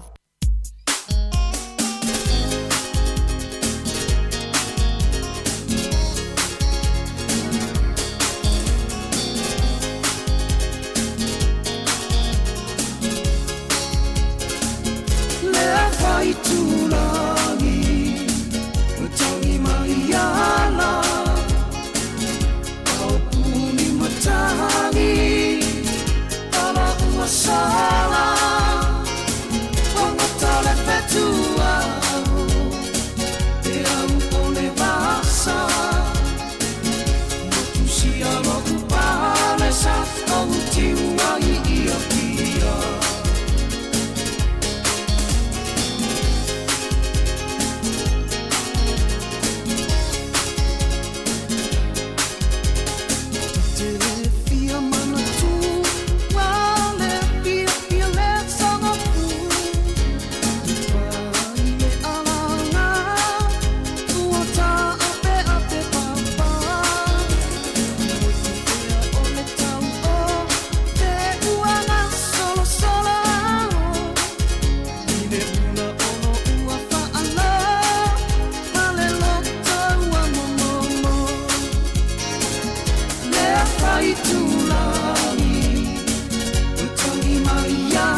pale tolu le va aina le pa alo o sina le fua I pale va a pea se umanta apa wale tau o sia te pa le fili fili aua ala umana tu e moni e aua malanga tu I le vala si o I tongata kala fai aniha o tangi mai ala au tui matangi ala ua sala wangotole petua e au o le vasa motu sia lotu pale sa au tiua I ia pia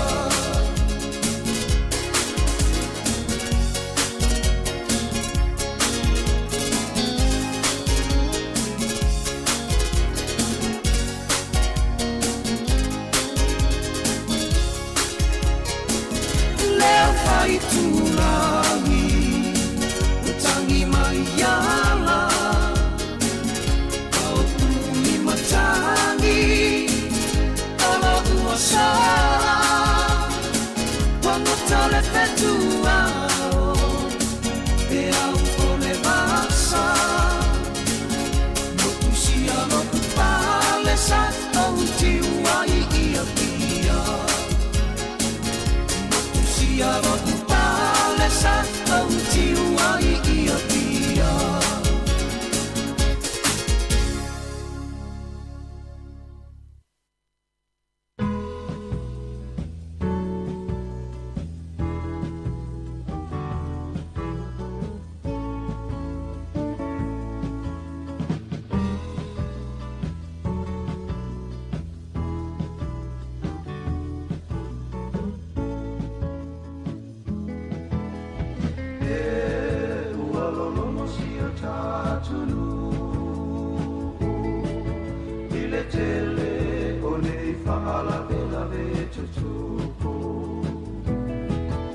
Fesili polea e ale whaponga po e sa mamali po o tāwale a whiwalai leo fisa leo leo tāno whailo matana na se pamae leo lango lango ina ele te leo tangata le te leo whaala vela ve tupula vale fatamana o e sopoia la pota vale le sawa sawa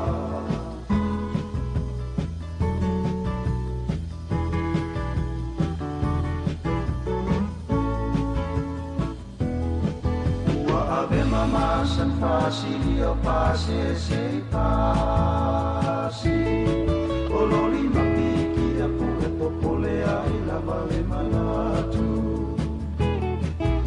ua lau tutu manono fole tala fea mai e telele na onisio faala vela ve tutu kumai na ita maiti au ngata avale a fio italo fa o telele tuto masa ai lo lato le matala o tulanga la vaia aveta valea matalia e sauni taimi o mawa e sili la vale pui puia leo fiso leo leo talo fai lo matala a se pamae leo lango lango ina ele te leo tamata te leo fala vela ve tutupula vale fatamala o e sopoia la pota vale le sawa sawa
Ia, talofa lava malo soifua whafutaitele lava ilo o tō mafuta mai pēr ma whaafonga mai le tautua a le si o fonga o le laumua po le Sāmoa Capital Radio.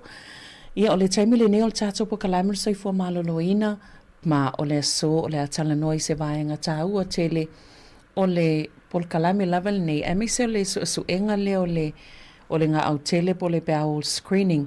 Ia tele a taimi tātou te whaalonga i fo ilunga o whaasala ia malunga fo i upenga fsota inga e tasine o ka nesa e pitu ta atele i tona New Zealand pe ta ia a whapea vavena maua ia e mawhailawan tong fitia pe ona saunoa i fo ile tele o nisi o ilato lo mwhaiona a fio mai e tala noa i nei ma ta upu ai fifia lava i whailoa to le welpo to whaasala lau ia sui o le au nangal nei a New Zealand o le National Bowel Screening Program whaamal malama tili ia i tātou lea vaenga tāua tele.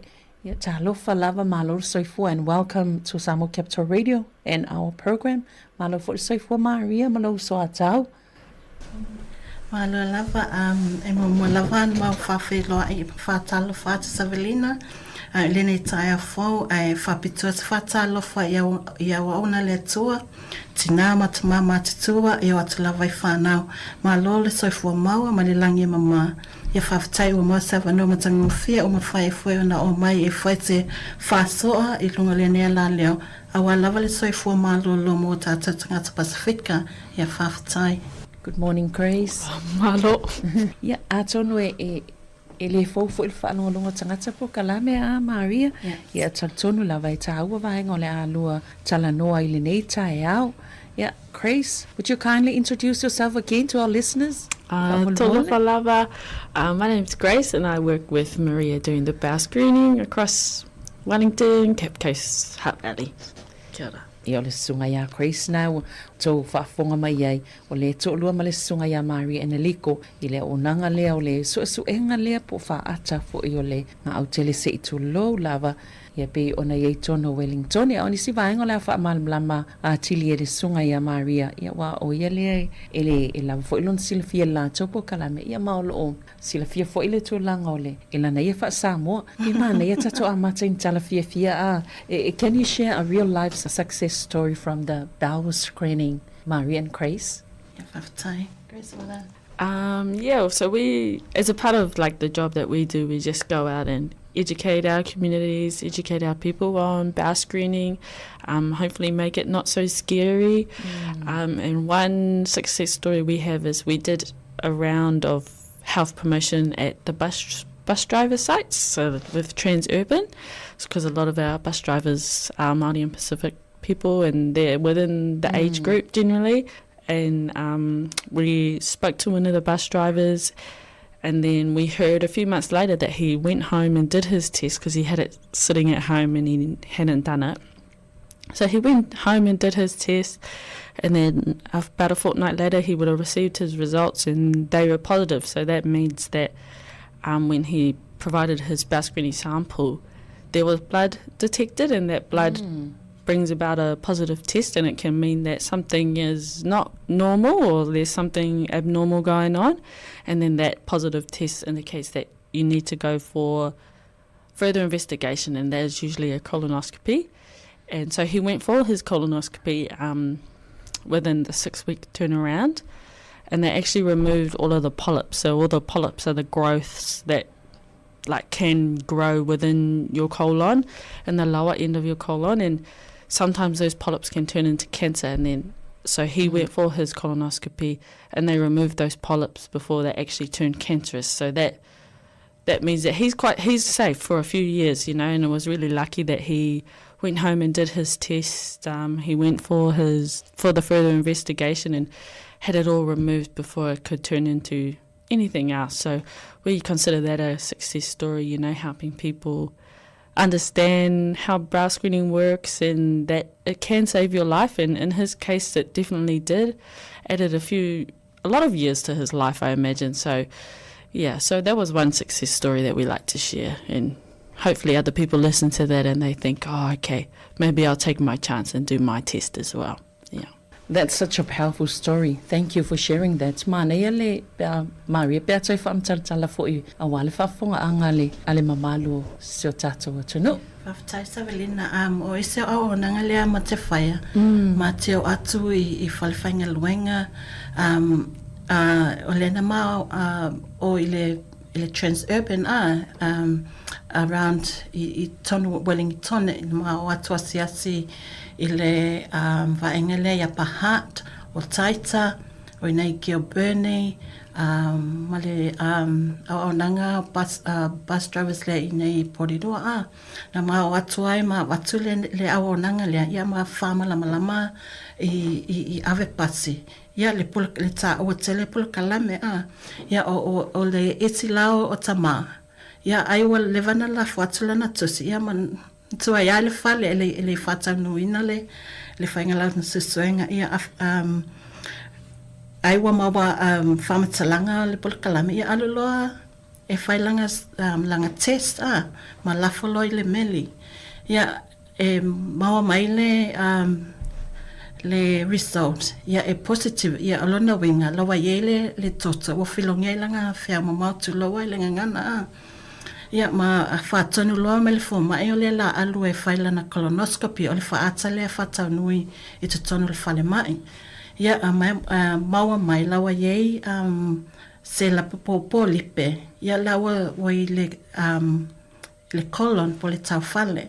Ia na mawhailo na awa ese po lipe nei. Ia ai lei o isi o waenga kasi po lipe nei te tupitano le colon. Ia ma whaina ma fuma yei le tupu le kānesa so o se tala fiafiale I le tama ia o se tala foi e wha losi so e tangata. Ia le tā ua o le whainga le nei suenga kasi o isi o tātou te mawhawhawa ia le aise mea e whapulengi ai la o te malolo o te ola malolo ina ia ai o this is ele tātou loa what's going on inside our our body unless e whaiele le susuenga lea so ole se tala fia ma se tala ia e ma te fisosoane atua ia ina ia whama losi pea tātou tangata Pasifika ia whaonga nei awanoa ia whawhitai lava Savelina Ia, e moni lei ai o fu ina ia tā wale watolo le tusi ia whaongalo ma e mauleva noa e meisio ne ia tunu tātou te iai. O le tele o pokalame, ia e tate fi whanongolongo fo e ni tala whaapea po le hase suinga mai e o nei au nanga tau teo whaatino waipe o tala nei so sani leisi tangata e mawhai ona una ia fo ia malwe e whaatino ia le suenga. Ia po isi fo ia au nanga lava soi fo maloloina. Saolelei. Tai lava. Ma nei lan tato fo I toi toi whaataha ua po lea fo ile le whainga o suenga le amatanga le i o atu isi vaenga maia. Because many people may have heard of bowel screening, but not everyone fully understands what it involves. So in Whailan toi whaamtala, can you explain what bowel screening is and why it's so important for our listeners? Whawhatai Savelina, o le taimi nei, o lea ua tū mai lalo, tausanga lea e whai se suenga o le kānesa le tau whale, because o lea na maua o mai le si vai taimi, e whai lo atu o le ono se fulu le fitas fulu whātausanga e amatai le free screening, ai o le taimi nei, ua o le limas fulu valu tausanga, limas fulu iwa, i le fitas fulu wha, so ua amatana tu mai le malo i tausanga ia na vave ia vave ai le screen o tangata i te tonu New Zealand te whai loa te whai o le pula kalame nei e le ai se tongi ia e awanoa mo tangata mo tina matama wa atole lima sulu valu i le fitu fufa tausanga ia o le pula kalame nei ia o le angai o le susuenga ina ia vave i loa a unga po symptoms o le kānesa o le tau whale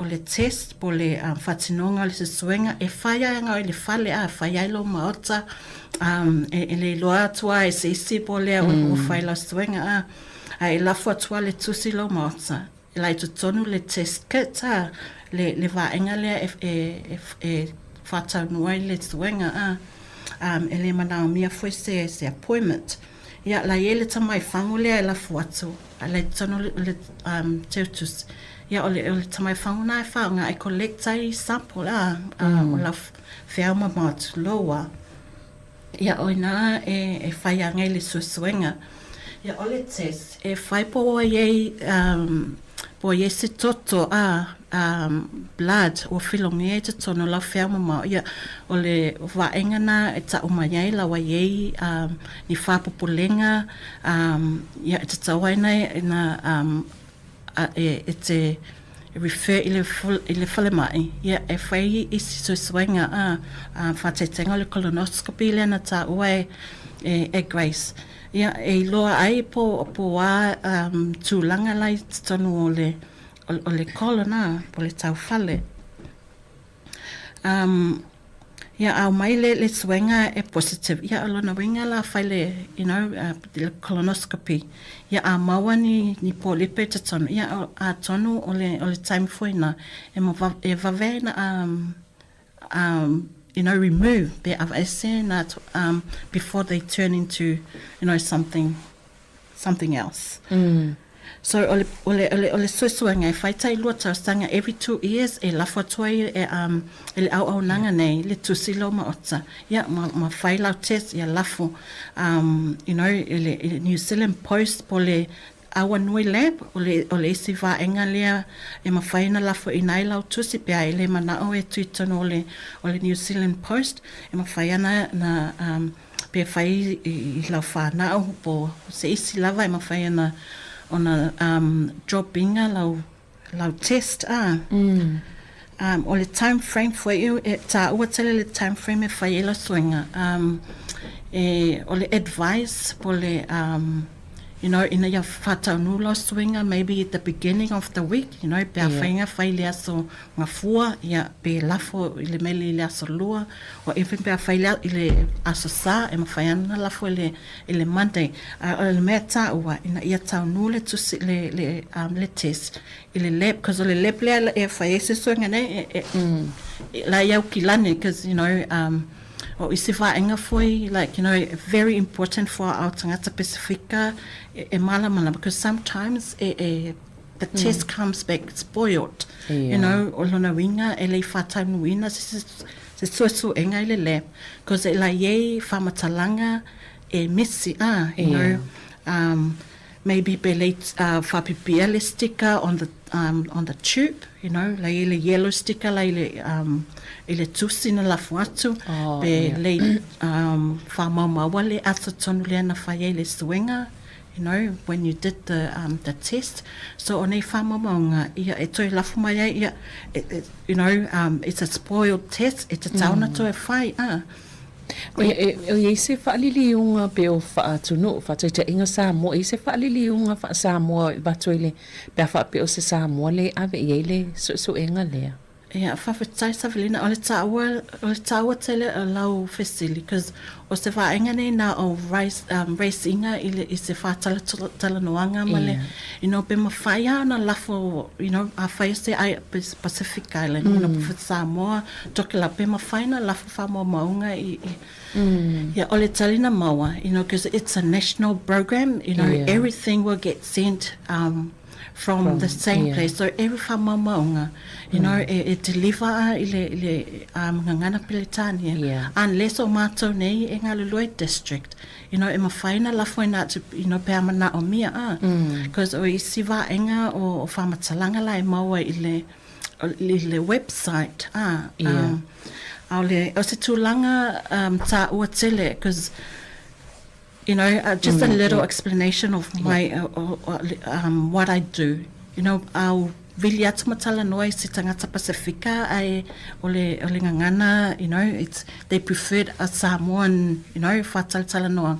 Ia o te whawa noa se taimi o te alwai asiasi ile ainga. Ia na nofo I lala ma whamala malama le polokalame, you know, it takes a lot of time, but ele aunga ia ele malama lama o tangata Pasifika ele you know about the program.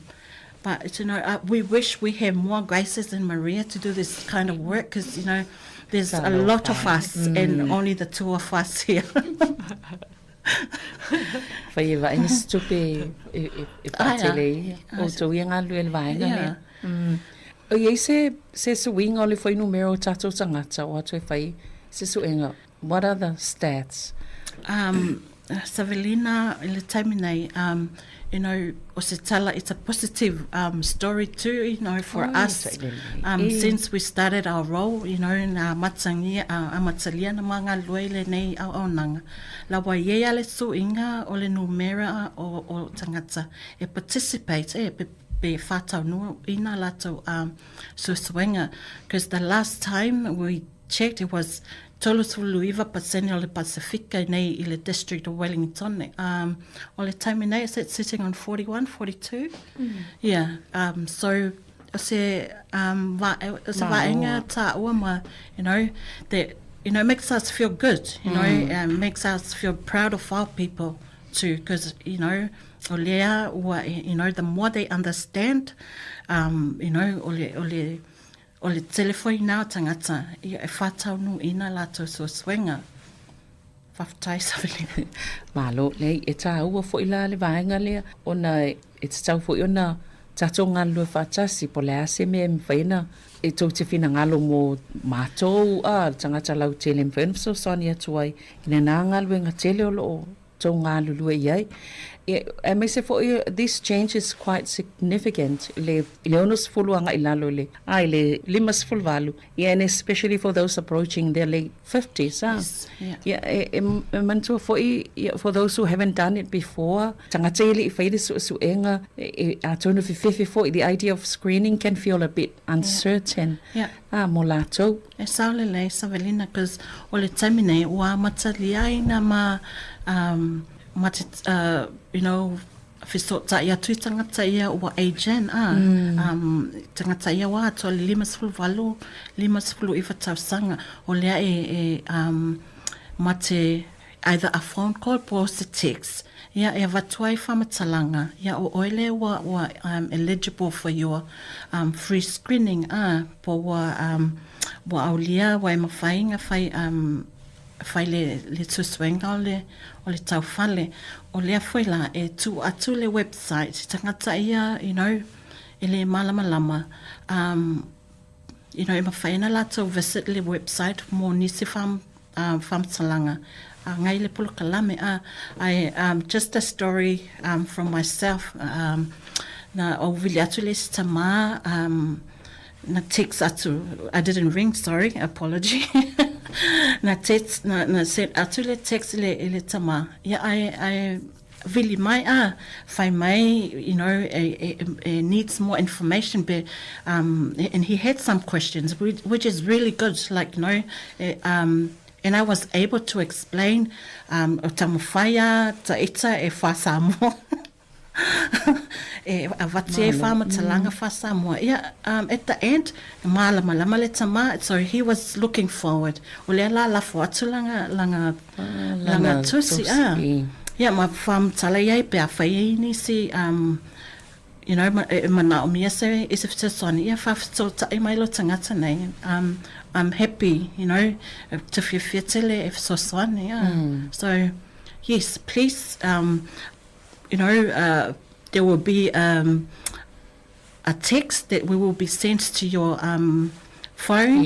You know, it's from us. You know, it's just an acknowledgement that you're aging into the program, and, you know, it will send you some information to access if you're not really sure about the program.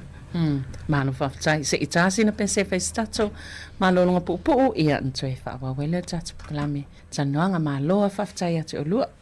Thank you.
Sabali fa ta amino bilo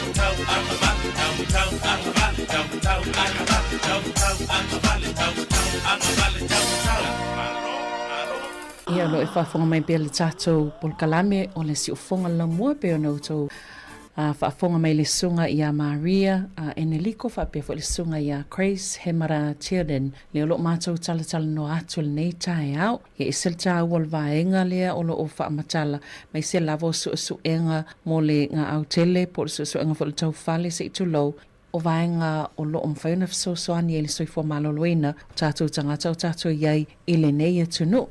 Tonu be o barriers po o vaenga fo I because while screening is available we know not everyone takes part, Grace. So what could be some examples of the barriers or common reasons people don't complete their bowel screening?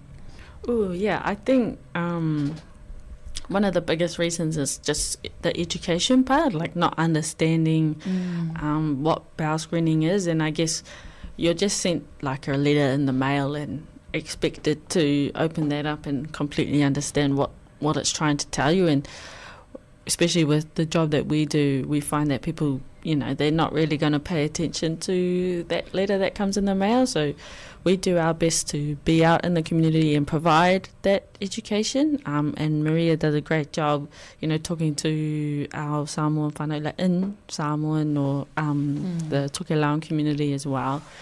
So going out there and giving people that education is one way we try to break down those barriers.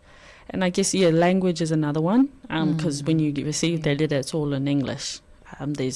There are small parts of it that tell you that you can get help in different languages. Like, so there's about 7 or 8 languages on the back of the pamphlet that tell you can ring this number and they can speak to you in whichever language you'd prefer.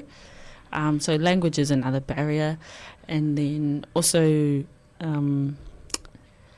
not having access to like a New Zealand post box. So like not knowing where those are, and sometimes they're not cleared properly even if you do drop yours off. So that's a big one too, especially for our whānau who have like night shift work, or, you know, they work kind of odd hours. So that's another barrier, being able to actually complete it and then go on to put it away, because sometimes you have to go out of your own way to put that in the mail or drop it off at the lab. So those are a few of the barriers that we come across. Or people living alone, not so much like help from their whānau. So if you're living by yourself, it's a bit hard to kind of prioritise something like screening. So those are a few of the barriers, and we do our best to try and offer help and offer advice and education in those kinds of circumstances. Ai mawhai alan taua siasi I whale o ainga I a Maria. Pea nei tanga tēnu fto tasi pea na Sāmoa Grace. Whawhatai Savelina, e mawhai pea whai e whatanuina se poile tā.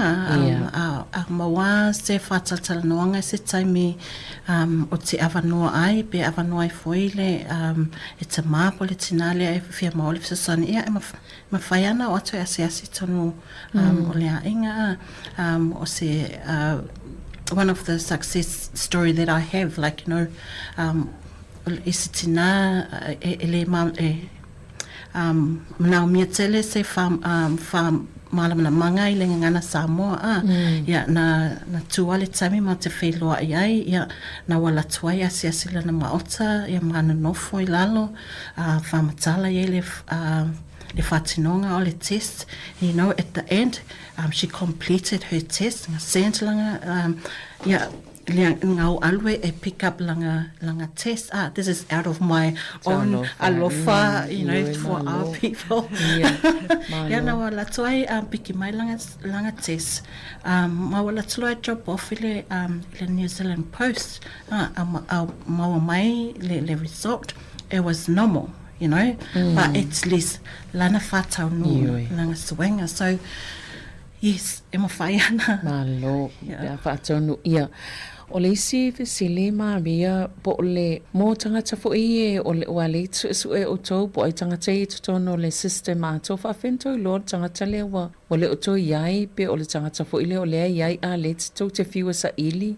Ia whawhatai sa Velina, o se isi barrier te lelea, mate, you know, that we find in this service, yeah, people e wa pinga o asiasi overseas ele toi foi mai yeah, we can't we don't know any, maybe the only way that we can find out really immigration to get those information, but inga ia you know, they went kawhai overseas. Maybe some of the relatives, you know, because, you know, e tu iei lato telefoni e whafsto ta iei o ina e maua mai ei whamaumaunga po whela wa iei le tangata lea. Ia o isi lawa e le toio mai New Zealand. So it's really important ta o tele ina matoiloa nei whamaumaunga, because it helps our data as well. Yeah, you know, because we need to remove those people from the data for the right information. You know, o le isi tu foi o te whama lulu atu, because o isi tangata ia ma te whawhasotai.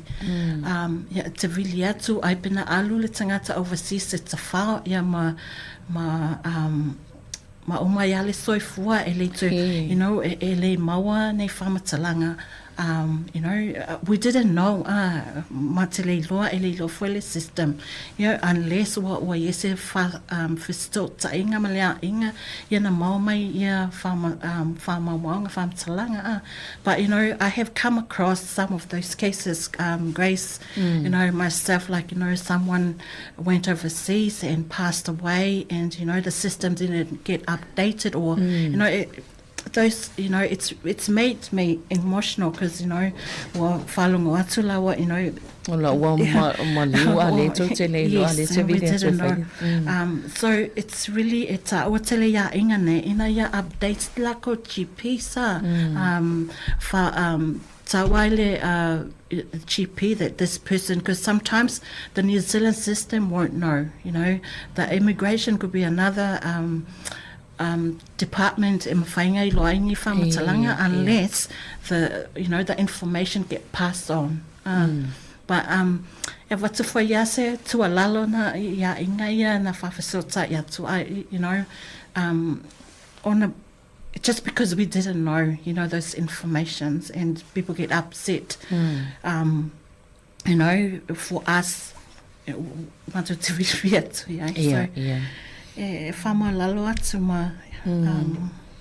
E mana ia le vaenga lea Maria, lona winga tau te mana na o ia mātou, i e mwhaen whafonga mai, e wheso o tai, whapewa, so tai la o fō mai, pe whapesi solo o, tono lo ainga le o malanga i te ua, wa maliu whatete inga malanga Sāmoa, maliu Sāmoa, lona winga e tauna o longoina pea le fō mai, le fō mai a tangata lo ainga lea. Yeah, saole le, ta o tele nei whamtalanga ale ai, even the income, the work and income support, you know, those people will receive those information that helps to update, you know, updates the system, even le formai, le fale mai, you know, because sometimes these systems talk to each other. I might say whamamonga whape. Malo, whawhatai. Ia o ani si vaenga e fia whailoa Maria nei taina? Whawhatai lau Savelina, o le isi vaenga lea e o se tua lalo te lawa ma o because o isi taime e ta vili atu I tangata whamai o le loa le kids pe le maua le tusi ia o lea e mawhai nga request we make the request in the National Centre ia e toi lafo ina tuai tau tusi ia a whai o lafo ina atu le tusi ia ele fata ele whai ele tes ia toi vili atu le si taime whai o le lofa ina tusi ia toi lafo le tusi Yeah, some of them on my time in there, because we keep our records. We keep a record of those people that that we request the kit for. But it's okay because sometimes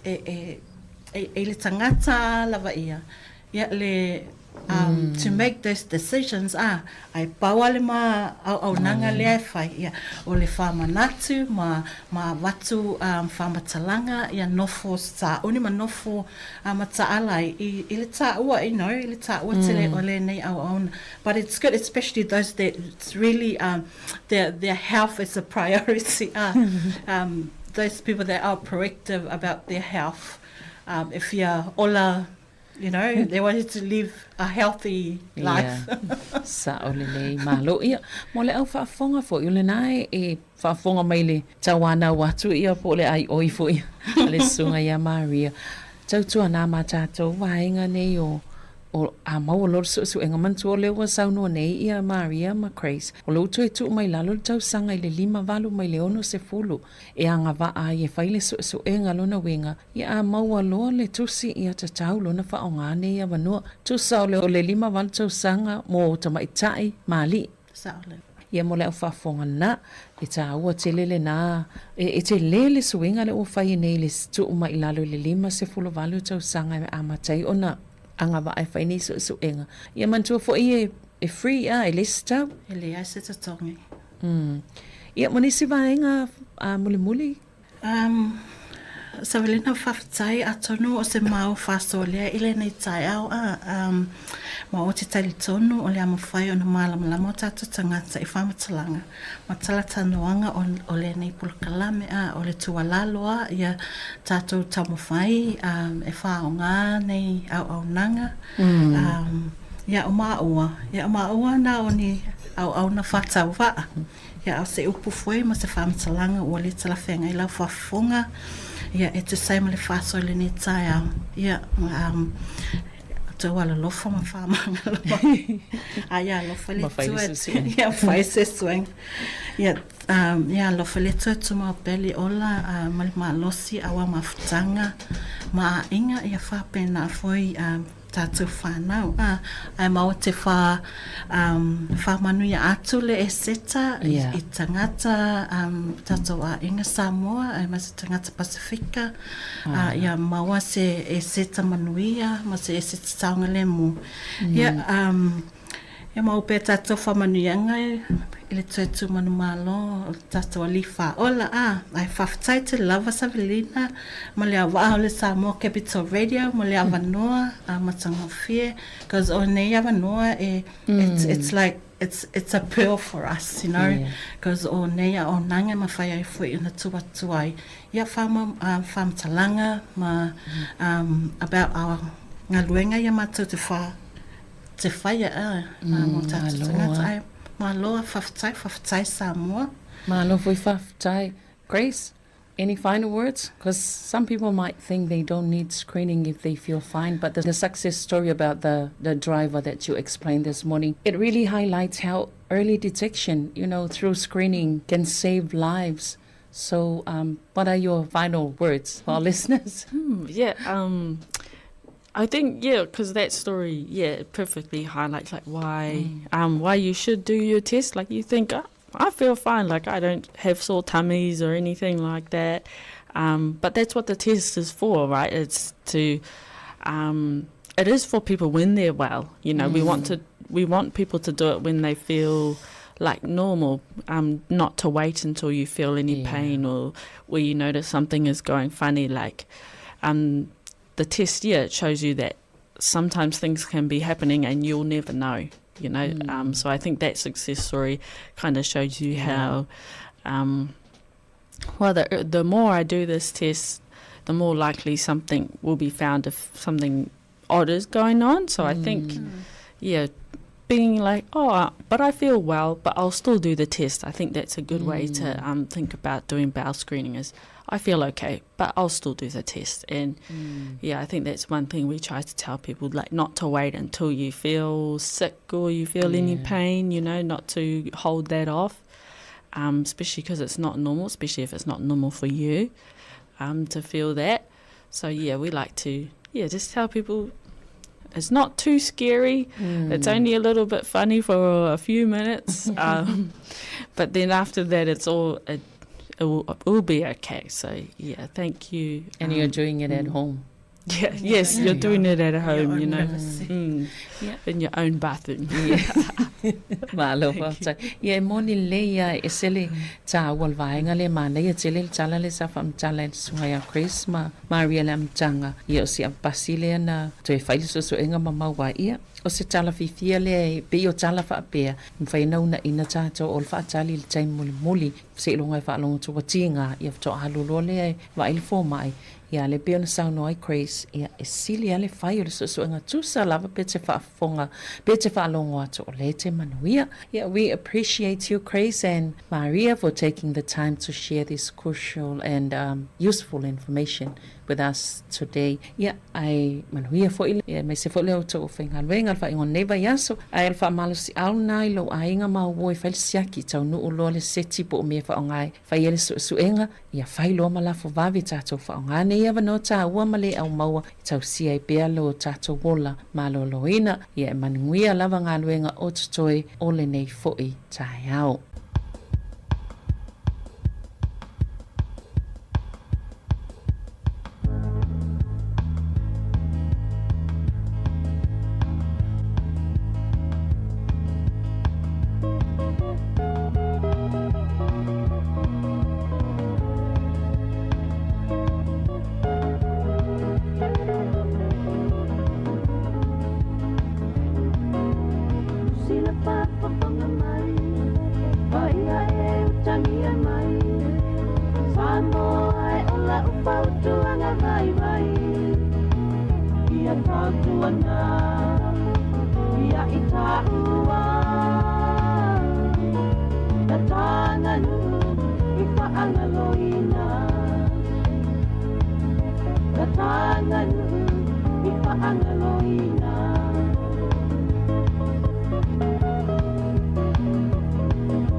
so so mai whaalua. La a e lupa toi la a e tua whakasa o lo whapatua. O sa vai tasi whaka a milo milo, marue rue mai lo tino, a weka ino. Ka pora i o pui mananga, ma tō mai kau manava. Si i o ni ma i le ea, marue rue mai whaapea. Sa vali ua fua i lo matua, la a i upa whaanua.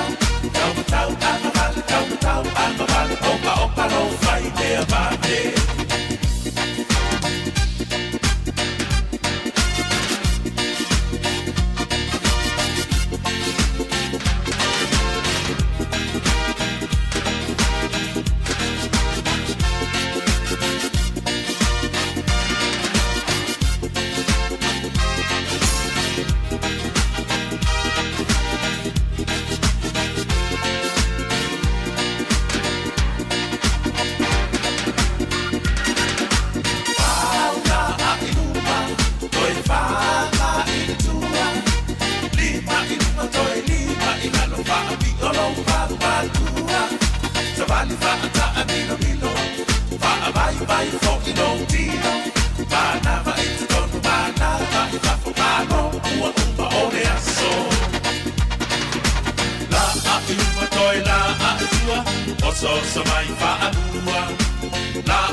Sunga sole, mingoy, sunga sole, wana sani.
Io le ua tolo minuti te ile tu lais fulman tasi nei foi vaenga o tai au.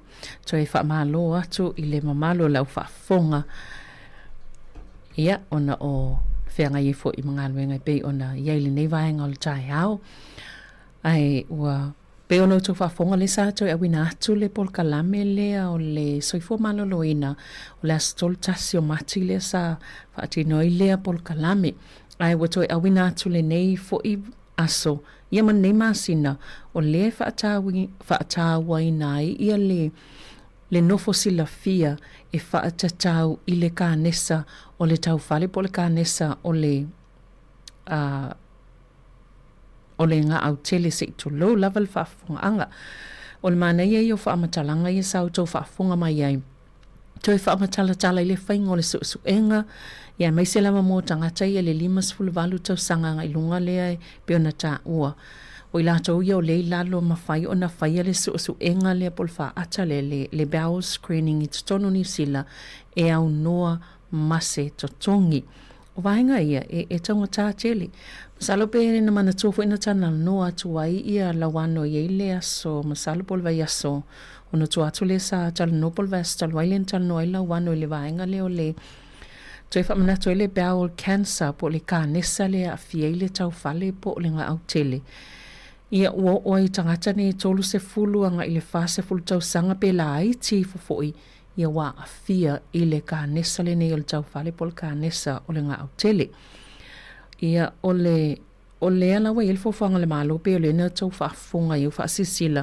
Pe o le masina o se tema toi whaapa ui whai lalo le 5 tau sanga. E mawhaiona nga wa e whaia le wha ata e maua fua e le se tutongi. Ia au le tele wha la potopotonga nei, tai pifo la le wha la potopotonga le nei o le kānesa po le Cancer Society. Ma isi wha la potopotonga. Ola ola tau fi nau pia ina ia toi wha pa ua tili e mai se lawa i lalo le wha 5 tau sanga le mātutua taluai.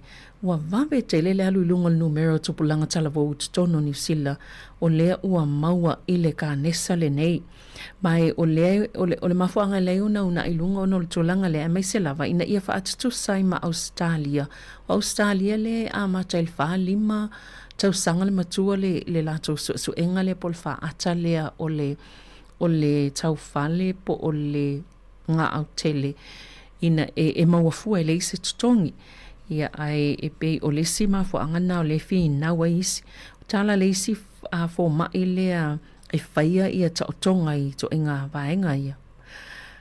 O stasi fo i o tangata whaito no New Zealand i le vaenga leo le kānesa o le bowel po le ngā au tele ia po le tau whale. Ua mata wina lava i le tootele o tupulanga matangata e laiti i o atu ia te ia i o atua su e atu ua maual kānesa. So so le siwa iaso na aluatu le istangata e whasul lua tau sanga whaiso suenga ua maual kānesa leo le bowel cancer. O le siwa iaso no suai aluatu le istangata e tolu iwa tau sanga ia ua maua fo i ua whamaonia ua maua fo i le kānesa. Peila o le una ia la tone fo mai se i wa ai la wel nei to langa e toi tu ua i lalo le fa ata le fa ia fua ia le fa into fa fonga la vai sta mai ta ilio Maria Eneliko ia malona so ata le na o mai e fa poka la mel naso pe o le tau longo la vale mo ta tau tanga ta Pasifika ia e anga va ile siaki le ile se tutongi ia fa ngala manoa la foto lo la tu si mai so fo maloloina le la foto i to no male mai e pe automatia e o lo tau sanga le wa anga va ai ia wala foto la tu si ia e tau fo lava na e longo I lau fo mai la fo atu lau tusi lau avato I tonu ma le kit po le vaenga le fai lau so enga ia fai ngofia I ona whaatino pe lava na whaamatala so o whaamatala pea e la tolo o mai e ngā lulu I tonu le vaenga lea ia fai tatou so enga ia ma vaven toi whaafo I te ua watu waina whaafo ia watu ua lea o ngā wapasi lea so e tatau wai ona o atu lau le vaenga le mai e fai lau to lou lava lau fe au mamao le tu tono le mele fai e ave e su e pe te le o a fia le vaenga ole kanesa ia vai le su enga ia mai o le kanesa pito sili le ona elona lua le pito maua lunga o mafua anga I mai lava o mai o kanesa le e malili wai ia tangata pe a fia I fo I tangata ma malili wai I tono ni sila so se mo le kanesa o le mama lona lua I lo le kanesa le bowel cancer po le kanesa o le taufale po o le ngā au tele I tono ni sila o le alaifa mai le bowel cancer New Zealand e tu se tolu tangata New Zealand malili o mai le to ngā kanesa nei I le aso tolu tangata New Zealand e malili o mai le kanesa le o le bowel cancer I le aso ia a tolu o matua ia o nei mawawau pala so nei ia tolu le fo I tangata le a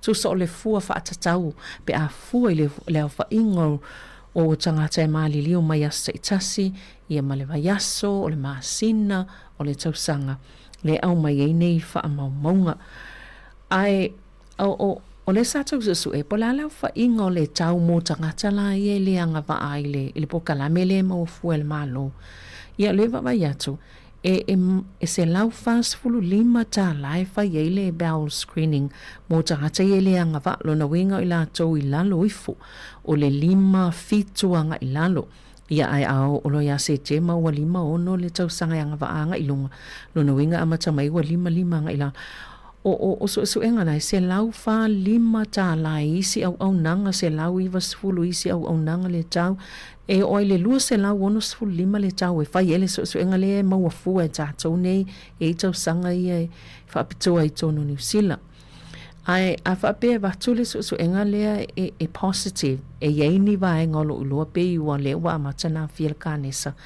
una fai leo le so enga leo le colonoscopy ia le colonoscopy leo te wa ai atu e le vau le to say free e le fo se tau mo tangata e au fia I tono o le matua le e whaatolanga ina mai New Zealand le se tupe tutongi ai mo tangata la e le la vea I tono o le vaenga le whaia fua ia to inga so enga ia e mai le afe lima se lawanga I le wha afe ta la le tau e totongi le tangata e whaia le so enga le o le faile so le colonoscopy to so le colonoscopy le no va ye if it to say to lower le fanga au le o le camera ye na tu ile to ton wole to low level o le nga au tele le o tangata e pe le sa ili a tile pe ye ya va ngai ben vam tala poli pe po a me polyps le na vam tala e Maria Macrace ya na ilo ile po a fia le tangata ile fo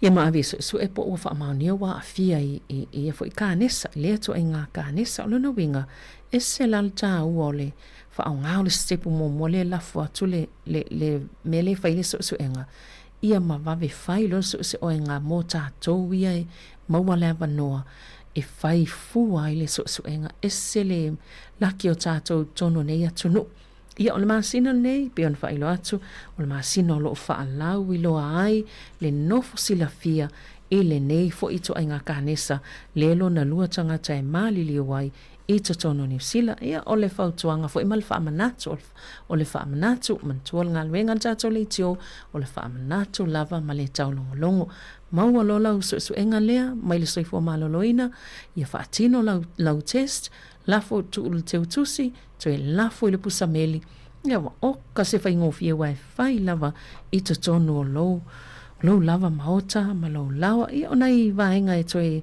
tau longolongo fa pula tili ai ia matato wa ai fo itu langa o iai ia pe a fa pe ai tau tili fa nga ina lele nei nei avanoa ua tātou maua lea tunu whaaftai e fo ia New Zealand le o tātou iei maua nei avanoa whape nei ia whaawau tātou pesenga nei vaenga o tai au malo lava whaafonga malo fo i ngā luenga o whianga iei i langlangoina o ainga e maise fo i nei whanau maua o onga lelei ia o ngā luenga lelei tau si fo i ainga o hola masoi fua i tutonu o le nei ia tunu amo moni ma le pese siva mai.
tama o ile langi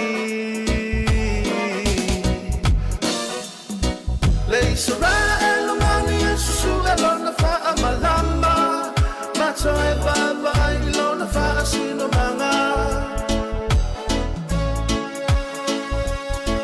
e mana tua pula ale mana tua fa ale o na ole ngana lo na cha inga ya so ole fa le mafutanga ia fa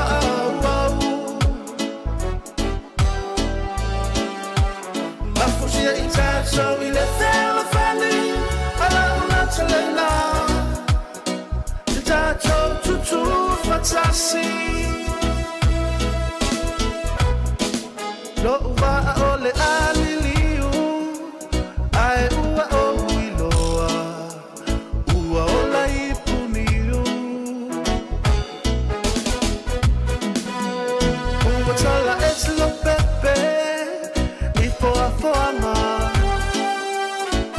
ale sili sili ese Olupa salva ese a ua pui fatasi langona na ole nei pese wa ato tu pe pala fa fatai ai leli le tato mafutanga e fola uno meisa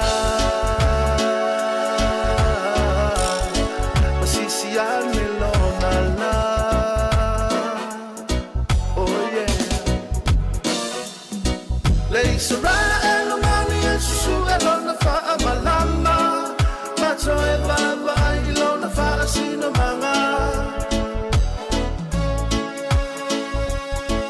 e mana tua pula ale mana tua fa ale o na ole ngana lo na cha inga ya so ole fa le mafutanga ia fa au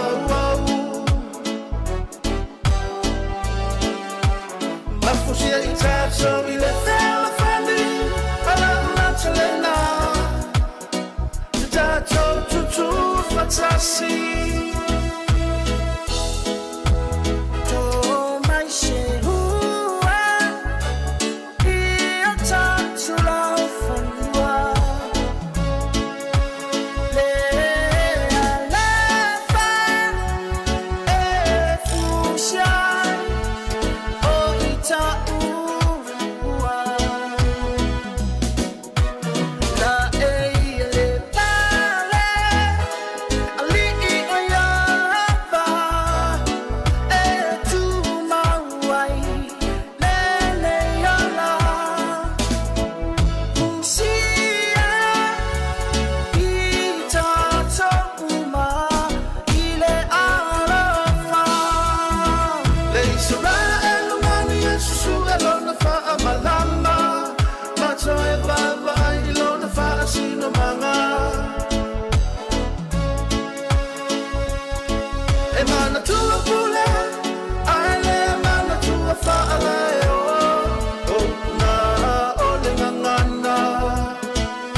Tamai ta yo maselina masoe male besele na fe tau malama ia male besele na fa vau ainga sa bese toai le sunga ya cherry tap manaya Luas fulu 5 minute te eleto last ful maltasi wa vai atu le mai fautuanga mai le matanga luenga o leo ona mon mawina i tono Wellington wa alwa i lunga o yon me le kopa ai mai sela o me ye fa o nga i tono o unanga ia o nofo afi tono Wellington ia e tele lava vaenga pe ua fa atuai e mamalanga nofo afi i tono o le ai Wellington ia mai sela vai i le Hutt Valley ona o le au ngā oi ia ua ngā oi i de ngata o mo meo o waia ia i lunga o cables and overhead lines ia ngā oi fo i mo meo whailo waenga uma ia e au ngā i le ngā luenga mata ua mo le au nanga o no whaafi i tutono Wellington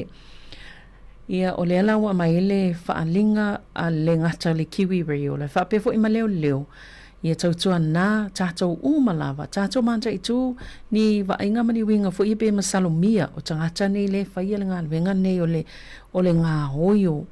Wainga ni whao ngā i awala mō nofo afi ona o le masino aperilla. E pe whaono ana na le whaataunu uina ni whainga malanga i le awala le nofo afi le aluanga i le Hutt Valley. Talu wai silia ma le ona o ngai oinga ia. Ai silia ma le 50 au nanga na whaatuai, talu wai mo meo po mea whainga luenga nei whao ngai ngā luenga le kiwi reo, wheo ingo no whaafi, ia ua ngau ia. E le ngata ua tuai e taimi o tangata whewai, ia awa lusi e fo i pele maua tupe nei, ia ona o nei fo i ngā oinga tangata o le au ngāoi. Fautuanga la leo wala au le numero leo le tasi pe awa apea o le te wa ai atu ma e masalomia o le ngai oinga le tupu lava le taimi lea ia ona vili wa veloa leo le tasi ma ripoti i leo tangata nei e ngau ia le kopa ia po o mea ia me whaingaluenga ia i le kopa i tono ona e o tangata ave whaatau e mawel tupe ia pe wala au fo i le tasi o 5 le numero le tasi o 5 e te vili iai ia pe awhai o le ua umana tupu le ngai o inga lea sawa pia o lea sa tupu ia e taulona vili tasi o 5 li poti iai ia ma vave tau iai ia vave whai ele fuafuanga le ngata o le kiwi reo ia e wha pia fo i leo e mawa i la tolo o whai ane ngai o inga e monia le tau le kiwi reo e monia le i titi le tau o mea nei o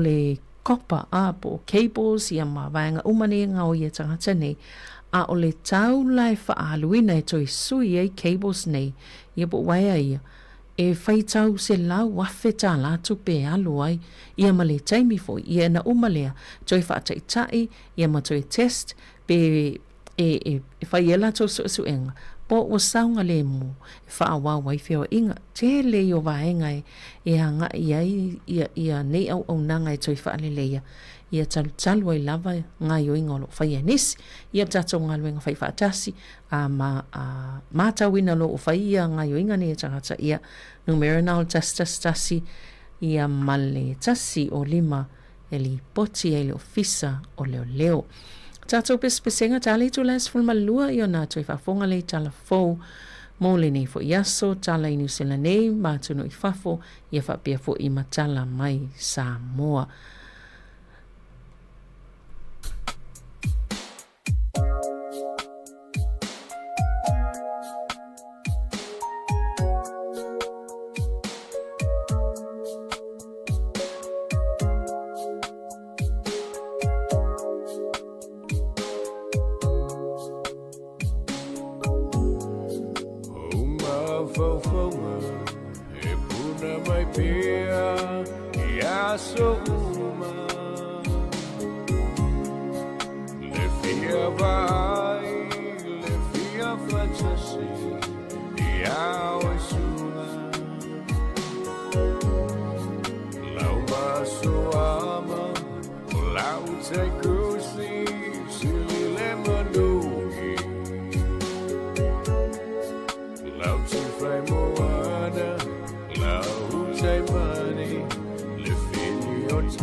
Sawi hoe la umana mea sei tau maia oia e sei sia wani oita la boa tasi tu ile la taba fau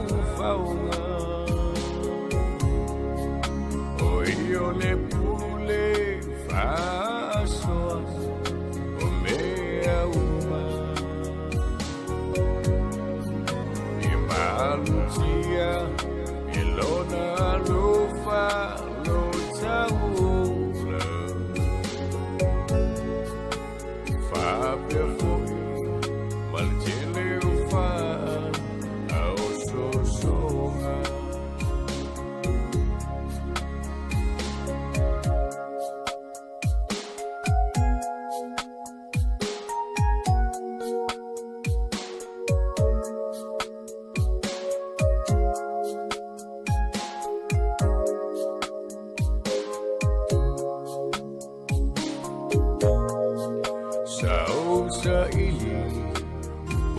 Sabai mahapolima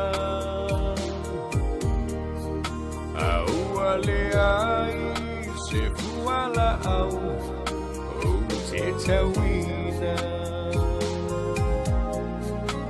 talu ailu fabalea ilau penina olo susu mai le motu o tutuila Sawi hoe la umana mea sei tau maia oia e sei sia wani oita la boa tasi tu ile la Taba fau eu le pule faso o mea uma e malutia e lona lufa lo taona Fabio foi maltele ufa au so soha Fabio foi maltele ufa au so soha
fonga Sāmoa Oa uneo I moa O le toa ua lewa Lauti ai sema O si au mea ula Aua wha mo I moi Tō whātu tongi O le a o moti I oi tō wha oi la udia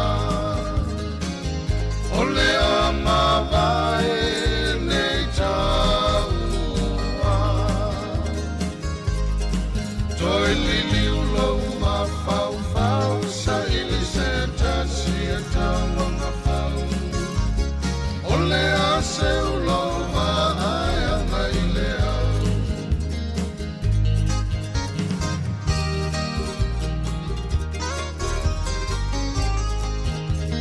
Ainga I le tai Ma le ulu moena E malini loi mata Tangi o lo uananga Ua tu malu Sema I le palapala Whaamanga lo ita O le tangata leanga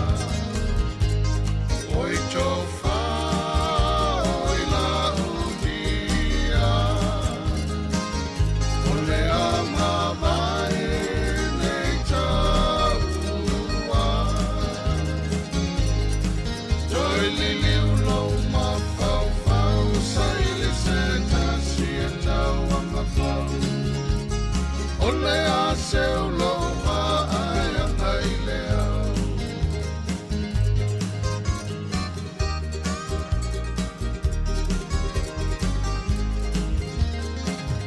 Whanau pele Pele I lo uanganga Pele whaia so uloto I le tula fono Tatou tupea I le sili sili ese E pule I le whaaola Pule I le ave ese I oi tō wha oi la udia O le ama vai nei taua Toi lili ulo ma fau fau Sa ili se tasi e tauanga fau O le a se ulo vai anga I le au Oi tō wha oi la udia O le ama vai nei taua Toi lili ulo ma fau fau Sa ili se tasi e tauanga fau O le a se ulo vai anga I le au O le a se ulo vai anga I le au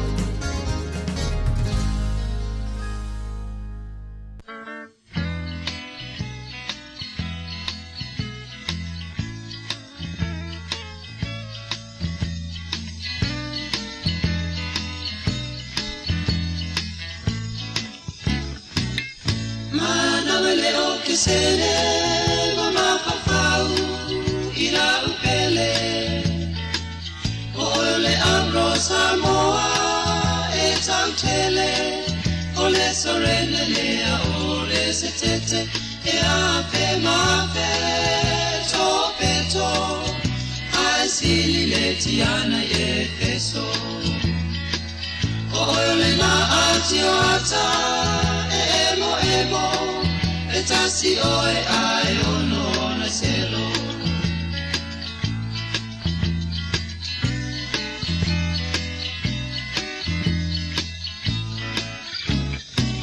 O le la au paolo Le Susana E so solo Tapule inai o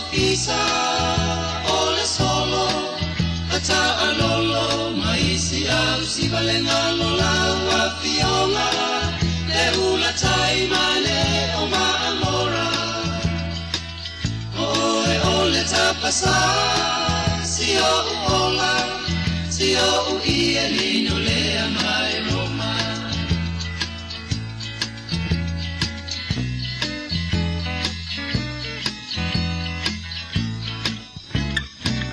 le afia moa na o no poa ina pula loa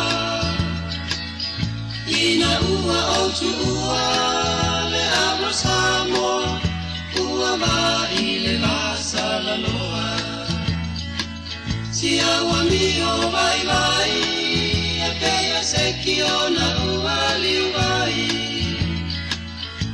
ua lama fo i lea e kai ma mea ai e ngalo ai la Valencia vai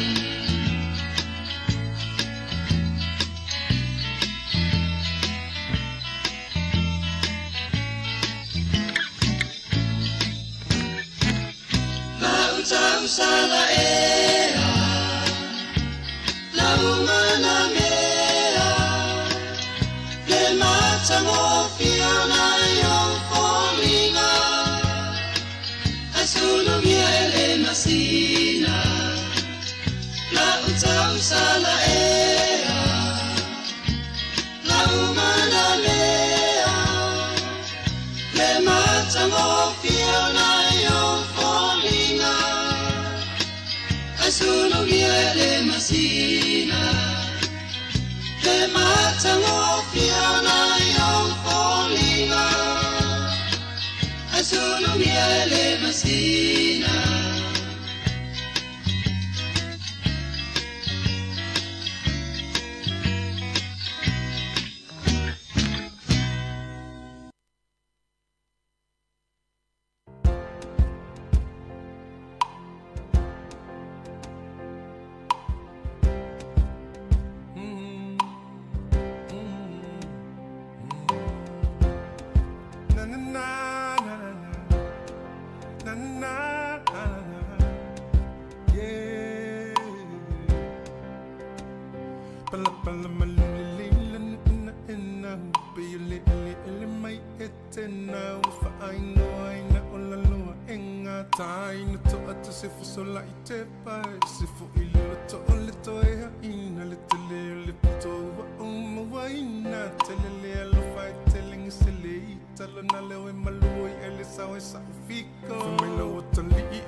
Toi lo minuti ona taile o sfulu lua tal sfulu lua na whaafonga lea e a tātou talafou tapena ina le fionga e lawano ati lawa talafou i New Zealand nei e ama talafou mai Sāmoa tapena e tāsesa le Sam.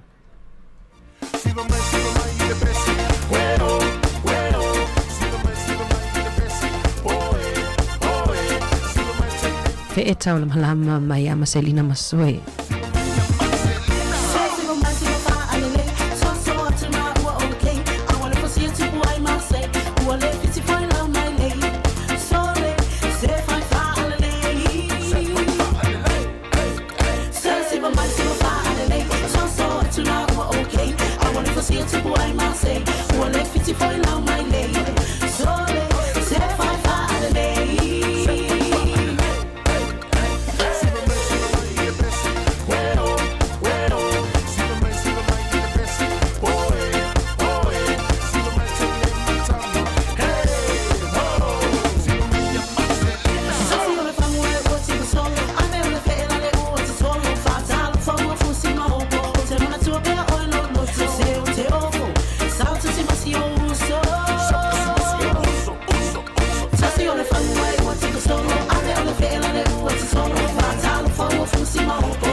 Mai a tātou telefon toi whaafonga le tātou whātunga nā whaatai.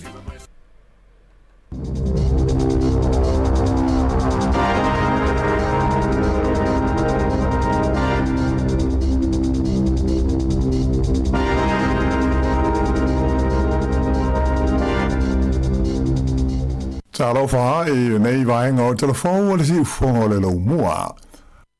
E le o fiatala noa le li palmia ia tu isi nave maunu mato tua Christopher Larkson e winga i le li whaife au Maori o Brian Tamaki le taitai o le tapo inga o le Destiny Church.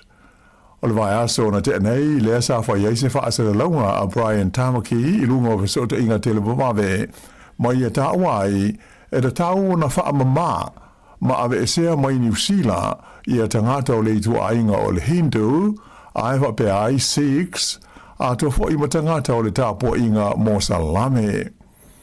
O ia manatu o le li whaife au ia Brian Tamaki o whaitio ina malo si ele minista o lanu mga ngana SS ele malo ai wa pe ai ma le whaapo tonga so whaatasi a tangata i salama o New Zealand. Na whaalia mai ele li pārmia ele songa fua nafi o ia e le whaalongo i ni mata upu po ni whautuanga mai a Brian Tamaki. Sa ia whaamawhaina o tangata o isi lanu mga ngana SS ia e auto wa mai i New Zealand. O ni tangata e ngā lulue mā losi. O nisi e ta irua pe sili atu ngā luenga e whai ngā luenga ai ma e te lelo lātou sao i lāti na e o New Zealand. Sa ta ua fo i le pāle mia. O tangata nei ua tu ua lātou nuu ma ainga e maisia lātou ngana na tutupu mai ai. Ona o le fia maua o se soi fuanga ma se lumana i manuia. Ai o manatu whaalia nei o le teitai o le Destiny Church. E fōringa mai na mafua ona o le le fia i le whenga inga sa o loto tau e whaatau o inga i le vāo le malo New Zealand ma le malo o Intia. E pei o na sila fia o lea whenga inga o lo langalago ina le pātia le Labour ia le pātia le National whaapea ai ma le whainga malo ina ia mawhai o na pāsia e le pāle mene.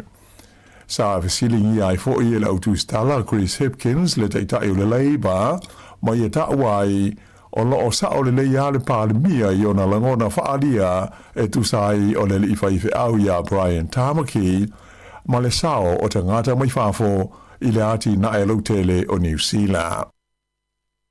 Ua fola mai e le teitai o le Labour ia Chris Hipkins e le aisis winga e whaia i le whaatulangana o loo iei nei le super pe a whai e tula i mai le Labour i le teitainga o le malo i le palota tele i a Novema. O le saunoanga mai le teitai o le itua ngai ua tuina mai i le taimi o le mau folanga ua whailo mai nei e le partia le National e winga i ni swinga ua mana na o whai i le Kiwi Saver a toa ai ma le taimi e le tau o na malo loli tae ai tangata whai ngā ruenga. E pei ona sila fia o le fono o le partia le National i le whai unga o le vai asu tolu ai, lea sa whai lo mai ele fuafuanga a lea parti tele, moni ala tu swinga te tele fia whaia i le Kiwi Saver, e au fia ai le wha malo sia lea mo te ngata whai ngā ruenga uma, a toa ai foi, ma le whaia leo se vai ngā tupe e awhe lima se lauta la, mo pepe fau uma e whananau mai, e a mata ai a lātou teo ngā tupe i le whaaputu ngā tupe le nei e le malo o le Kiwi Saver. O lea ua umana toi whaasao mai le sasi o le partia o le Greens i le whaawasinga ina o le tau o lana polisi tau la fonga. Tusa mo le whaase le lau miliona tā la na se ai le whaawasinga ina o le whainga whaavai a le Greens. Na mafua mai ina ua se o na tuu i le tau o le polisi ia se vai ngā tupe wha au popo mo le mtanga luenga o la fonga. Ai o le se leni sa tau o na tuu i le vaenga mo tupe wha alu ai le o tupe maua a le matanga luenga. I se talanoanga ma le Port Kalame o le Midday Report a le wales whaasa laua New Zealand ma le tasi o taitai o le Greens i a Chloe Swarbrick na ia ioea i sa ia se i a lātou whainumela a o le ua uma o na toe wha sao.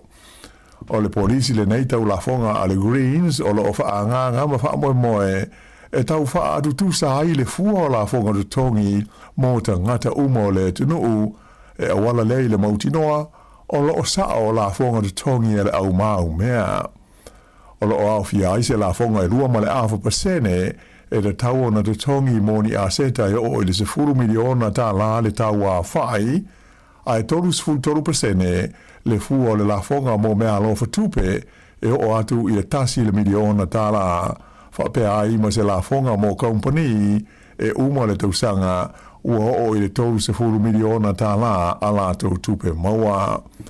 Whaelo mai fo i le Greens o le la tau whainga whaavaile nei pe a whai e a fia i la tau i le pulenga o le isi whainga malo New Zealand o le a whaatulanga ina ai se fua e tu sau noa ai le aini la fonga e te tongia a tangata e i lalo ifo le se furu afe ta la a la tau tupe maua i le tau sanga. Ai o le a fast fu 5% le fua mo la fonga a tangata e siri atu i le se lau ono se furu afe ta la a la tau tupe maua i le tau sanga. O lona winga o tangata uma e i lalo ifo le se lau ono se furu afe ta la i o la tau tu tongi a whai e maua se pau mai a la tau la fonga tu tongi.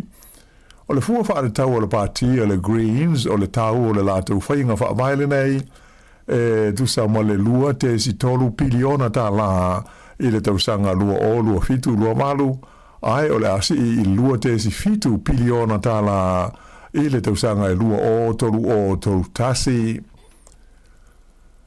I nai tala mai fafo ua wha mai mai lona tofinga le li palmia o le malo tele o Peletania o se Kia Stama ai e lei ato le leise lua tau sanga o lana no fua inga. Sa tele ina le fia tangata i le nei e li i talu na tula i mai o ia te tai le whainga malo o le leiba i le tonu o Peletania tele. Ona o le fesui ia i o ni ana whaai unga whai ma le whaataunu uina o ni whainga whaavai sa fola. E lana saunoa ngalo ia e whaailo ai lo na whaamawai mai le tofinga te tai o le partia le leiba ta uai e se Kia Stama o whaai unga sa ia whaia o ia umia le tofi pālimia sa ia ave ia i le whaamua mo se le leio le tunu ua toa o le mafuanga le ua manatu ai o le a whaase e tua ngaru o ia mai le tofinga te tai o le partia le leiba o le masina fau o iulai lea o le a amata ai o na wha ngā solo fuafuanga mo le whilwhilia se te fau o le leiba ai o le a tau aveina pēr se Kia Stama le tofi te tai o le malo se ia o ina mautu le whilwhilia se tasi e tui tūlanga atu i a te ia i le masina o se tema. Sa whailo mai e le Palmia New Zealand tui sinawe maunu mutotua Christopher Larkson e whapea o le Palmia o Peletania ia se Kia Stama o se tasi te tai sa o la ua ngā lulue wā mala lata. Sa o ngō hoi whaafetai le Palestina o le Unio Malo Europa ia Ursula von der Leyen mai ia vi ia ai le sao o se Kia Stama I le wha malosia ma le wha le lei o le pui ngā o malo I Europa. O le leo se Keir Starmer, onus fultoru tūsanga o le soifua, o ia o se lo ia wha uina, mai o ia le pāle mia lona ono peretania tele I le tonu o le se furu tūsanga ua mawai tunei. I Australia, ua maua mai ai le leo se uto tele o le waila au wha saina o le cocaine, I se tasi o pita nuu I sifo o le ai tele o Sydney. O lea uta mauae lua tesi fitu tone o le cocaine, ua fufua ina lona tau, o I le varu se lau se furu ono miliona tala Australia. O le tusa lea ma le iwa se lau iwa ono miliona tala New Zealand. O le nei uta tele o le cocaine, na maua le leo, o na nai lalo o le fola o se fale, ato ai matatono se container sa tanu mia ai tua o le fale, I le pitanu engo Londonderry I le asfora I le taluai. Whaalia le leo se awha inga o pito I te le lea o le cocaine o maua I le tonu o Ausitalia. Mai o tau fia I nei nere I talavau se to lua, a o tau mawhai e so sola ese, ina ua tau ngua tu I ai le leo. Ua umauna o ane la o I luma le whaamsinonga I New South Wales, ma ua whaatulanga ai, e toi o atu I le whaamsinonga I le masina o kuso. E te tau ia New Zealand o na whaafaua na porkalame ma fuafuanga mo se whaama I tele, e sa uniuni ai, mo le ono o mai o le wailusi o le whaamai o le bird flu, le ua la vea ai au stadia I le teimi nei.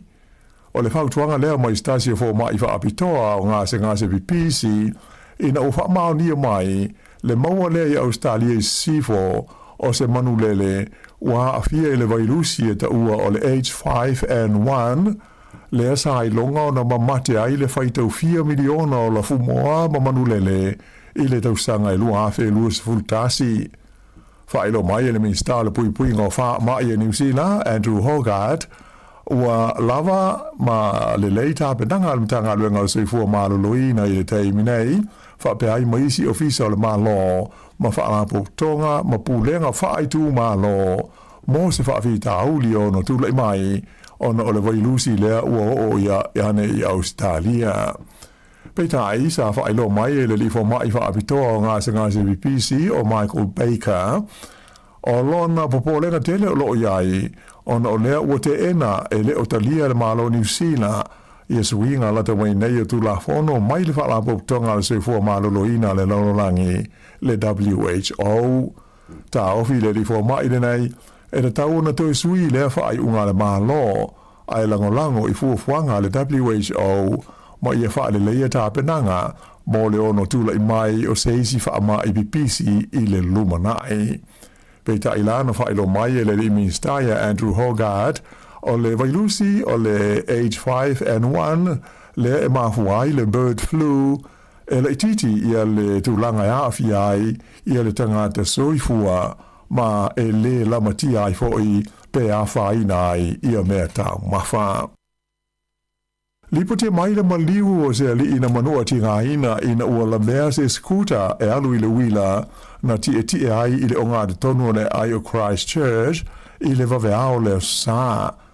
Whaalia le leo whapesa au inatu le nei te ngāte le whale mai mo te ngoftinga ai na muli ane umai lo nola I le whale mai te leo kalai stete. E te tonu leo e le iai I e seisi ta amale na awhiai le whana velave I le mga ala sota iai le Antigua Street ma le Burke Street mai olofa au o pea iai suenga a leo.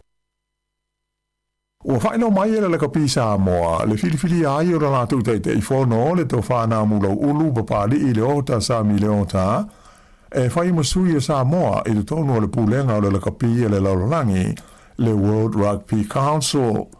Ta uwais whaasa launga, whala wai tele mai le kapi Sāmoa, o le neitu whinga, ua atangi ai le tūlanga mana ia ma le whaatua ina e le kapi e le laurangi, o le tūlanga mai e inga wha le whaavae o le o iai le kapi Sāmoa.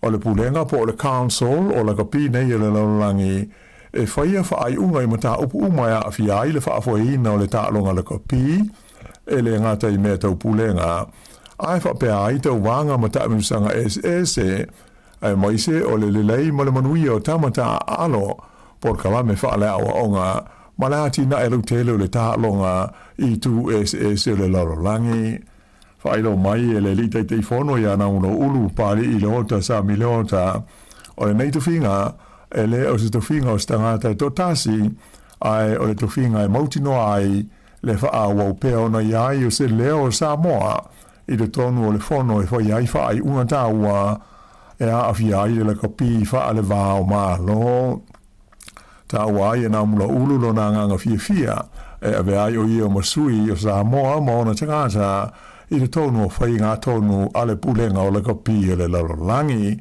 e le ngata mo se le lei ma se manuia mo alo ma tama whanau ta alo le tunu ai fa pe ai fo i maisi a tunu o le Pasifika o le te mali o tele tu sanga o afia i mea tau kapi le tonu o Sāmoa mai o stasi fo i tele tu sanga o ngalue mo le malo o Sāmoa a o le ise ane e avea o mapule sidi o le company insua e ngo o le Federal Pacific Insurance mo le lua se fulu ono te usanga na mua i ulfale o ia i le parlemene i se palota le titi i le te usanga luafe se fulvalu mai o le teminei o lo o tula i mai i na mula ulu o ia o le whaipule o lona i tu malo whaasa le anga numere tolu i le tonu o le paia inga lona se fulvalu o le parlemene o Sāmoa. O le filifili ai o le li o Addis Abeba e vea makapeteni o le olopeleki ua toa lua i ai alo matama whanau a Sāmoa ua la ausia le tūlanga i le tala whaasolopito o le aulakapi a New Zealand. E pe ona sila fia o whaalonga o tāna umanga le ana mua a o le ua soa atu i ai Addis Abeba o la ua uma o ni tāma whanau o le lau mua i Wellington. E pe ona sila i ai le TV o le asongofua le ana whaailo mo i ai e le whaia o ngaulu i a Dave Rennie i a le au o filifilia le olopeleki mo ana taalonga i tolu i le masina fau. Sa whaailo mo i ai ma le o filifilia le tofi kapiteni o le au i le neidusanga mai na whaali ai le leo Addis Abeba i te talanoanga ma le au whaasana lau o le neidufinga o se whaaya e au pito i maurunga lea i mea tau taalonga New Zealand. Mai sa ia tau tino ai o le ai e tau mwhai malosi e ngā lurue whaatasi mai nā tau uma lo o fia i le au ua filifilia nei a e whaape ai maisi na mua atu ina ia wha wawai pēr ma wha malusia le tūlanga le lei o le olopeleki a New Zealand. O isi alo Sāmoa ma le Pasifika lo o fia ai le au o le olopeleki pe i ona wha ai lo mai o a Safo o mua o Patrick Tuipulotu o Wallace Stiti, Anton Leonard Brown, o George Bauer, Basilio Tosi, Tupou Va'ai, Xavier Numia, o Fehi Wheneanga North o McQueen Tupaia. O le aso whao iulai le ta'alonga mua le All Blacks i le neidu sanga, le o le ata aloai ma le aua whalani i kalais tete. O le asto nais fultasi o iulai le ta'alonga e lua, le o le awhitau iai ma le aua Italia, ma o le ta'alonga e whaia mai i le malai o le Henry Stadium i Wellington. O na whai wai le ta'alonga ma Aialani e whaia i le Eden Park i le astona i se fulma le valu o Iulai. Ai o le masina o Novema le o le amaranga i le o le peleki Europa, mai o le latu ta'alonga o mua e ta'aloai ma le aua Sikotilani i le malai Murrayfield i le aso valu lea o Novema. E to fitu le ausisi ua mea mo mafa New Zealand ua filifilia mo ta'alonga a malo le taupulenga e whaia i Glasgow i Sikotilani a mata i le masina fau o Iulai. O lo awhiai le tonga o David Leety le ua whaalua o na tau vai le Olimpeka i le panga mafa mai sa pine aulo i ta'alonga le taupulenga le na whaia le Gold Coast i Australia le luaves furvalu ai pine sidiva i Birmingham i le luave lua se furulua. I le tupato ma i tai o Olivia Selemaia mai le pitanu o Papatoe le o le atau vai mo le teimi mua i se ta'alonga a malo o le taupulenga. O le nei tama i tai na pine sidiva i le suanga siampini mo le vaenga laiti po le Junior World Championships i le tausanga na tenei ai tūlanga valu i le au panga e hono iwa kilo i le tawanga le sa whai e Norway ia o ke topa. O isi o le awa New Zealand au fia ilta mai tai o li tia anangi levu le ana tūlanga iwa i sua ngā fusi le laulangi la tamai nei ai whaatu ina ai se matatia mo tawanga malo le taupulenga ma ta'alonga le Oceania o Marco Molo, Georgia Theron ma tui alofa patolo ua maua o lātou awanoa i malangai i Skotilani ona o le leiro lātou tau mawhaina iai i ta'alonga le Oceania i sa whai e le rua māsina taruai i Sāmoa. Whailo mai e Simon Kent, le pelestene o le Societe CC ua mea mawha New Zealand o le awa New Zealand ua whiriwhiria nei o sui ia mō le taimi nei whape ai male lumana ai o le nei fo i ta'alonga o le CC ua mea mawha.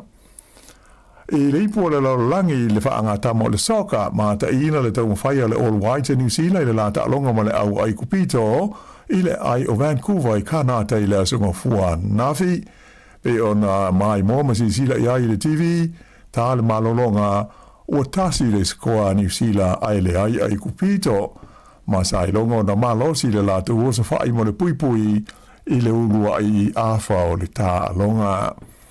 O lona se fulu 5 minute ta luona amata le ana whaate i ai kupito ina uoso mawalunga le li o Finn sermon ma whaongalo na ulu e mawai i a lana si koa. O le toru wa i leo ni si koa ua mawai le nei li o sermon o le aule a New Zealand ta luona ta alo soka o ia whaale wā o malo. Ua tula i mai lai teimi nei o ai kupito lea ua numele tasi le group G lea o lo o tau wāi le All Whites New Zealand. O na e pau lea o le au ua maua sa lātou mālo taluana a mata le ta amir sanga. Ai o le All Whites o le ua tasi le na whaia ina tasi ma le tutusa i le ta alonga muamua. Ai to tasi le ta alonga o lo o tutoe. Lea o le aftau iai ma le au o le tenu o Pelisauma po Belgium i le astona ai a sau nei. I ta'alonga hoki e le tupau tama i ta i mo le ipu e whaingoina o le FIH, Women's Nations Cup, na malona awa initia i le lasu ngā fusi ma le awa New Zealand i auki lani ano pō. O ai o le ta'alonga i le malai hoki i North Harbour, e lua initia ai le ai New Zealand, le asa umia le ipu le nei o le Nations Cup. O le malo ai o initia i le final, ua toi mawai maro lātu wāwanoa i le taamisanga Hockey Pro League mō le lua ono lua fitu. O le ta'alonga mō le pine a pomemea, na malo ai le awa le United States o Amerika i le la ta'alonga ma le awa Chile e tolu i le lua. Whaai unga le nao telefou.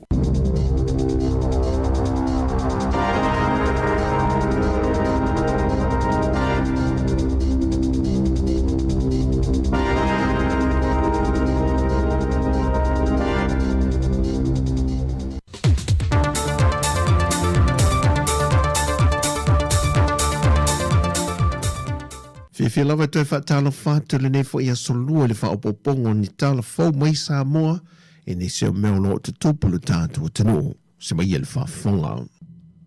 O le ua whaelo mai se pepo whaamtalanga le mtanga luenga o leo le whaawawa i peo na whai o whesota inga whaavao malo ma le malo Vietnam e tālo sanga i nai se whainga i tāla whiangai e mawhai iun toi whaafo i mei alu e to lua o Sāmoa o lo tāo fia i lalo le waava inga leo le antunu e tuli ai o la whaasalanga i Sāmoa nei.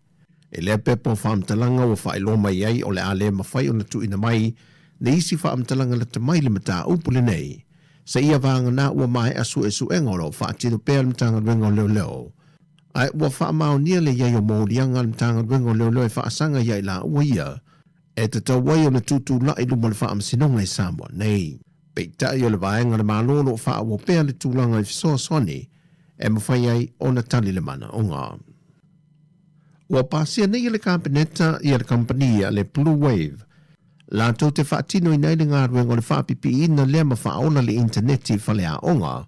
Ma ua tui nā tui e le malo le iwa se lau walu se fulu walu wafe, fitu se lau tolu se fulu fitu tā la iwa se fulu sene. O le tau leo le ngā ruenga la tau te whaatino i nei. Ma o se whaai unga le kabineta le vaiasu teruai, Ma lo whaatua tusi atuai I al tusi mai ka peneta I le matanga ruenga wa onga. Ona ole se leni le nei o lo tu ese ina mai ala tu tupe whaasao ma tupe tāna whengai mai ila la tō matanga ruenga. Ai ua polo ina e le ofiso le pule whaatono le kompania le Blue Wave. E na ia tōngtongi atu I le se leni e lata I le ono se la wafe tā la. O le tupe tu uolo ai tāna fuai I le pule whaatono. Mai o le whaai unga le kāpenete lana whontanga sa whai e se whainga whaanatinati o loo aia ia I lano o whainga whaavae. Wa whaavano mai e au se tālia avano whainga ruenga mō tangata Sāmoa se lau 50 e anga vaai e tawa latu le sei mo le visa whainga ruenga le nei tau sanga. O le porkalame le nei e au se tālia wa whaingwa ina o le PEV po le Pacific Engagement Visa. Le ua whaamatu wai avano e tonu wafe whainga ruenga tu mawai tangata mai de Pasifika e ngā ruenga I te tonu au se tālia. O le whai numero whai leo avano na tu mai e au se tālia mo Sāmoa le tau sanga umawai e se lau 50 mai na whaamunia ina uma ia vanoa e o tātou tangata na tālo sanga. O tūtu unga le pev pe a whai e laki se tasi le sei. O na toi sile sile tutu o leo le malo au se tādia ia ilantou nei. Be ua au sia lea tangata tūtu unga tu sai maa vanoa leo tu ina mai. E meise revel tūlanga le soifua malo loina ma vaenga o loo mo mia. Whaato a whaamatu ua tulo iai ma le visa whainga wenga. O Papua New Guinea u whaamatu atu e au se tālia vanua iafe, tōru se lau mo fiti, o na whaasolo ane le isi atu no e au fie ma Sāmoa ele tai se lau 50. Mai o le masina fou, o le atatala I lofa I te to o mō tusi tāla sanga, mō tātou tangata Sāmoa. Wa whaalau I lofa ala tele ina nei le tōwhia o le fionga I a namulau ulu Sami Leota, e a veo se suia Sāmoa I le komiti a wao le lakapia le lalulangi. O le avanore nei sa se e iai le te fono tanuai o le lakapi Sāmoa le whionga tu le epa lupe soli ai Dr. Sailele Maria le ngoi. Le ele nei o na wha ama vai. O le komiti ni le lakapi le langi ngafa ma wha ai unga whai. Le ngata li tu le atina ino le taanonga. A to ai ma le wha awa wina pea anga I atu le lumanai. E au fia ai tau wanga, wa aia le leo le auta a alo. Ma le whaafoi na le leo le lakapi I le lololangi a toa. E le pepo whaamtanaga me le lakapi Sāmoa, o le tofi e na o le atamari o le atunu I te tonu o le nei komiti whaafoi o le lakapi le lololangi. O lo atangia ai le amana ia pēr le lakapi le lololangi o le awa le atunu. A toa ma le tūlanga le leo le pule ina le lei o le whaatontonu ina o le whaawai ina o le ta'alonga. Sa fua ia na reporti sa tu I nātu. Na whaeloe na mulau ulu o le nei tofinga. O lo ia tau a vea atoa nei ngō le atunu, e le o se tiu tena o ia. Ai o le tu e pito I sili o na tāua, wa iai nei le leo lo tātou atunu, e te tonu o whaalanga mai o whainga tonu, o le whaafuengo le lakapili lo langi. Na whaeloe na mulau ulu, o ta iala sa fua iele maua pēr sa mō lea vanoa, e a fua mai ngā ruenga whita sa ngā rurua uma iele pūlenga, o alo ma whanau ta a alo le atunu. Le lango malosi le malo Sāmoa o whaia onga. Ai sidi ai le lango le atunu atoa I lo lātou sao. Sa whisoa suani e lawai o mai le so. I tau mawhinga uma na tama whanau I le tele o ta alunga whaavao malo o tua nai. E o mai lawai le so. O tala whawia, whaamnuia tele lava le atua le ne yaso lo tātou tunu. Whasoi fōia.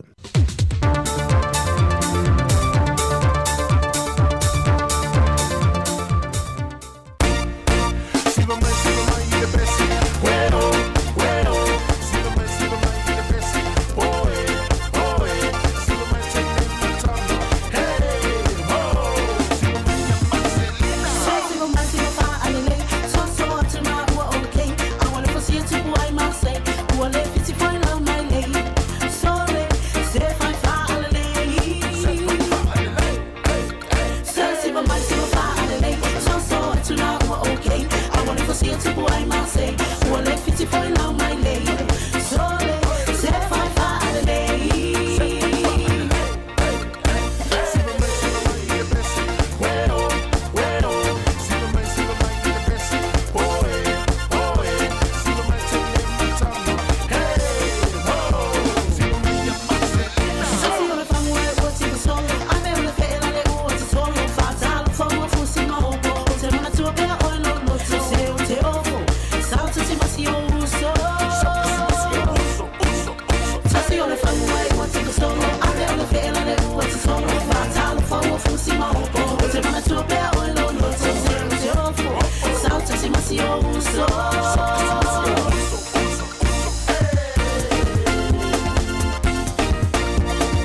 fiangana ma le tamaita ia Marcelina Masoe ile ne ia uli le wa afatonu lava le tulai se furulua afal furulua toi fatalo fatu tato au fafonga nei vaenga o le aso pa malo te ila tau leo lo fiangai mal tau singo nei tato matutua ia le fuiua lau mai le tamaftanga o le auli ia malo lava le ngā sese fa malo ila tau fiangai malolonga ia ona toi tapina foi le wale toi tu le atu li si tu la ia poisi tu la le fia feeling alwenga malo lava on sai malo le tawata ile nei aso fa awa wat fa fianga sui finloi ma futa mai pea le tautua si fonga la moa le pese mai le Sāmoa Exodus pele au i utuangani. Oh,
nisi o whawhiwhianga le nei au auli.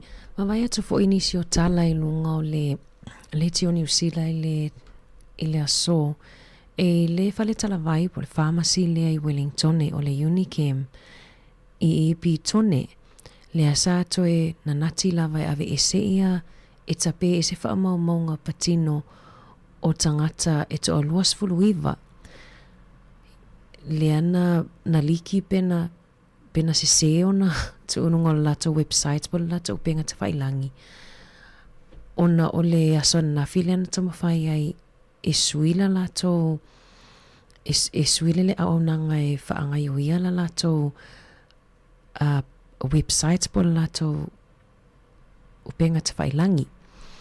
Le alana sui ai liki ai inunga ia whaamaumanga po tala noanga whaalilo lilo a tangata ia e oe whaonga pe oe mai ala tau talavai I le whale talavai le pitone ia le uwha ailoa mai na vave lava o na toe na nati ave ese ai le vape ele iloa le whale talavai ia le whawhita uli lea ua laki le vave fsota e atuai o le reporter po le tangata whainganuenga le staff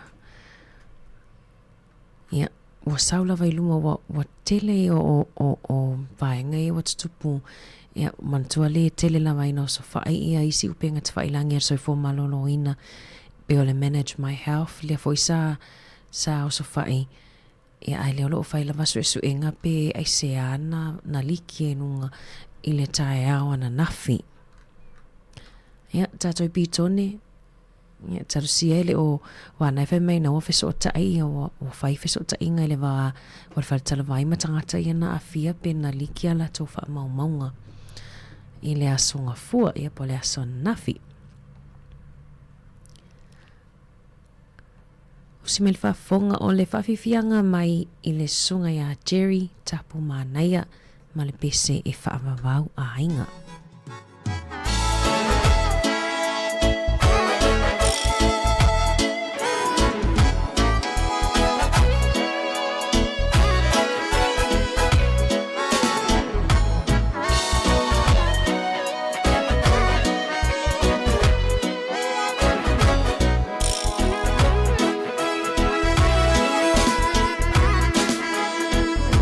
Salud mana yelele ua makuai no ocho yasi mai ai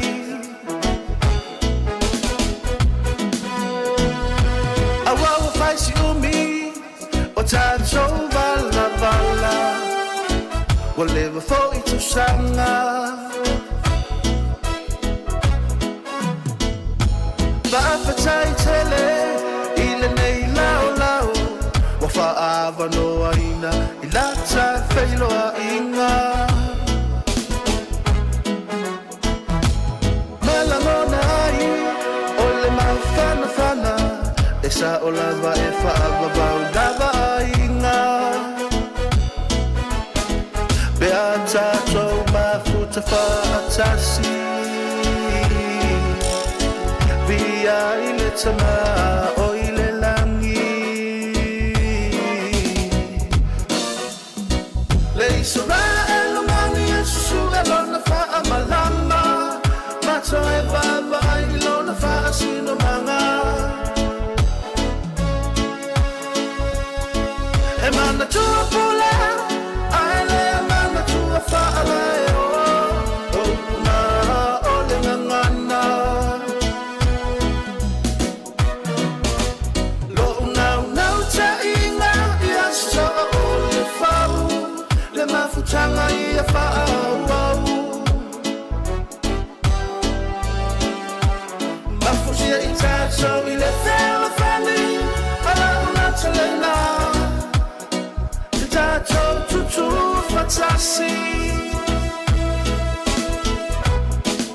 Lo uwa o le aliliu Ai ua o iloa Ua o la ipuniu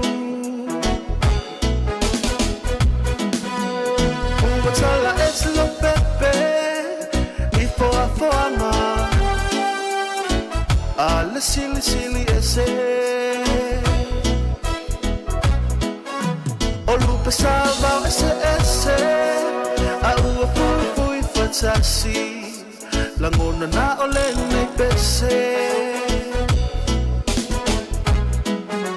wa to tu pe pala fa fatai ai le li le ta to ma futanga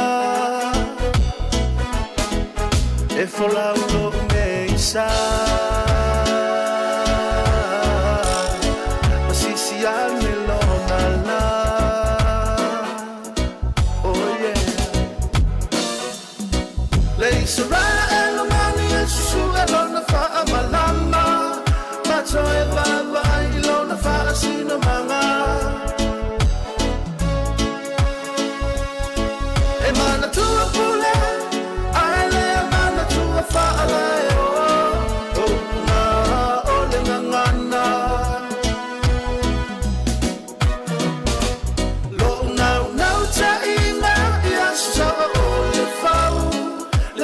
Tanga ia whaau Mafusia I tato I le whela whani Ala unatalena Te tato tutu fatasi To mai se hua Ia tato lau whanua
Tanga ia whaau Mafusia I tato I le whela whani Ala unatalena Te tato tutu fatasi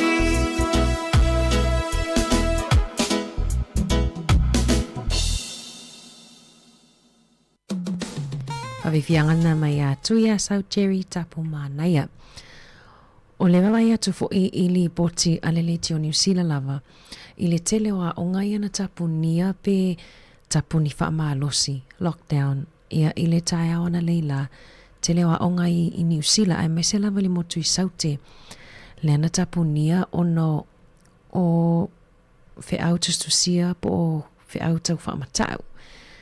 Ia, I whaongai bomb threats, ia po o le whaamatau ono e ni pomu tu lou.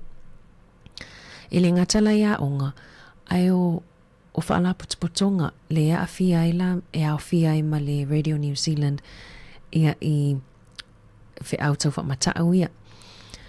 O lunga o penga te whailangi anisi o a onga le motu I saute, ia le sa longoina mātua I wawe piki ala tau whanau, o isi a onga lena ntoi whaamalosia le tapuni le afol se fulu, ia sa longoina mātua awane I o atu awane I vili atu pe awane I o atu le a onga I piki ala tau whanau, ma pe nā fo I le a onga teine I kalai stete po o le Christchurch Girls High School, I le whasa tapuni li tulai se fulu. O aonga matata ese po o le aonga le Ara Institute I Canterbury, le sa tapunia fo I le tai aona le lafa pena fo I isi a onga po isi la o universite. O li botia le teo New Zealand le whapea o Ele vanei ana mofo ona loka le ne talavou Invercargill le talavou Invercargill. Lena maua o ia sa la foina ia fe autostusia i le tele o whala potopotonga. Ia le ngata i leo a onga whapena fo i le fo i sa ave fo i le fe autostusia e tau whamata auai i le whala potopotonga po matanga ruenga o whalpui on correction. Ia lena lokai, o isi taimi pe fia maali ia tupulanga talavoi me whapea. Ia ai lea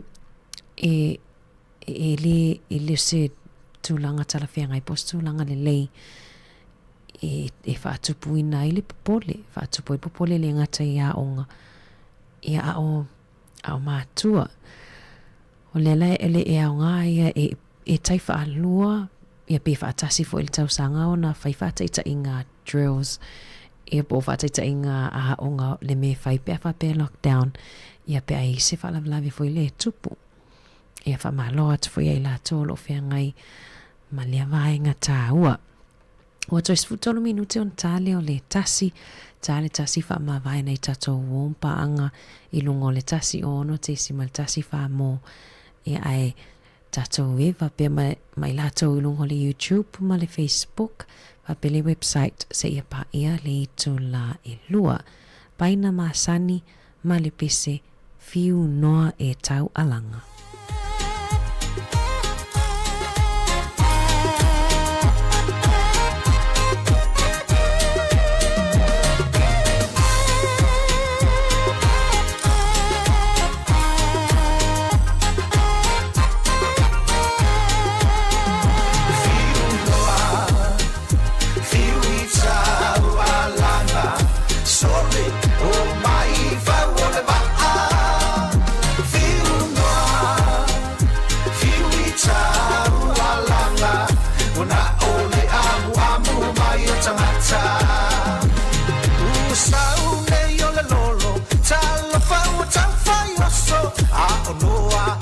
Na o le toto ua le ai se mea e mawhai ua lolo to lava o le vai whalongo usita ilo a mawhai usau nei o le lolo tala whau tau whai oso a o noa ua na o le toto ua le ai se mea e mawhai ua lolo to lava o le vai whalongo usita ilo a mawhai Fiu noa Fiu i tau a langa Sole o mai whau o le maa Fiu noa Fiu i tau a langa O na o le amu mai o tangata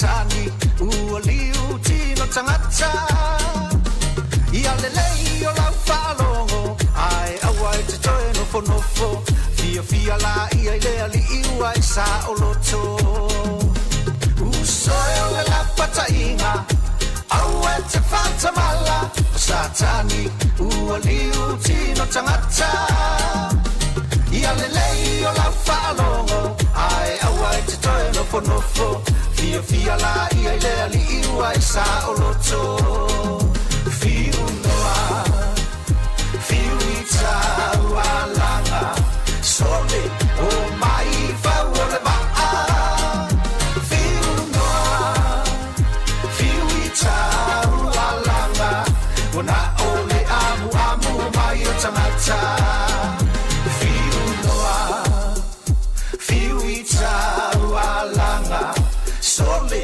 o mai whau o le maa Fiu noa Fiu i tau a langa O na o le amu mai o tangata Fiu noa Fiu i tau a langa Sole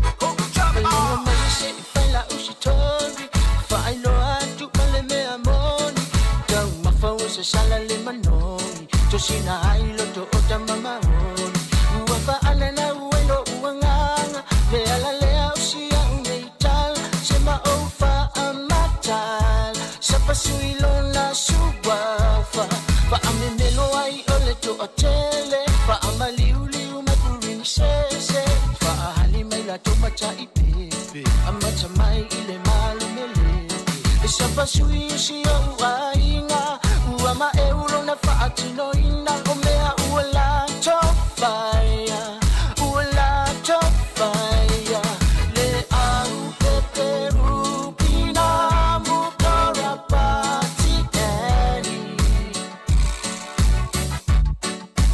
fa atetailo otomana tumale fai ainga lele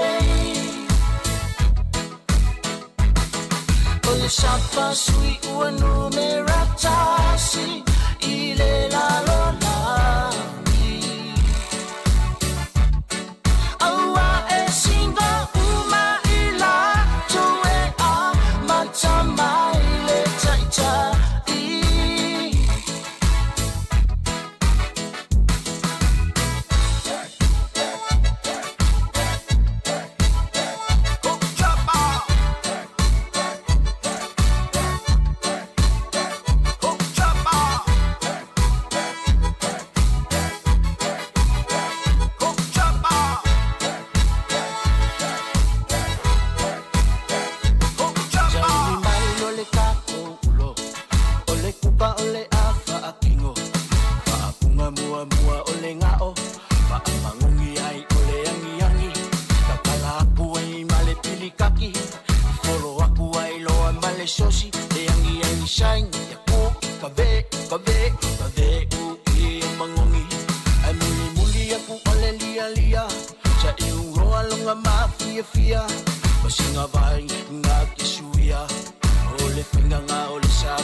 Sapa sui ua numeratasi ile la lolami la lola aua e singa uma ila tue a matamai le taita le au peperu pina mokora pati eni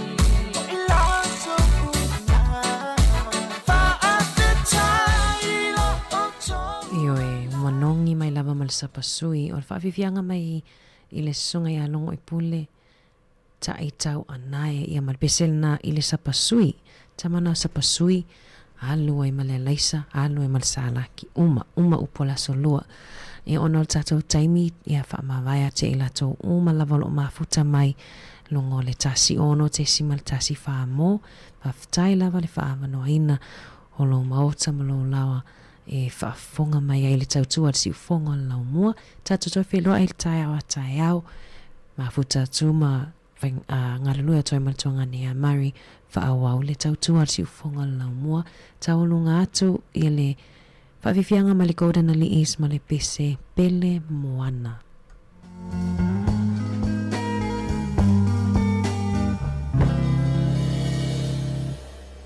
no fa'avalea sa whaia taupu ana ea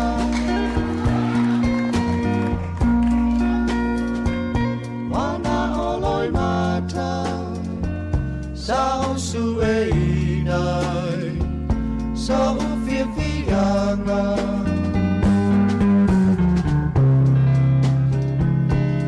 Fatua tae wa o misia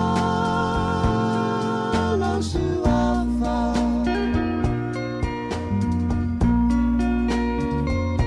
la pele moana o e watasi lama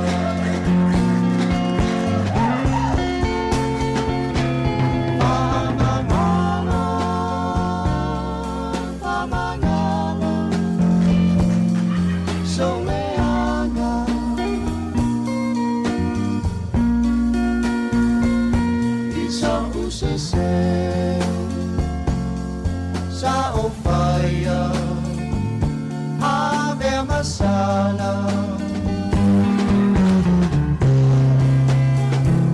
lo fatu atave wa o misia la suama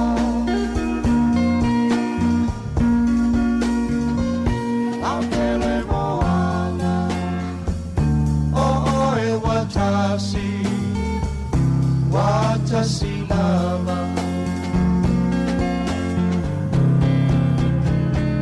O fa'a moi moi Moana na o oe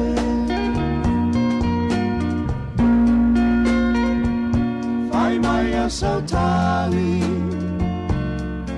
Le ai O ole i oe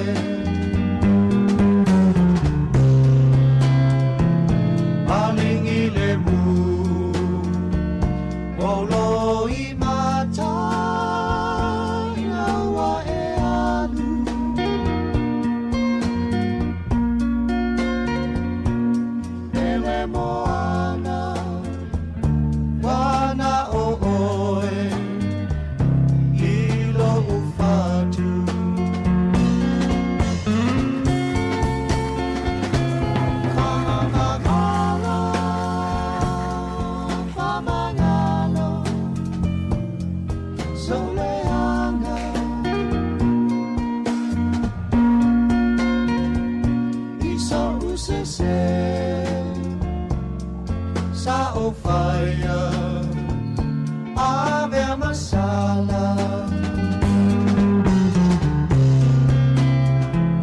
lo fatu atae wa o misia lo suafa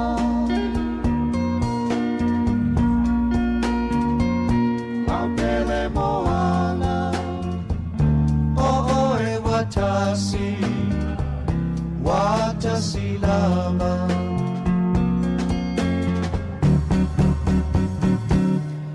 Fa'amanalo Fa'amanalo Soleana Isa usese Sa o fire Ave masala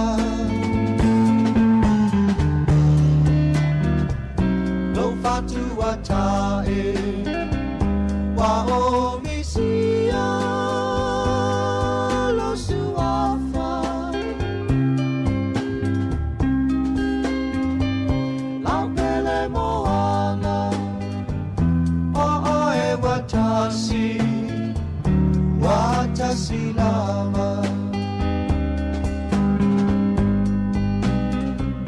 la pele moana Watasi,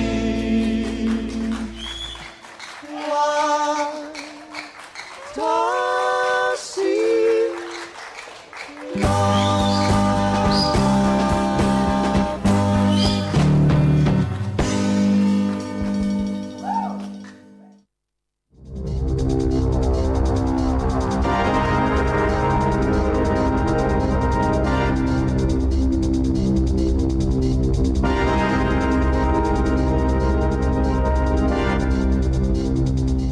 Talofa e nei vaenga o telefon o le si ufonga o le lau mua.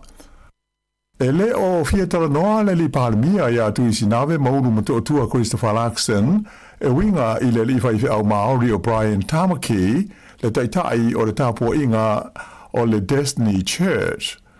O le vai aso na te nei le asa fai eise fa asa le launga a Brian Tamaki i lunga o vesota inga tele bamave mai e ta wai e le tau na fa mama ma ave esea mai New Zealand i a tangata o le itu ainga o le Hindu a ewa pe ai 6 a to fo i matangata o le tapo inga mo salame. O ia manatu o le li fai au ia Brian Tamaki o whaitio ina malo si ele minista o lanu mga ngana SS ele malo a ewa pe ai ma le whalapo tonga so whaatasi a tangata i salama o New Zealand. Na whaalia mai ele li pālimia ele songa fua nafi, o ia ele whaalongo i ni mata upu po ni whautuanga mai a Brian Tamaki. Sa ia whaamawhaina, o tangata o isi lanu mga ngana SS ia e auto wa mai i New Zealand, o ni tangata e ngā lulue mā losi, o nisi e ta irua pe sili atu ngā luenga e whai ngā luenga ai, ma e te lelo lātu sao i lāti na e o New Zealand. Sa ta ua fo i le pālimia, o tangata nei ua tu ua lātou nuu ma ainga e maisia lātou ngana na tutupu mai ai, ona o le fia maua o se soifuanga ma se lumana i manuia. Ai o manatu whaalia nei o le teitai o le Destiny Church, e fōringa mai na mafua ona o le le fia i le whengainga sa o loto tau e whaatau o inga i le vāo le malo New Zealand ma le malo o Intia. E pei o na sila fia o lea whengainga, o lo langalago ina le partia le Labour ia le partia le National whapea ai ma le whainga malo ina ia mawhai o na pasia e le Parlemene. Sa visilingi ai fo i le autustala Chris Hipkins le teitai o le Labour ma ia ta'wai o lo o sa o le leia le Parlemia i o na langona whaalia e tusai o le li whaife au ia Brian Tamaki ma le sao o tangata mai whafo i le ati na e lautele o New Zealand. Ua fola mai e le teitai o le Labour ia Chris Hipkins e le aisis winga e whaia i le whaatulangana o loo iei nei le super pe a whai e tula i mai le Labour i le teitai o le malo i le palota tele i a Novema. O le saunoanga mai le teitai o le itua ngai ua tuina mai i le taimi o le mau folanga ua whailo mai nei e le partia le National e winga i ni swinga ua mana na o whai i le Kiwi Saver a toa ai ma le taimi e le tau o na malo loli taia ai tangata whai ngā ruenga. E pei o na sila fia o le fono o le partia le National i le whai unga o le vai asa toluai le asa whailo mai e le fufuanga a le parti tele moni ala tu swinga te tele fia whaia i le Kiwi Saver e au fi ai le wha malo sia lea mo tangata whai ngā ruenga uma a toa ai hoi ma le whaia leo se vai ngā tupe e awhe lima se lauta la mo pepe fau uma e whananau mai e a mata ai a lātou teo ngā tupe i le whaaputu ngā tupe le nei e le malo o le Kiwi Saver. O lea ua uma na toe whaasa o mai le sasi o le partia o le Greens i le whaawasinga ina o le tau o lana polisi tau la fonga. Tusa ma le whaase le lau miliona ta la na se ai le whaawasinga ina o le whainga whaavai a le Greens. Na mafua mai ina ua se o na tuu i le tau o le polisi ia se vai ngā tupe whaau popo mo le mtanga luenga o la fonga. Ai o le se leni sa tau na tuu i le vaenga mo tupe whaalu ai le o tupe maua a le matanga luenga. I se talanoanga ma le Port Kalame o le Midday Report a le Wallace Fasa Laua New Zealand ma le tasi o teitai o le Greens ia Chloe Swarbrick na ia ioe ai sa ia isi se ia lātou whainumela a o le ua uma o na toe wha sao.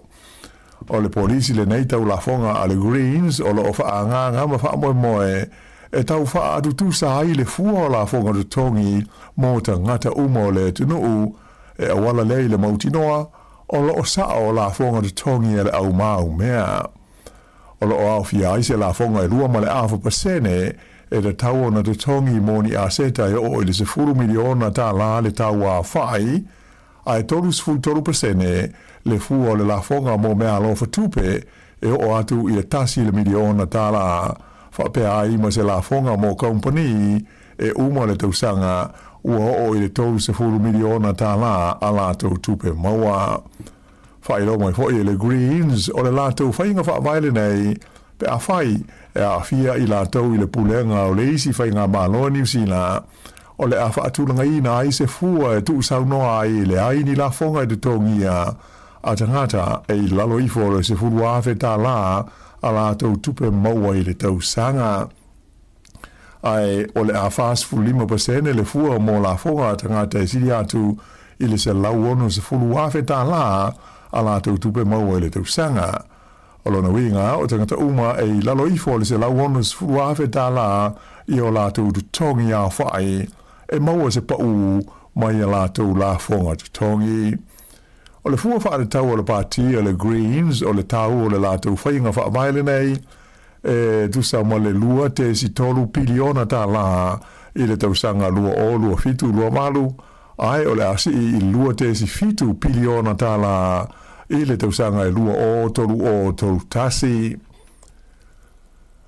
Ina i tala mai fafo ua wha mai lona tofinga le li palmia o le malo tele o Peletania o se Kia Sāmoa ai ele i ato le leise lua te usanga o lana no fua inga sa tele ina le fia tangata ile nei ele i talo na tula i mai o ia te ta ile whainga malo o le leiba i le tonu o Peletania tele ona o le fesui ia i o ni ana whaai unga whai ma le whaataunu uina o ni whainga whaavae sa fola e lana saunoa ngalo ia e whaailo ai lo na whaamawai mai le tofinga te itai o le partia le leiba ta uai e se Kia Sāmoa o whaai unga sa ia whaia o ia umia le tofi pālemia sa ia ave ia i le whaamua mo se le leio le tunu ua toa o le mafuanga le ua manatu ai o le a whaase e tua ngaru o ia mai le tofinga te itai o le partia le leiba o le masina fau o iulai le o le a amata ai na fa nga solo fuanga mo le filfidio se te fo le leiba ai o le atau aveina pe se Kia Sāmoa le tofi te tai o le malo se ia o ina motu le filfidio stasi tu langa atu ia te ia i le masina o se tema sa fa ilo mai le palmia New Zealand tu i sinawe maunu mototu Christopher Laxon e fa pea o le palmia o Peletania ia se Kia Sāmoa o se tasi te tai sa o la ua ngā lulue vā mala lata. Sa o no hoi wha awhetai le Palestina le Unio Malo Europa ia Ursula von der Leyen ma ia vi i ai le sao o se Kia Sāmoa i le wha malo sia ma le wha le leo le puipuinga o malo i Europa. O le leo se Kia Sāmoa onus fultoru tu sanga o le soifua o ia o se lo ia wha au wina mai o ia le palemia lona ono Peletania tele i le tonu o le se fulu tausanga ua mawai atu nei. I Australia, ua mau mai ai le leo se uta tele o le waila au whaasaina o le cocaine i se tasi o pitanu i sifo o le ai tele o Sydney. O le auta mawae e lua tesi fitu tone o le cocaine ua fufuaina lona tau e o i le valu se lau se fulu ono miliona tala Australia. O le tusa lea ma le iwa se lau iwa ono miliona tala New Zealand. O le nei uta tele o le cocaine na maua e leo o na nai lalo o le fola o se fale ato ai ma te tono se container sa atanu mia ai tua o le fale i le pitanu engo Londonderry i le asfora i le taluai. Whaari e leo se awha i ngā pito i te lea o le cocaine o maua i te tonu o Ausitalia. Mai o tau fia i nei nere i talavau se to lua a o tau mawhai e so sola ese ina ua tau ngua atu i ai leo o umauna o anela o i luma le whaamsinonga i New South Wales ma ua whaatulanga ai e toi o atu i le whaamsinonga i le masina o Aukuso. E te tau ia New Zealand o na whaafau na porkalame ma fuafuanga mo se whaama i tele e sa uniuni ai mo le ono o mai o le vailusi o le whaamai o le bird flu le ua la vea ai au se tādia i le teimi nei. o le whautuanga lea mai stasi o fō mai wha apitoa o ngā se pipisi, ina o wha mao nia mai, le maua lea i Australia sifo o se manu lele, wa afia i le vairusi e ta ua o le age 5 lea sa i longa o na mamate ai le whaitau 4 miliona o la fumoa ma manu lele, i le tausanga i lua awhi lua se fultasi. Whaelo mai e le minsta le pui ngā wha mai e New Zealand, Andrew Hogarth, ua lava ma le leita penanga al mtanga luenga o seifua maloloina i le teimi nei, whape ai maisi ofisa o le malo, ma whaalapo tonga, ma pūlenga whaaitu malo, mo se whaafita auli o no tūlai mai, ona o le vailusi lea ua o ia ane i Australia. Peita ai sa whaelo mai e le lifo mai whaapitoa o ngā se VPC o Michael Baker, o lona popolenga tele o loo iai, ona o lea ua te ena e le o talia le malo New Zealand, ia suinga lata mai nei o tula fono mai le whaalapo tonga le seifua malo loina le laulangi le WHO. Ta ofi le lifo mai le nei, e le tau na toi sui lea whaai unga le malo, ai langolango i fuafuanga le WHO, ma ia wha le leia tā penanga, mo le ono tula i mai o seisi wha ama i pipisi i le lumanai.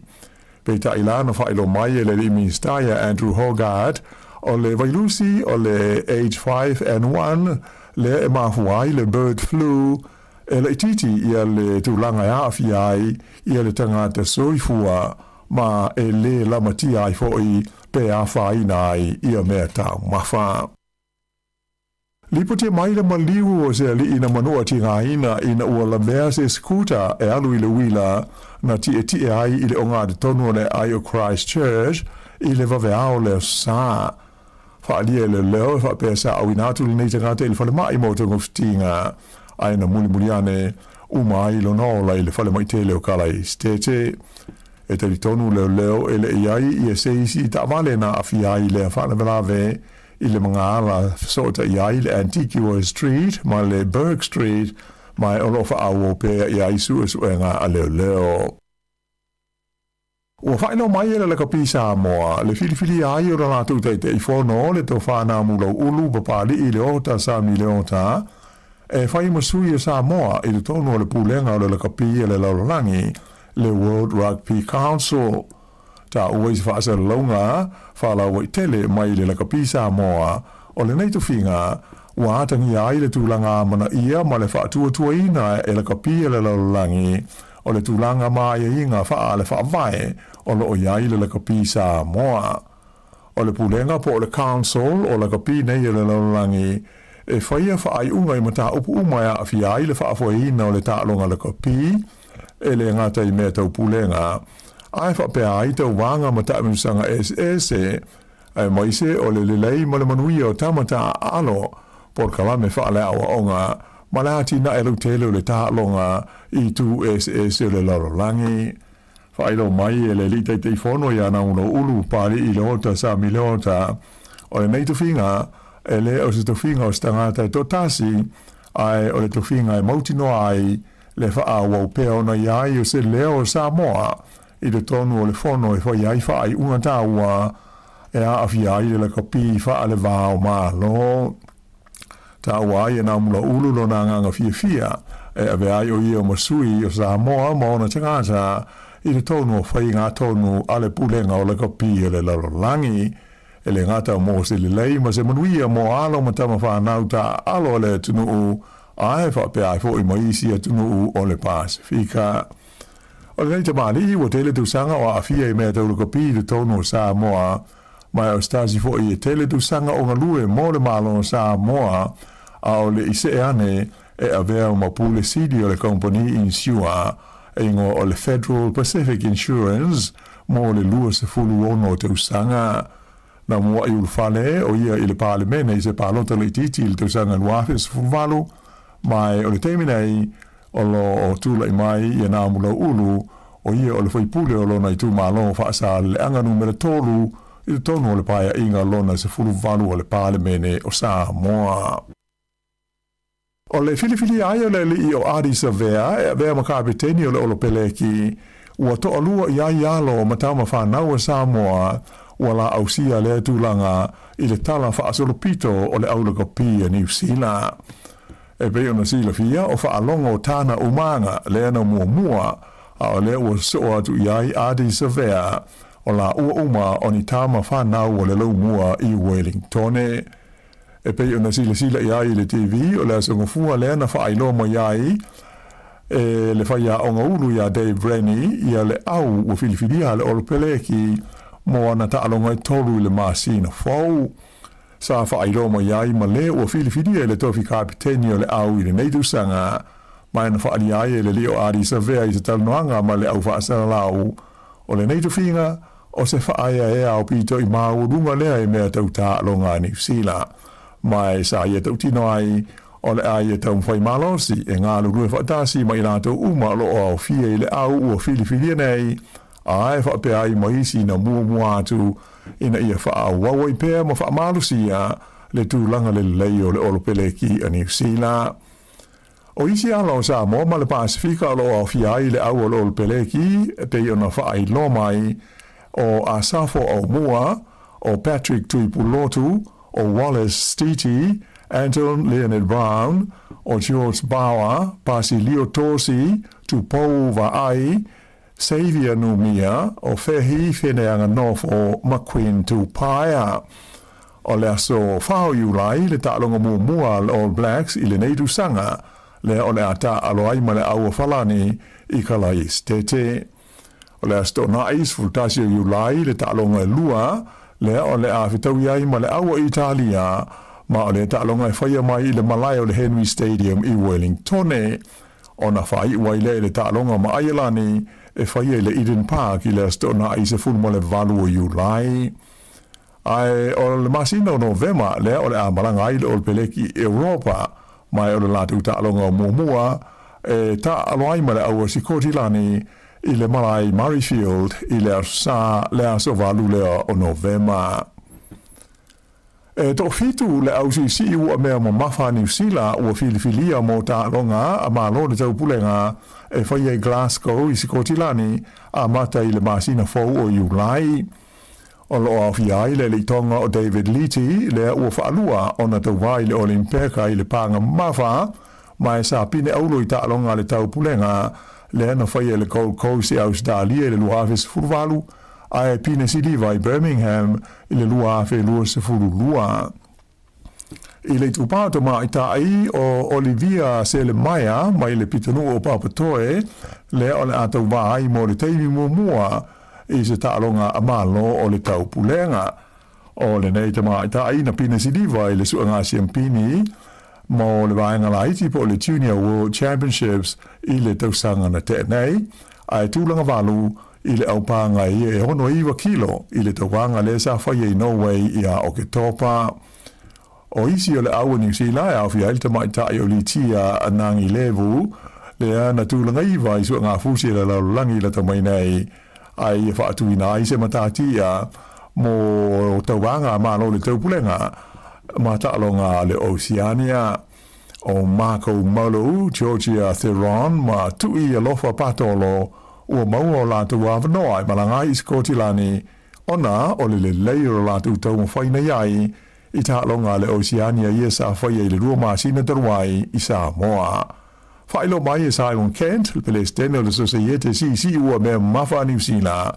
O le awa New Zealand ua Filifilia nei o sui ia mō le taimi nei whaapea ai male lumana ai o le nei fo i ta'alonga o le si ua mea mafa. E leipo le laulangi le whaanga tamo le soka ma ta ina le tau mawhaia le All White New Zealand le la ta'alonga ma le au ai kupito i le ai o Vancouver i kanata i le asunga fua nafi. Pe ona mai mō masisila i ai le TV ta le malolonga ua tasi le skoa New Zealand ai le ai kupito.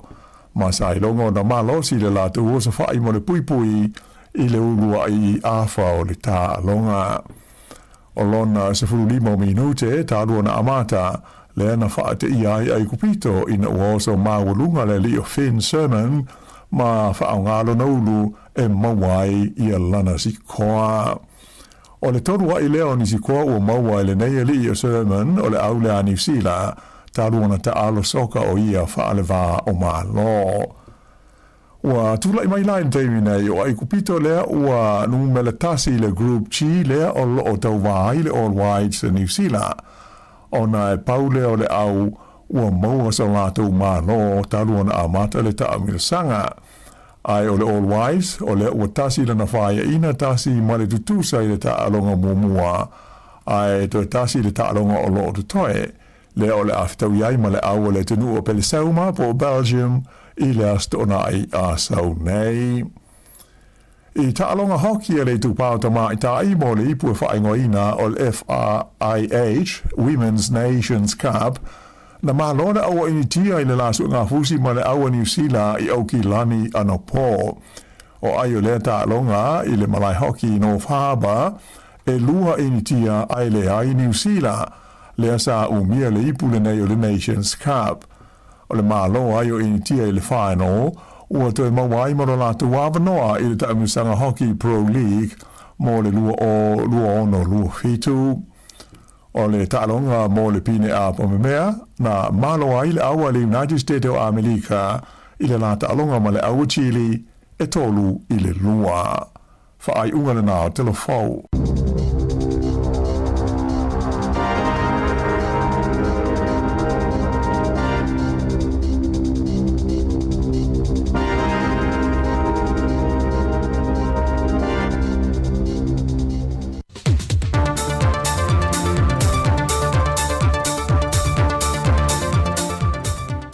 Fia lava toi whaatala whātu le nefo ia solua le whaopopongo ni tala fau mai Sāmoa e ne seo meo lo te tupulu tātua tano se mai ele whaafonga.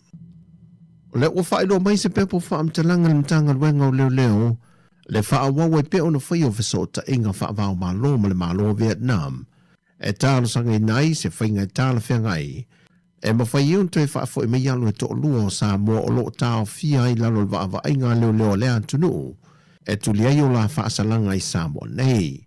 E lea pepo whaamtalanga o whaelo mai ai o le ale mawhai o na tuina mai ne isi whaamtalanga le tamai le mata upule nei. Sa ia vanga na ua mai asu e su engoro whaatino pēr mtanga rengo leo. Ai ua whaamao nia le iai o mōrianga mtanga rengo leo e whaasanga iai la ua ia. E te tau wai o na tutu la i luma le whaamsinonga i Sāmoa nei. Peitai o le vaenga le malolo whaawo pēr le tūlanga i fisoa soni e mawhai ai o na tali le mana o ngā. Ua pāsia nei le kāpeneta i le kampania le Blue Wave. La tau te whaatino i nei le ngā ruengo le whaapipi ina lea ma whaona le interneti whale a onga. Ma ua tui nā tui e le malo le iwa se lau walu se fulu walu wafe, fitu se lau tolu se fulu fitu tā la iwa se fulu sene. O le tau leo le ngā ruenga la tau te whaatino i nei. Ma o se whaai unga le kāpeneta le vaiasu te ruai. Ma lo whaatua tusi atuai i al tusi mai le kāpeneta i le mtanga ruenga wa onga. Ona ole se leni le nei o lo tu ese ina mai a lātou tupe whaasao ma tupe tāna whengai mai i la lātou matanga ruenga. Ai ua polo ina e le ofiso le pule whaatonu le kompania le Blue Wave. E na ia tongtongi atu i le se leni e lata i le ono se la wafe tā la o le tupe tu uolo ai tāna fuai i le pule whaatonu. Mai o le whaai unga le kāpenete lana whontanga sa whai e se whainga whaanatinati o lo o aia ia i lano o whainga whaavae. Wa whaavano mai e au se tālia avano whainga ruenga mō tangata Sāmoa se lau lima se fulu e anga vaai e tawa lātu le sei mo le visa whainga ruenga le nei tau sanga. O le porkalame le nei e au se tālia wa whaingoina o le PEV po le Pacific Engagement Visa. Le ua whaamatu wai avano e tonu wafe whainga ruenga tu mawai tangata mai de Pasifika e ngā ruenga i te tonu au se tālia. O le whai numero whai leo avano na tu mai e au se tālia mo Sāmoa le tau sanga umawai e se laulima se fulu, mai na whaamuni na uma ia vanoa e o tātou tangata na tāno sanga. O tūtu unga le pev pe a whai e laki se tasi le sei, o na toi sile sila tutu o leo le malo au se tālia ia ilantou nei. Pe ua au sia lea tangata tūtu unga tu sai maa vanoa leo tu ina mai. E meise rewa le tūlanga le soifua malo loina ma vaenga o loo mo mia, whaato a whaamatu ua tu lo iai ma le visa whainga wenga. O Papua New Guinea u whaamatu atu e au se tālia avanua iafe, tōru se lau mo fiti, o na whaasolo ane le isi atu no e au fie ma Sāmoa le tai se lau lima se fulu. Mai o le masina fou o le atatala I lofa I te to o mō tusi tālo sanga mō tātou tangata Samoa. Wa whaalau I lofa ala tele ina nei le tōwhia o le fionga I a namulau ulu Sami Leota e a vea o se suia Samoa I le komiti a wā o le lakapia le lalulangi. O le avanore nei sa se e iai le teitei fono tanuai o le lakapi Samoa le fionga tu le epa lupe soli ai Dr. Sailele Maria le ngoi. Le ele nei o na wha ama vai. O le komiti ni le lakapia le lalulangi ngafa mawha ai unga fai. Le ngata li tu le atina ino le taanonga a to ai mal wha awa wina pea anga I atu le lumanai e au fia ai tau wanga wa aia le leo le auta a alo ma le wha foi na le leo le lakapi I le lalulangi a toa. E le pepo wha amtanaga me le lakapi Samoa o le tofi e na o le atamani o le atino I te tonu o le nei komiti wha foi o le lakapi le lalulangi. O lo atangia ai le amana ia pea le lakapi le lalulangi o le awa le atino a toa mal tūlanga le lei o le pule ina le lei o le whātontonu ina o le whaawai ina o le ta'alonga. Sa fua ia na reporti sa tui nātu. Na whaeloe na mulau ulu o le nei tofinga. O lo ia tau a vea atoa nei ngō le atunu. E le o se tiu tena o ia. Ai o le tue pito I sili o na tāua. Wa iai nei le leo lo tātou atunu. E te tonu o whaalanga mai o whainga tonu. O le whaafuengo le lakapili lo langi. Na whaeloe na mulau ulu. O ta iala sa fua iele maua pēr sa mō lea vanoa, e a fua mai ngā ruenga whita sa ngā rurua uma iele pūlenga, o alo ma whanau ta a alo lea tunu. Le lango malosi le malo sa moa, o whaia onga, ai sidi ai le lango lea tunu a toa ilo lātu sao, sa whisoa suani e lawai o mai le so, I tau mawhinga uma na tama whanau, I le tele o ta alunga whaavau malo o tua nai, e o mai lava I lea so. O tala fawia, whamria tele lava lea tua le ne yaso lo tātou tino, whasoi foia.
If I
Manatu le mafutana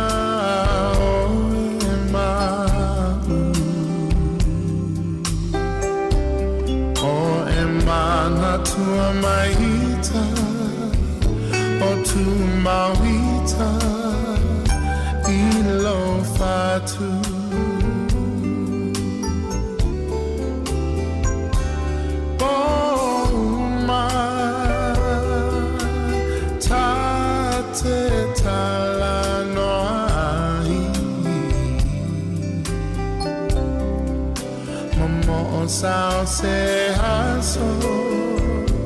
Sao se haso, tatoi fiava ai.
Ufatu wa hulu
Whawhiwianga mai a Felice Mikaele nei vaenga o le awaoli.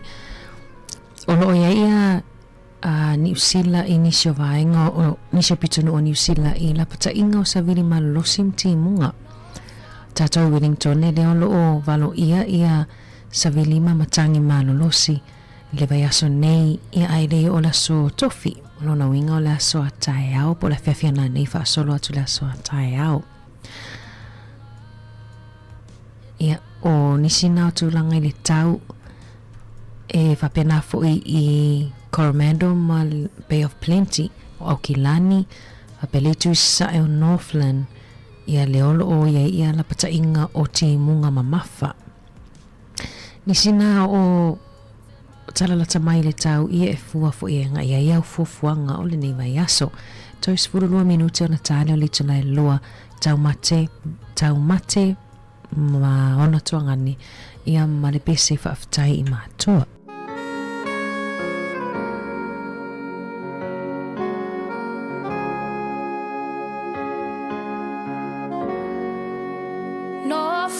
Nofo bea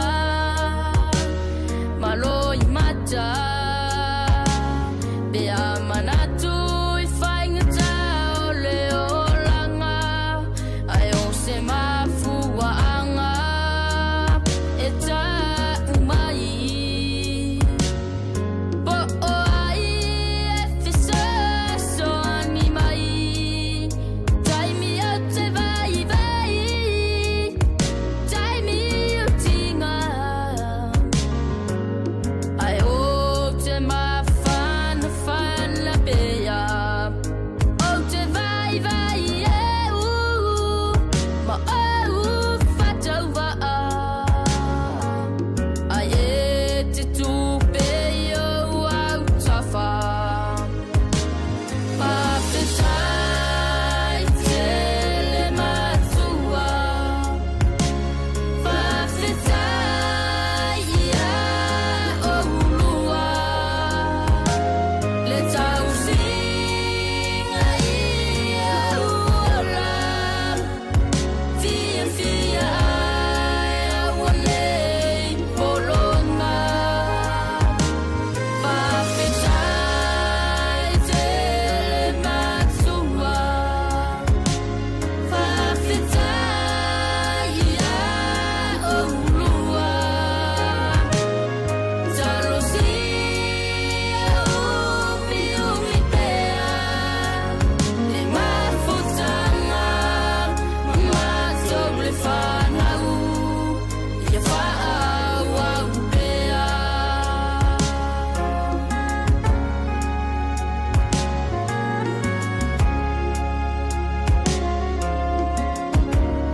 ele ngalo le alofa le tau singa I tau sanga ia so mamasina ta whaingata ai ono sa I pea ai salua whaapale pale lava le atua I lunga salua te talo ai ia malosi ai lo vai o la matou upu nai o matua ia tau iatu o lua ele atua whaafetai te le matua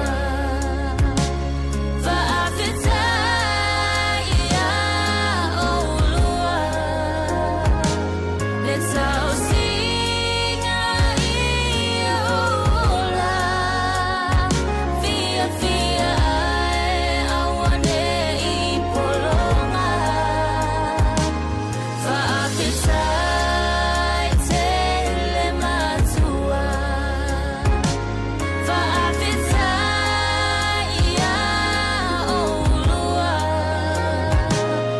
talo sia ia umi pea le mafutanga ma matou le wha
tātou taimi tātou tūnei tātou wompa anga ngole YouTube ma le Facebook ia o whaamutai fo email tātou tautua i nā tōrungo le website ia o lo o mau bela manoa e whaalongolongo whaafonga i musika sui whiwhinloi ia se ia pa ia le tai au awane ngā loa e whaiunto e whaafonga i nungo le tātou penga te whailangi i polokalame nei aso pe whaapena misi a oe mawala manoa toi whaalongolongo i la fia nā nei ai mo le taimi nei mo le atu le whaafitai i la tō umalawa ma futa mai tātou tautua i nei vaenga o le awa uli whamangalofu i le tautua nei pe au isi upua le longo maali e lau whaafonga ai tātou toi wheloa i le tai au pe au o atuai maulia atuai si ola malmalosi ia so mato ola mono o tō soifua i la soa tai au me la fionga i le lipule ma lau whainganuenga mato te whaatou wha soifua atu mo le nei taimi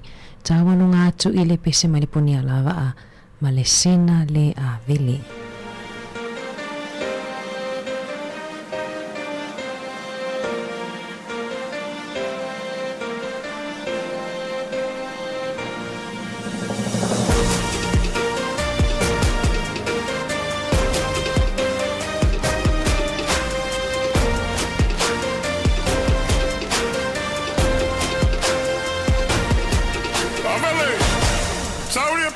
Sāmoa e ua la